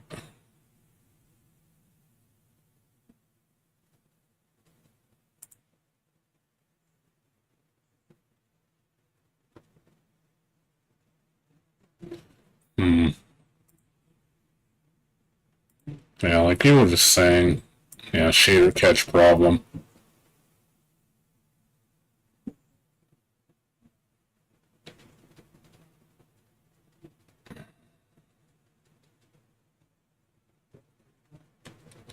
Yeah, I'm wondering if it's I'm gonna have to look. I'm gonna have to look up the settings because I did change it. I'm gonna have to play with the settings.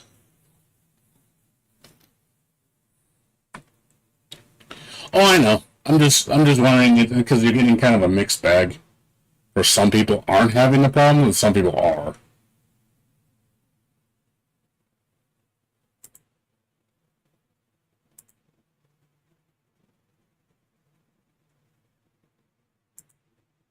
A lot of people have been saying about the performance. That was probably the biggest complaint.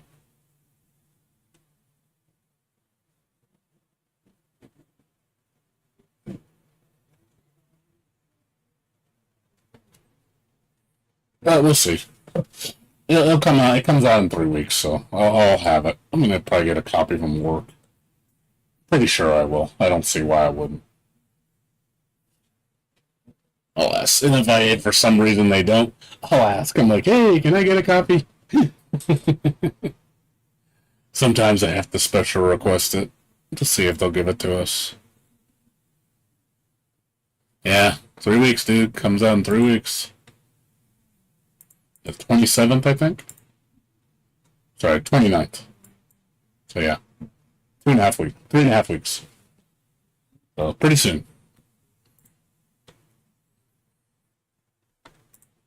Oh Lord. Well, the version 1.2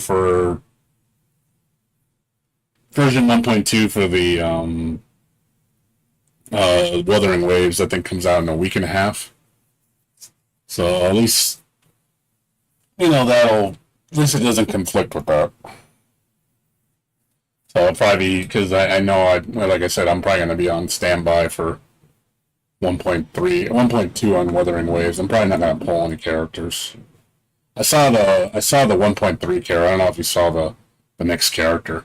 Next 2 characters, they showed them already for 1.3.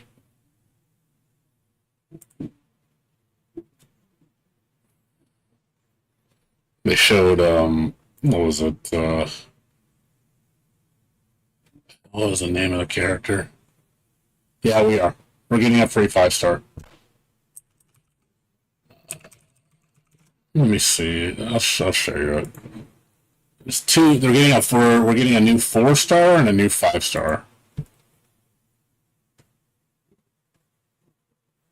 Yeah, there's. No, have you seen it? Her. This is on the official Wuthering Waves site.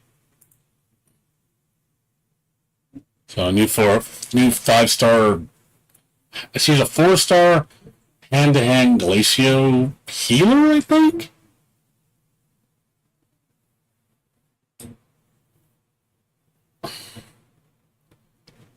And then the mommy character, everybody lost their shit on, was Shorekeeper. I was like, okay, she looks pretty hot. She looks hot. I like her design. She looks really nice. I'd pull for her.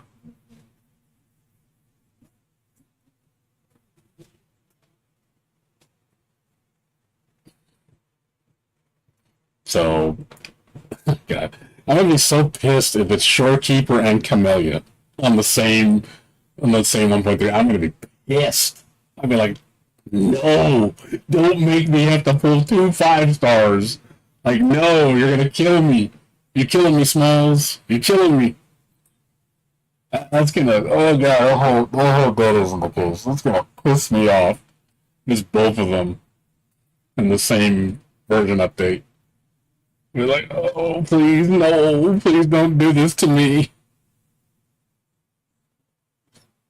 I mean, I know she's gonna be easy to get because she'll probably be alongside her, so I'm pretty sure I'm gonna get one of her.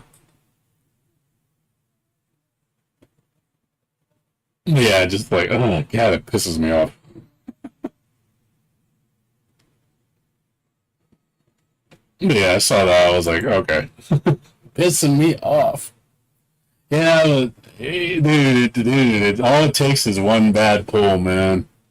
If I don't win that 50-50, that shit can turn into 160 pulls real quick, and then I'm broke. Like, right now, I'm sitting on 165 pulls.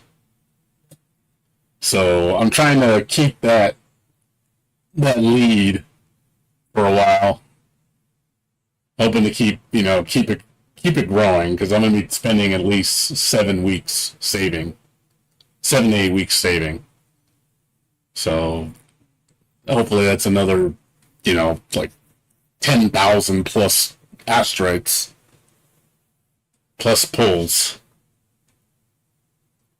That way I go in. I would hopefully have like 40,000 asteroids by the time I hit 1.3. Where I'm like, okay, big spender here, gonna fucking spend some moolah. Yeah, I'm not going to. I'm not pulling 1.2 at all. Especially if they're giving us one free 5-star, they're giving us, it's the male character, that's fine. I don't really want the paintbrush girl that much, She's cute, but it's like I'm not really digging her.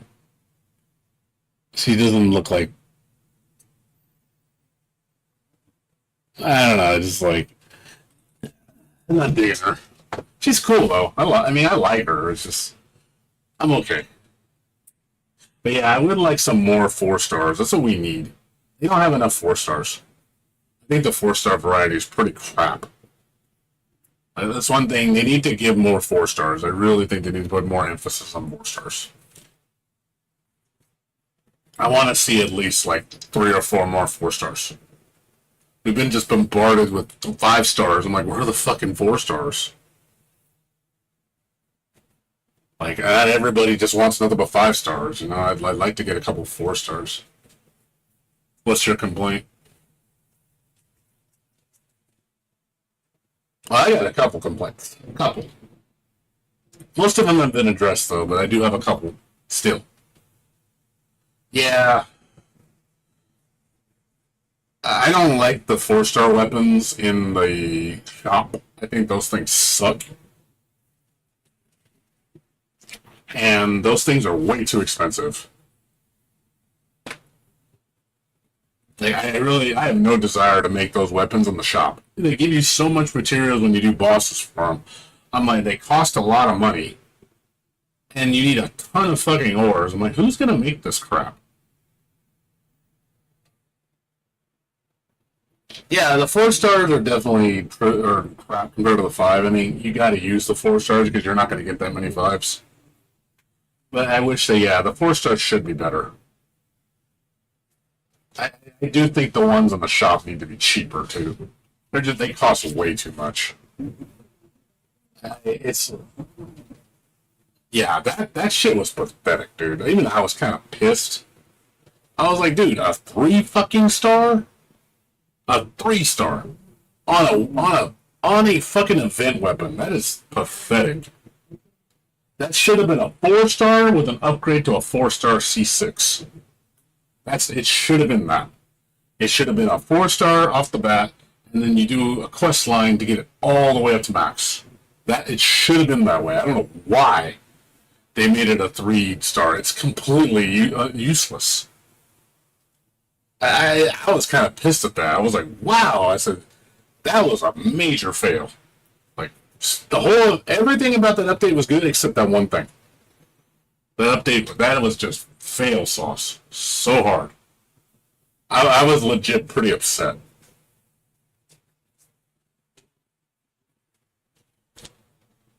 I don't know what they were thinking when they made that weapon. I was like, wow, you guys weren't thinking or something, man, because I really think they need to go back and redo that weapon. I really think they need to do that weapon justice. Because it does feel like an insult. It feels like a slap in the face. It really does. It's like a gimmicky-ass weapon that you're never going to use. You know, I'd use it if it fucking was a 4-star with upgrade ability and had decent stats. I'd use it. But you got to make those weapons appealing. If you're going to give us a free 4-star weapon, you know, you got to make it good with upgrade ability. Yeah, I'm gonna write that as feedback. I'm gonna write that, and then the other thing I want to see them fix, and a lot of people are saying the same thing. They need to fix the tacit fields. Tacit fields give such crap rewards. I hate the tacit fields, man. Tacit fields charge way too much wave points for what you get. I think it's the worst. It's the worst time and resource to time and drop to resource conversion in the entire game. It's like when I do those, I'm like, wow, I got 6 fucking upgrades for 60. I'm like, this is terrible, like unacceptably bad. Yeah, I said the same thing. I said, either make that shit 40 at a bare minimum, or double the drop rate.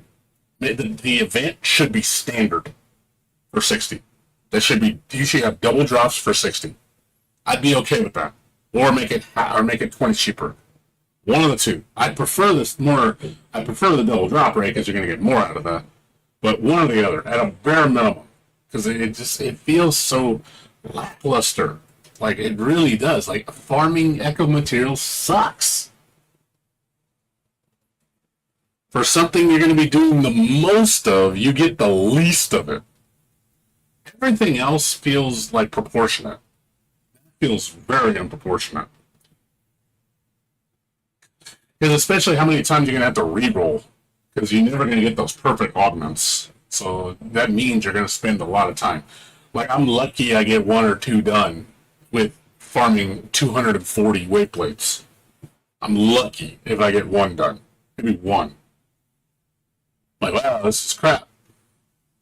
Yeah, I'm going to put that as feedback. I'll probably do that tomorrow. I'll do that along with that weapon. Yeah, I forgot to mention the weapon. I think those are the two, like, I would say, the only other complaint I have, is, well, they're already addressing it, but not really a complaint, but them expanding, what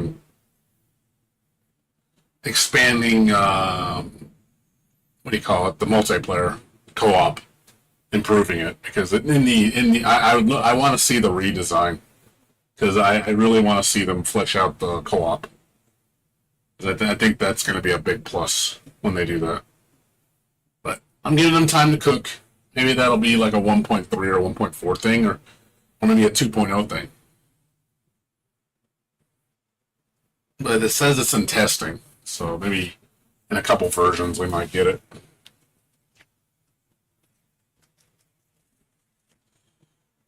As far as anything else, like major complaints, those are my only ones. So, yeah, that's about it. That's all I can see is just major complaints. I mean, most of the bugs are pretty much fixed. Most of them. The performance has been getting way better. I noticed my game runs really smooth now. I don't have any issues now. Runs like butter.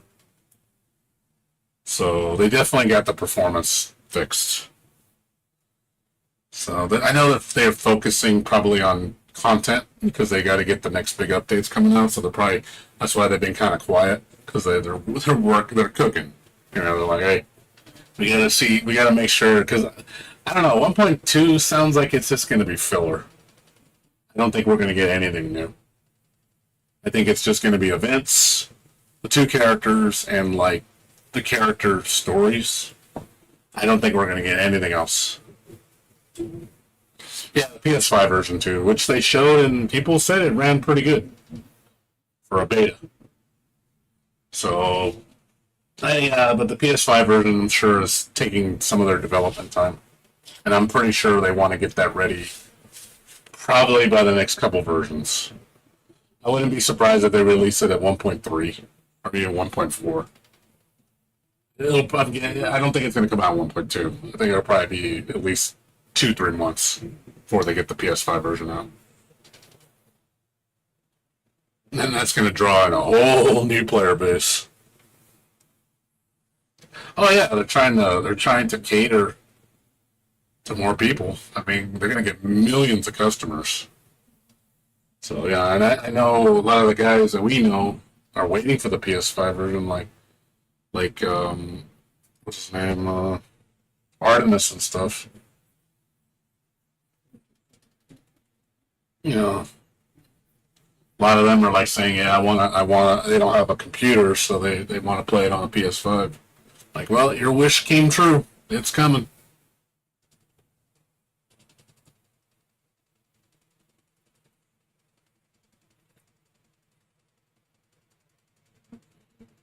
Yeah, I see good things coming along.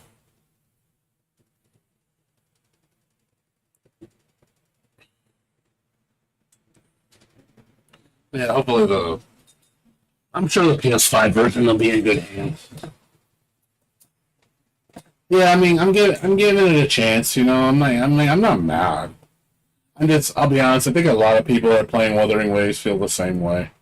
We feel starved for content. That's one thing a lot of people have been saying lately. I follow a lot of Wuthering Waves creators, and they've been hearing a lot of people say that. People are really starved for content. We want more. Because it's like, we like what you guys give. It's just, you gotta wait. I'm like getting impatient. I'm like, I want to play, I want to do more. But yeah, I did too. Neverness to Everness looks really good. Neverness to Everness, in my opinion, looks way better than Zenless Zone Zero. Like, by a mile. Like, holy crap. When I saw that game, I was like, dude, I am digging this vibe. This vibe is cooking, man. I was like, I love this whole, because I got vibes of, it felt like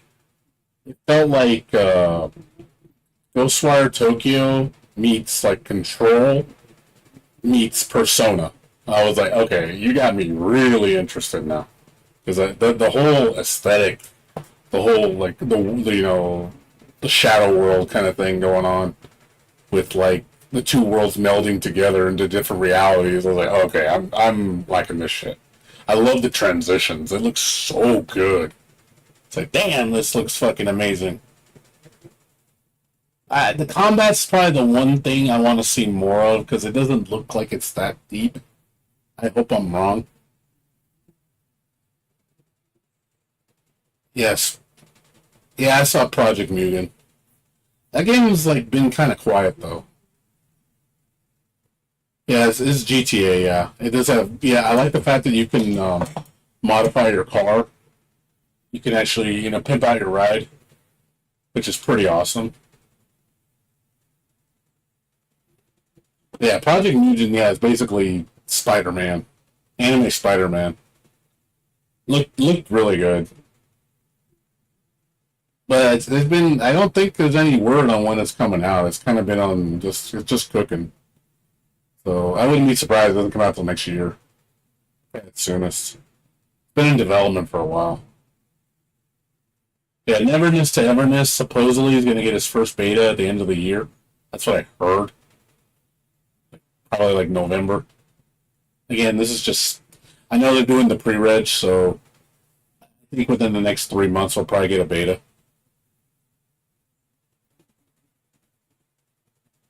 But it does look good.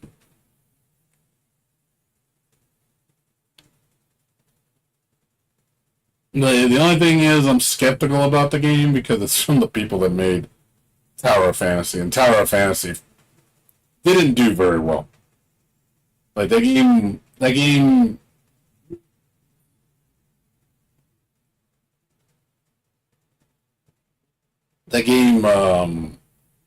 did not perform well, and makes me kind of skeptical because it's like, we'll see. I'm kind of going in with a little skepticism.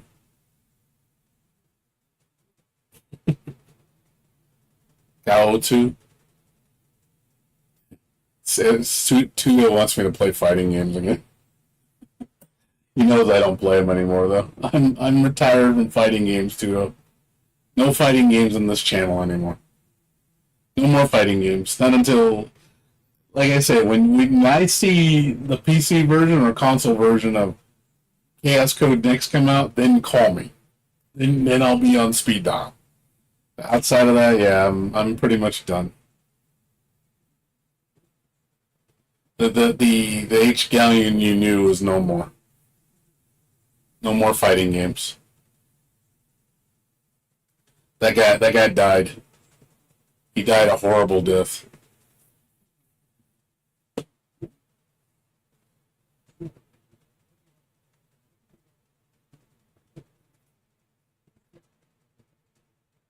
Yeah, hopefully they learn. No, I know.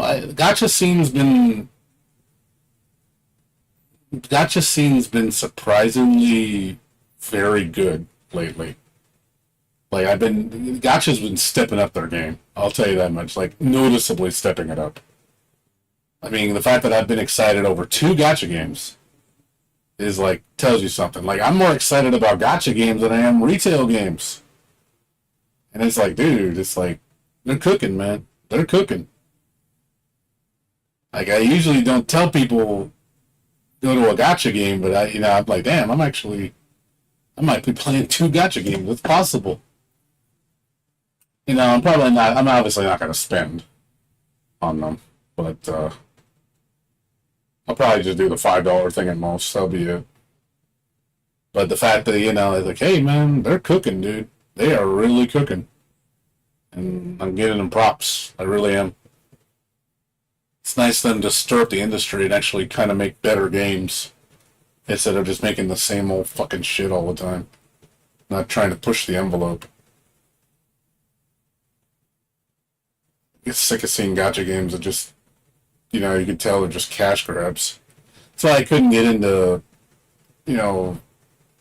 Zenless Zone Zero, because it looks so fucking boring.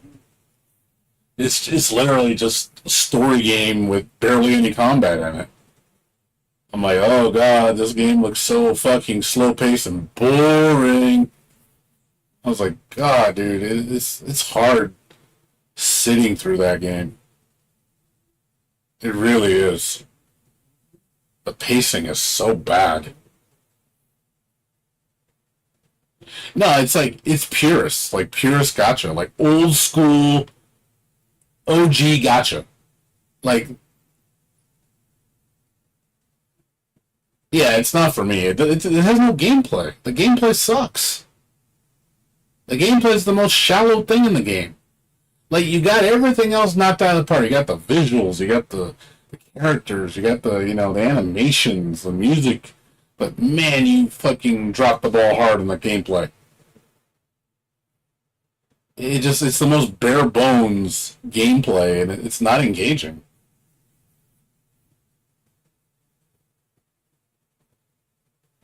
On top of it, you have a terrible system, the fucking TV system, which is complete garbage that nobody wants. Like, seriously, the TV system is complete horseshit. Like, most people say that, like, majority of people say the worst part of the game is the TV system. That is the worst part of the game. And there's so much of it.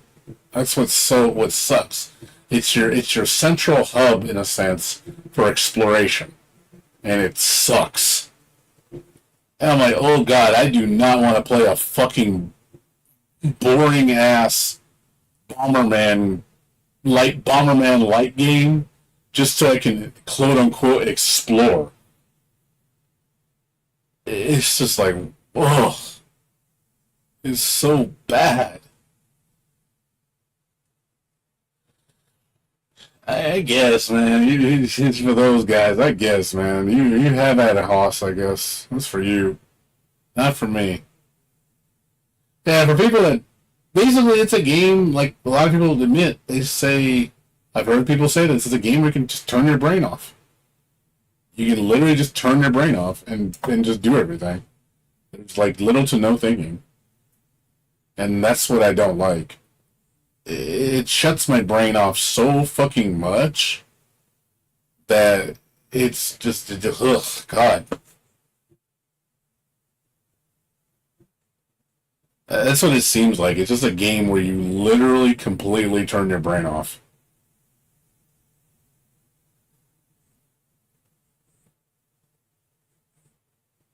Like, you don't have to pay attention, you don't have to... You literally just button mash and fucking play majority of the game. And I see even the top players when they're playing the game and getting to the end, it doesn't even seem that hard. It really doesn't. And I'm just like, it's just made for people that just honestly just want to not turn their brain off. Make sure you just completely shut off. And just be like, and that's why it's so popular. Like, I looked at how much it made. It made $100 million, I think, in its first week or so, which is disgusting. It outsold everything. I think the first, like, the July report came out, it beat everything. Like, it was so ahead of everything else I was like, I think it was double what Genshin made. I was just like, Jesus Christ, dude. It's that popular. I'm just like, yep. I tell you, man. People, that's what people want. Well, that's what they're chasing. They know the audience they're chasing. They know that's what they want. They're like, hey, people that don't play games and just want to shut their brain off. I'm like, huh? There's an audience for that.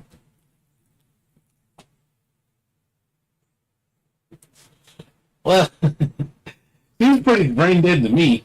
Like, especially when you play the action segments, because you could literally just button mash and the enemies just stand there. Like, it's been shown multiple times. The enemies are so passive.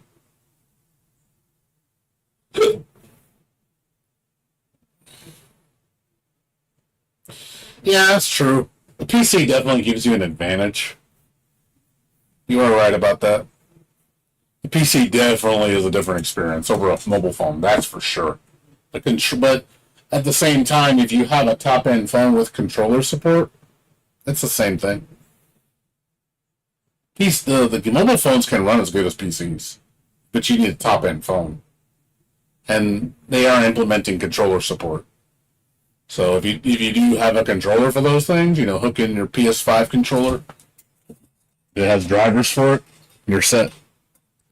You got a portable gaming PC. No, I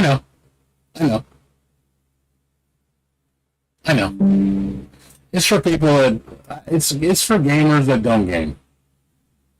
It's like Strive. Strive is for people that don't play fighting games.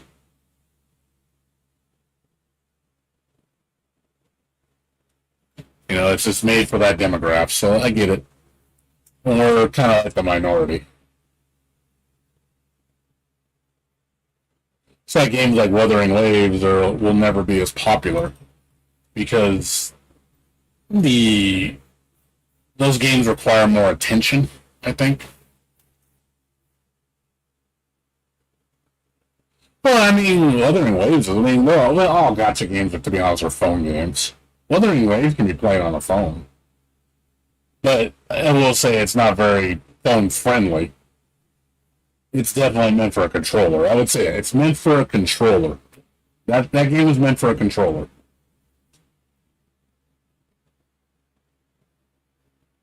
So now they actually fixed a lot of the phone problems. Somebody was testing it. I saw a video. Let me look it up. Like, for example, my phone, like a V8.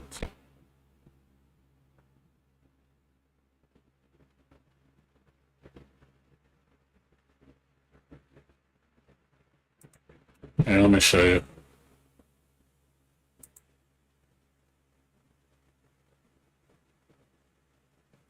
Like, look how good this runs.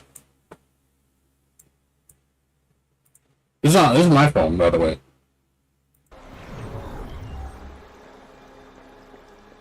That's on my phone.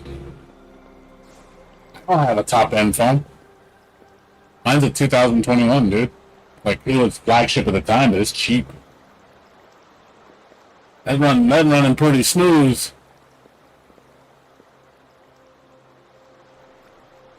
My phone's like $150. 4-year-old phone. Looks pretty good to me. That looks extremely serviceable. The water level just dropped again. There's another 2 drones. One in the east and another in the west. I may find more sonar discs down there. I don't know, it looks pretty impressive. I mean, it's missing details, so you can obviously tell there's no shadowing and stuff like that. But I'm surprised how good this fucking runs on a phone.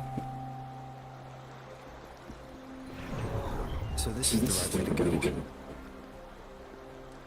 I'm being fed just enough information to work out the puzzle. This does look like Miss Magistrate's doing. I mean, I can definitely tell the difference in the graphics fidelity. It's not as pretty as the PC version. But performance-wise, it's really nice. It looks very smooth.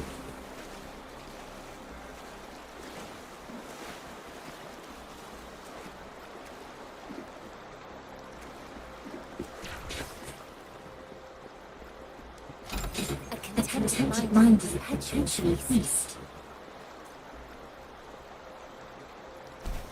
Yeah. Well, number two, they've done patch optimizations too lately. They've been focusing on that. Honestly, the patches they've been putting in for the game have really increased performance, like quite a bit. Like the game is way more optimized now. Yeah, when this game first came out, oh god, it was awful on phone, like awful. So that was the third.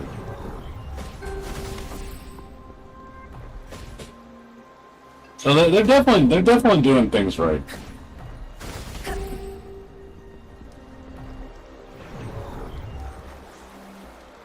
I like what I see.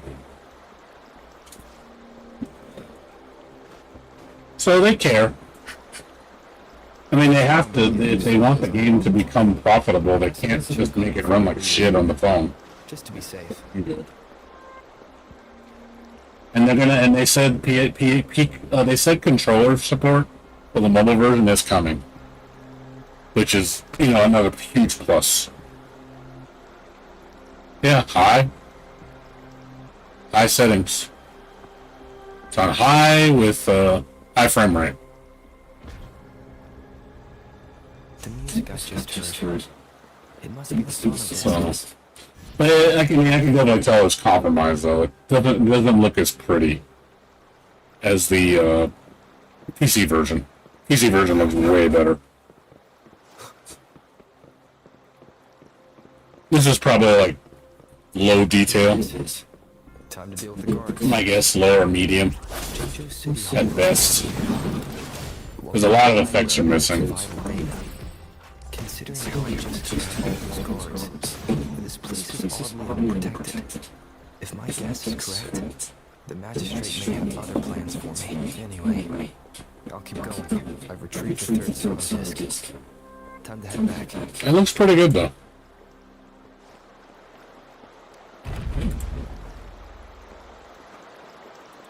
But yeah, it's definitely PC's in a league of its own. That's for sure. We get all the bells and whistles on the nice PC version. So I'm happy. And the game's only gonna get better. So the future looks bright. I hope they keep cooking because I'm liking everything they're doing. They definitely are cooking.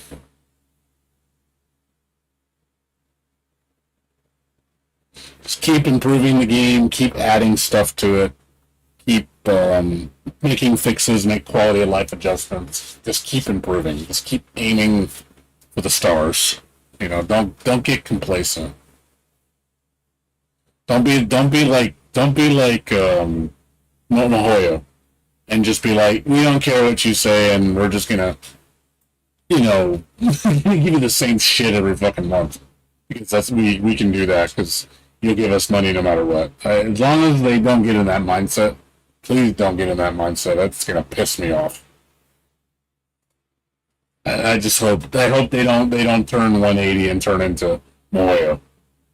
Because that would make me so upset if they did that. Like, we became the top dog. Okay, now it's time to rest on our laurels. Like, oh no. Personally, I don't want them to overtake. I don't want them to overtake Genshin because I feel it's just an invitation for getting lazy. The minute you outdo the competition and you're the best, then I feel like you're going to start getting lazy because now no one's opposing you, no one's pushing you, so now you have no reason to try. So sometimes I think that when people say they want to see a game do that well, sometimes I think that's a death wish. Because I see it so much. See things get popular, get mainstream, and then look what happens. Just tank all the way down in terms of game quality, gameplay. You know, oh, now our focus is, you know, on the, you know, I know where it goes. I just don't want to. I don't want to see Woo turn into that, because then you're gonna lose a lot of your fans if you do that.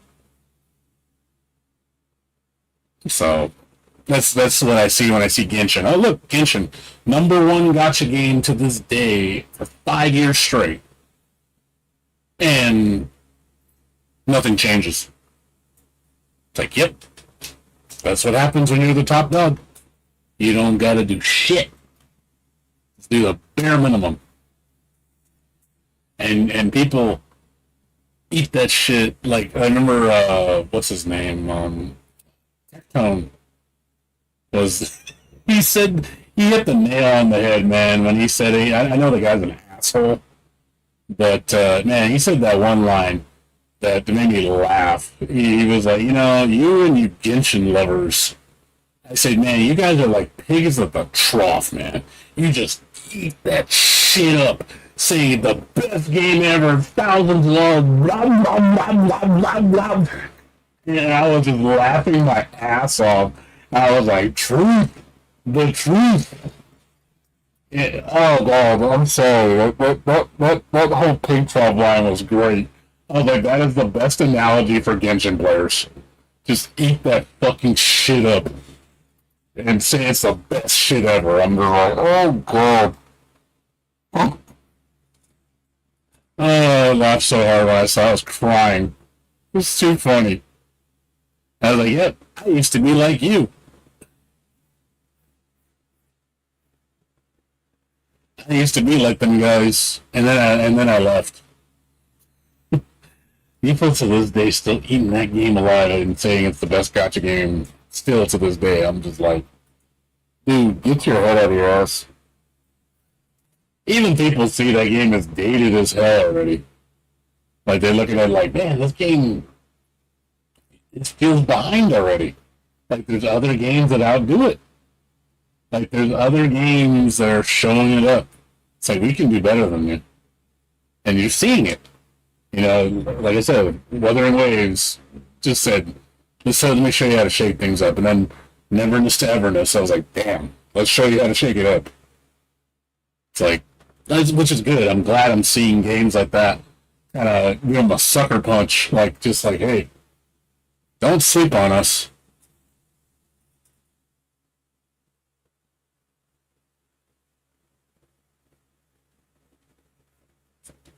Oh yeah, I saw that. Yeah, she's cute, dude. She's cute. I like her. She's cute.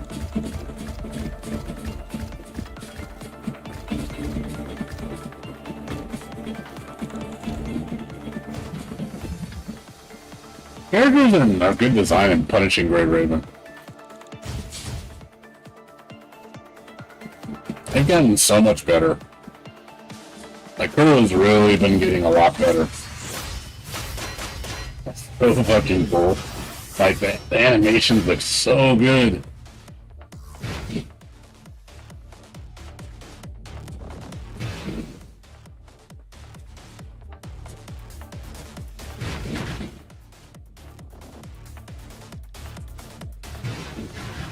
It's like, this game, I can see why people like it. Music's good. Animations look really good. Character design looks really good. It plays good too.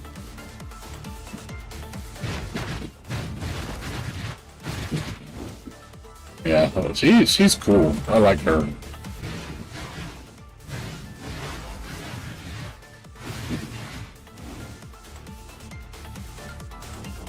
Yeah, I saw Pseudo, the Disney costume.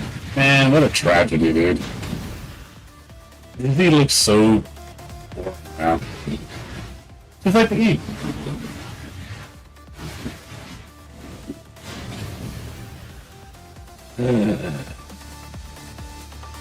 Yeah, that whole Strive season pass pissed me off.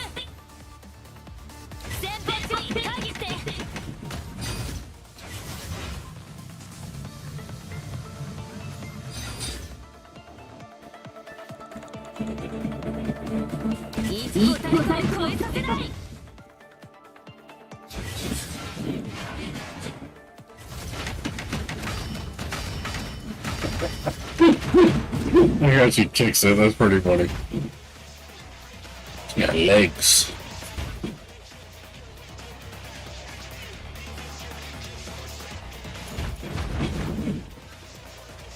They definitely have a lot of inspiration to draw from for Wuthering Waves. They can cook like this with these kind of characters and Wuthering Waves, man. Got some good shit coming up.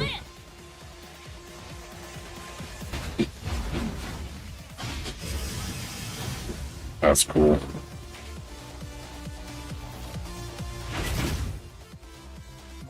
Got a lot of moves.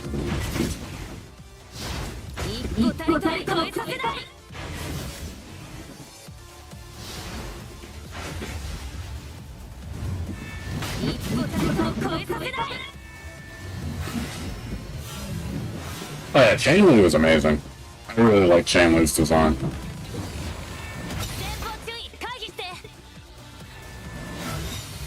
Yeah, but she's got a parry. I already love her because she has a parry. Yeah, this character is bitchin', dude. Character is bitchin', dude.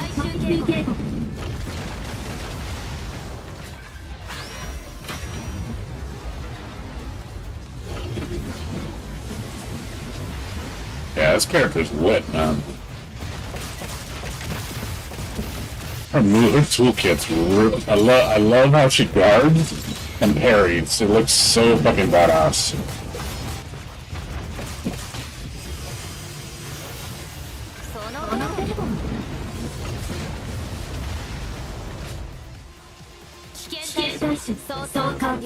And she's cute as shit. Yeah, she's like, you can tell where they inspired, what's her name from, Jingshin from. Definitely her. Yeah, she's got beautiful animations. Yeah, we need more of that. Yeah, Punishing Grey Raven, I can see why people like it. I definitely can see why people like it. It's a slick looking game. And music's good. The fighting's really solid. The challenge, it's fairly hard. So, yeah, like I said, when you see games like that, you're like, wow, these are actually good games. Like, we need more of this. I really would give Gacha more respect because of that, because they actually look like real games, not just shitty games. Because before Gacha, it was just crap. Like, I would never give Gacha the time of day. Because I looked at all these Gacha and like, they're so boring. I'm like, oh god, like, who plays this shit? And you actually see games like that where you're just like, wow, they're actually real games. You know, and some of them are actually hard. So it's nice to see that for a change, like that direction gives me hope for the future. Like, wow, gachas might be the new mainstream games. Yes, of course. You know they're gonna have 2B in this game. You know that. It's an obvious. Perry looks so good in this game.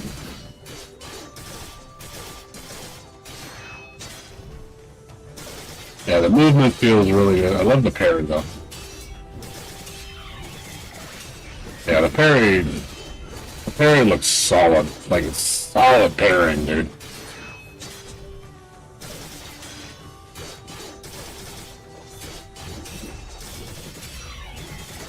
Yeah, it's got the. I can just feel it. Just by looking at it, I can see the parry just nice and quick and snappy. And the confirmation feel, it looks really awesome. It sounds good.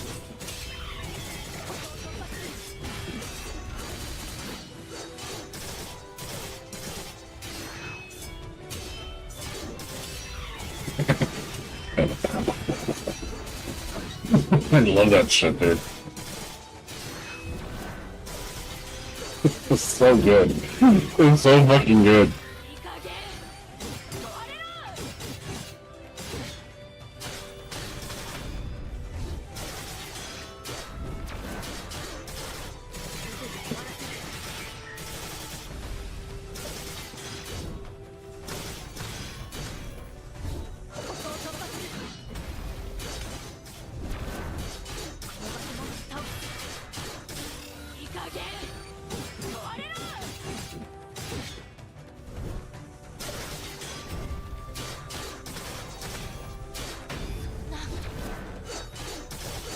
Yeah. No, I'm just saying the combat looks A plus. I can just tell by looking at it. This is from a while ago, right? It was years ago, and it's only. And I heard they're gonna, with the new team that they're putting in, it's gonna look even better. I heard they might do a graphics upgrade to make it look even better. So they're cooking. Like they're gonna soup up Punishing Gray Raven. You know, that's good. Like, it's nice to see that they're still showing it love. Like, hey, you want a really good action-packed combat game? Yeah, I mean, again, I've heard a lot of people talk about Punishing Gray Raven. I can see why it's so great. And it's only going to get better. I mean, I can see where some things seem kind of dated. The UI looks kind of simple, I guess. But I mean, that's just the UI. It's a minor gripe. But the core gameplay is there. The only thing I noticed in the game, you don't jump. There's no jumping. There's no aerial moves. Everything is based on the ground. That's where Woo is different. Because since it's instance based, there's no like world exploration. So it's all based on the combat. So I can understand why there's no jumping. Whereas Woo is an exploration based RPG. So jumping is critical. That's the only thing I really see. The game does look way faster paced than Woo looks slow compared to Punishing Gray Raven. Punishing Gray Raven looks way faster. But it is also an instance-based game. So just note that it's all instance. That's all you're going to do is instances. That's probably where I'm not as... That's probably the one thing I don't like about it. Because I prefer gameplay that's more diverse. Or Punishing Gray Raven. It's like playing Hades. You know, Hades is mostly you're just fighting gauntlets all day, and it doesn't really change. So you're just doing, and I could see that Punishing Gray Raven. Man, there's a lot of decent variety, but you are doing that one thing and only that one thing. So I could see where that could kind of get a little monotonous. You know, it's great combat. I'm not saying it's not. You know, the combat's A plus. It's just that's where I think I like Woola better because Woola goes in different directions with different things. It encompasses multiple genres. We got the platforming, you got the combat, you got the puzzle solving. That's where Woola I think is stronger because the variety is greater than that. Combat, yes, is not as much variation in the combat, but I'll take a small sacrifice in the combat gameplay to gain all those other elements. Because I think those elements make the variety more so I'm always doing different things. Not just always the same thing.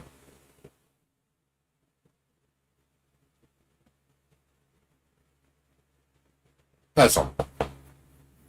But I can see the fun in playing it, you know. But I think Woo is more my thing because the game Woo definitely it rewards exploring. That's one thing Woo in games like that they players that are heavy explorers will do much better than people that don't like exploring. That's one thing I noticed about people that don't explore in Woo. They tend to spend money a lot because they don't do anything on the open world. They just want to get to the combat and get to the killing things, and I'm like, they don't do any exploration, no side stuff, and I'm like, well, that's why you're going to spend money. But that's because they don't want to do that stuff because it takes too much time, which I understand. They probably think it is a waste of time, so that's why they spend money. But yeah, again, this is fine. If you want to blow hundreds of dollars, that's fine. That's your choice. Not mine. It's not mine, but you know, I like playing the game. That's why you give me things to do that are free, I'll do them. So yeah, I try to min-max everything with the free stuff. If you give me lots of free stuff to do, I'm more inclined to play. It's when you don't give me anything free stuff to do and the free stuff is so minimal, you're gonna lose me. Because you're already gatekeeping me way too fast. And I've seen games do that. I played some games, literally I got gatekeep in the first hour. Like literally the first hour. I was like, and I'm thinking to myself, this is real gotcha right here. You get gatekeep quick in real gotcha. They're like, oh, here's the free stuff. Okay, you're done with it? Well, you're done with your, what you can do. There's nothing else to do. Oh, you want to keep playing? Here comes $10 here, $10. I'm like, and it begins. And I'm already gone. You've already lost me. But yeah, I played a couple games like that. I tried a couple gotcha games, and they both did the same shit. They literally roadblocked me in like 1 or 2 hours. I was literally could not do anything after 1 to 2 hours.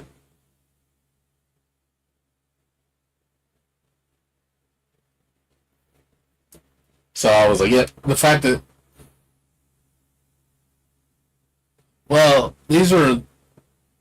I tried, it was that one beat 'em up gotcha game. I can't remember what it's called. It had some weird name. I don't remember what it was called, but it was like a beat 'em up game. Like Streets of Rage beat 'em up game. And yeah, I literally played for an hour and I ran out of resources. And I was like, and he said, oh, you gotta wait, hours to get your replenishment. I'm just like, and I tried to look for other things to do and there was nothing to do. And I was like, really? Everything was gatekeeped. Like, this is terrible. Holy shit. It's like playing, what's that one game? Dungeon Fighter. But way more restrictive.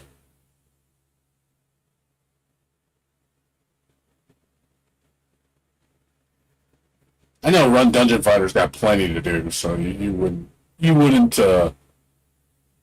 run out of, you wouldn't run out in a few hours. Like, Genshin didn't even do that. Genshin, shit, I could spend 20 hours straight and I could, not, but again, it's Genshin though. We'll see. Like I said, probably more than likely Evernight to Evernight will probably be my next gotcha. I might try punishing Grey Raven for kicks. We'll see. I just have a feeling I'm gonna get burned out with the combat because it's so much of it.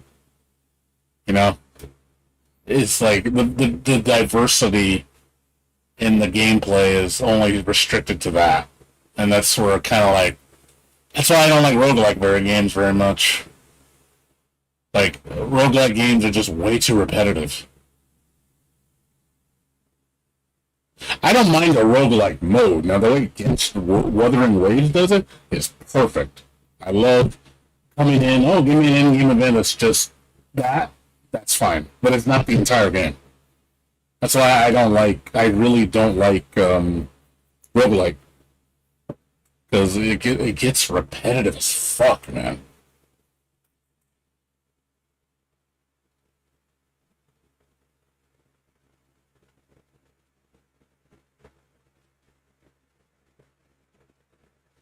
Yeah. No, I mean, I appreciate your honesty. It seems like people that have stuck with the game are the ones that got treated. Yeah, I can imagine. Again, it's for people that stuck with it. The veterans, which is, I respect them, you know? It's like, hey, you guys, I can see why you guys like it.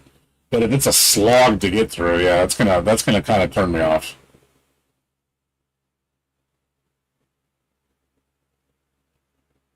Yeah, I like a good story. Don't get me wrong, I like a good story, but it's just there needs to be more in terms of the gameplay. Like I said, I like variety. That's why I like open world games. That's why I like Metroidvanias, because those have a pretty diverse amount of gameplay.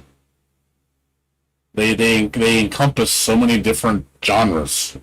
That's why I enjoy them so much, because I think they're like the variety. They have the most the variety in most games because of how many genres they encompass. So by almost by definition, a Metroidvania is going to be diverse because it's a Metroidvania. A good one, not a shitty one, because the shitty ones are bad. I played some bad Metroidvanias, they're really boring. Because they have like no depth at all. And there's like the exploration is piss minimum. So, but then you play the good ones like, you know, Ritual of the Night, After Image, you know, Rabby Ribby, where it's like, you know, top notch.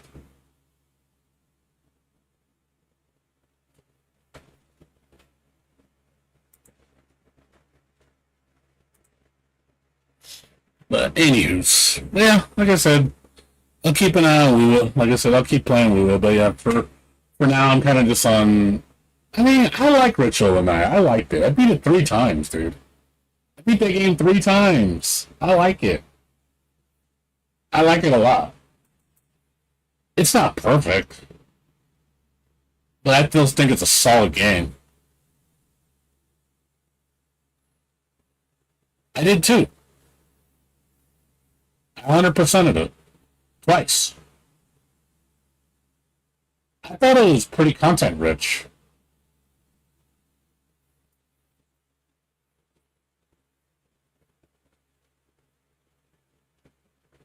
I mean, I still think Rabby Ribby's better. Rabby Ribby, I think, it still leagues better than Ritual of the Night in terms of gameplay and content. But still, I would. Yeah, I do agree with the systems in place are pretty useless. There's a lot of shit that's useless, which sucks. Yeah, you have all these different abilities, and a lot of them suck. You know, you have all this variety, but then there's only certain weapons and abilities that are good. Like the katana. The katana was like over pampered. The katana was just like trivialized almost every weapon. The katana had the most love. I love the variety in the katana. The katana was amazing, but they didn't apply that same logic to every weapon. Like, some weapons got the shaft. Like, the gun is terrible. The whip is just sad. The whip has 1 fucking attack. I'm like, really? 1? I like the whip. A whip was my favorite weapon. But it sucks because it only has 1 attack. So, yeah, I agree. In terms of the move variety, you have all this variety, but so much of it is useless. I agree with you, and I'm not even taking that away. So many weapons just felt so pointless to use. Like, I just leveled them up just to level them up, and the only ones I liked using in the game that I actually liked using that felt decent were the sword, the katana, the spear. I think that's it. Just those three. I don't think any other weapon's worth a shit. Whip is crap. Dagger's crap. Gun is crap.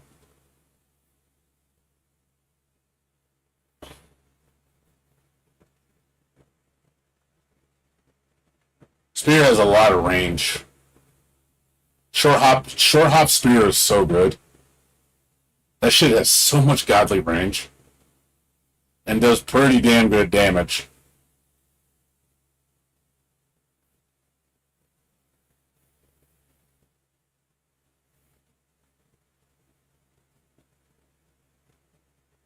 But yeah, katana overall, just because of the utility of the katana.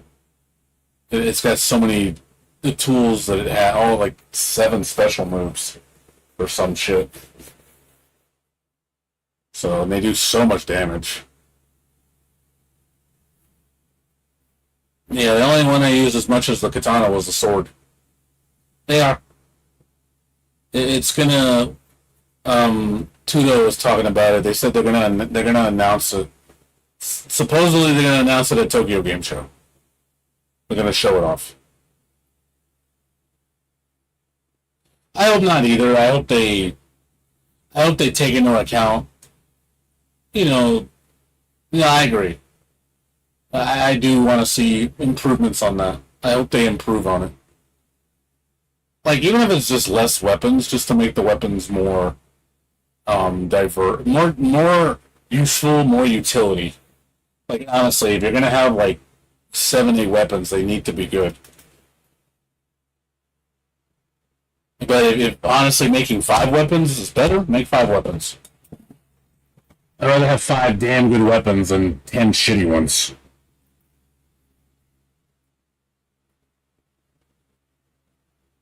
What's up, David? We're just talking about Bloodstained Ritual tonight.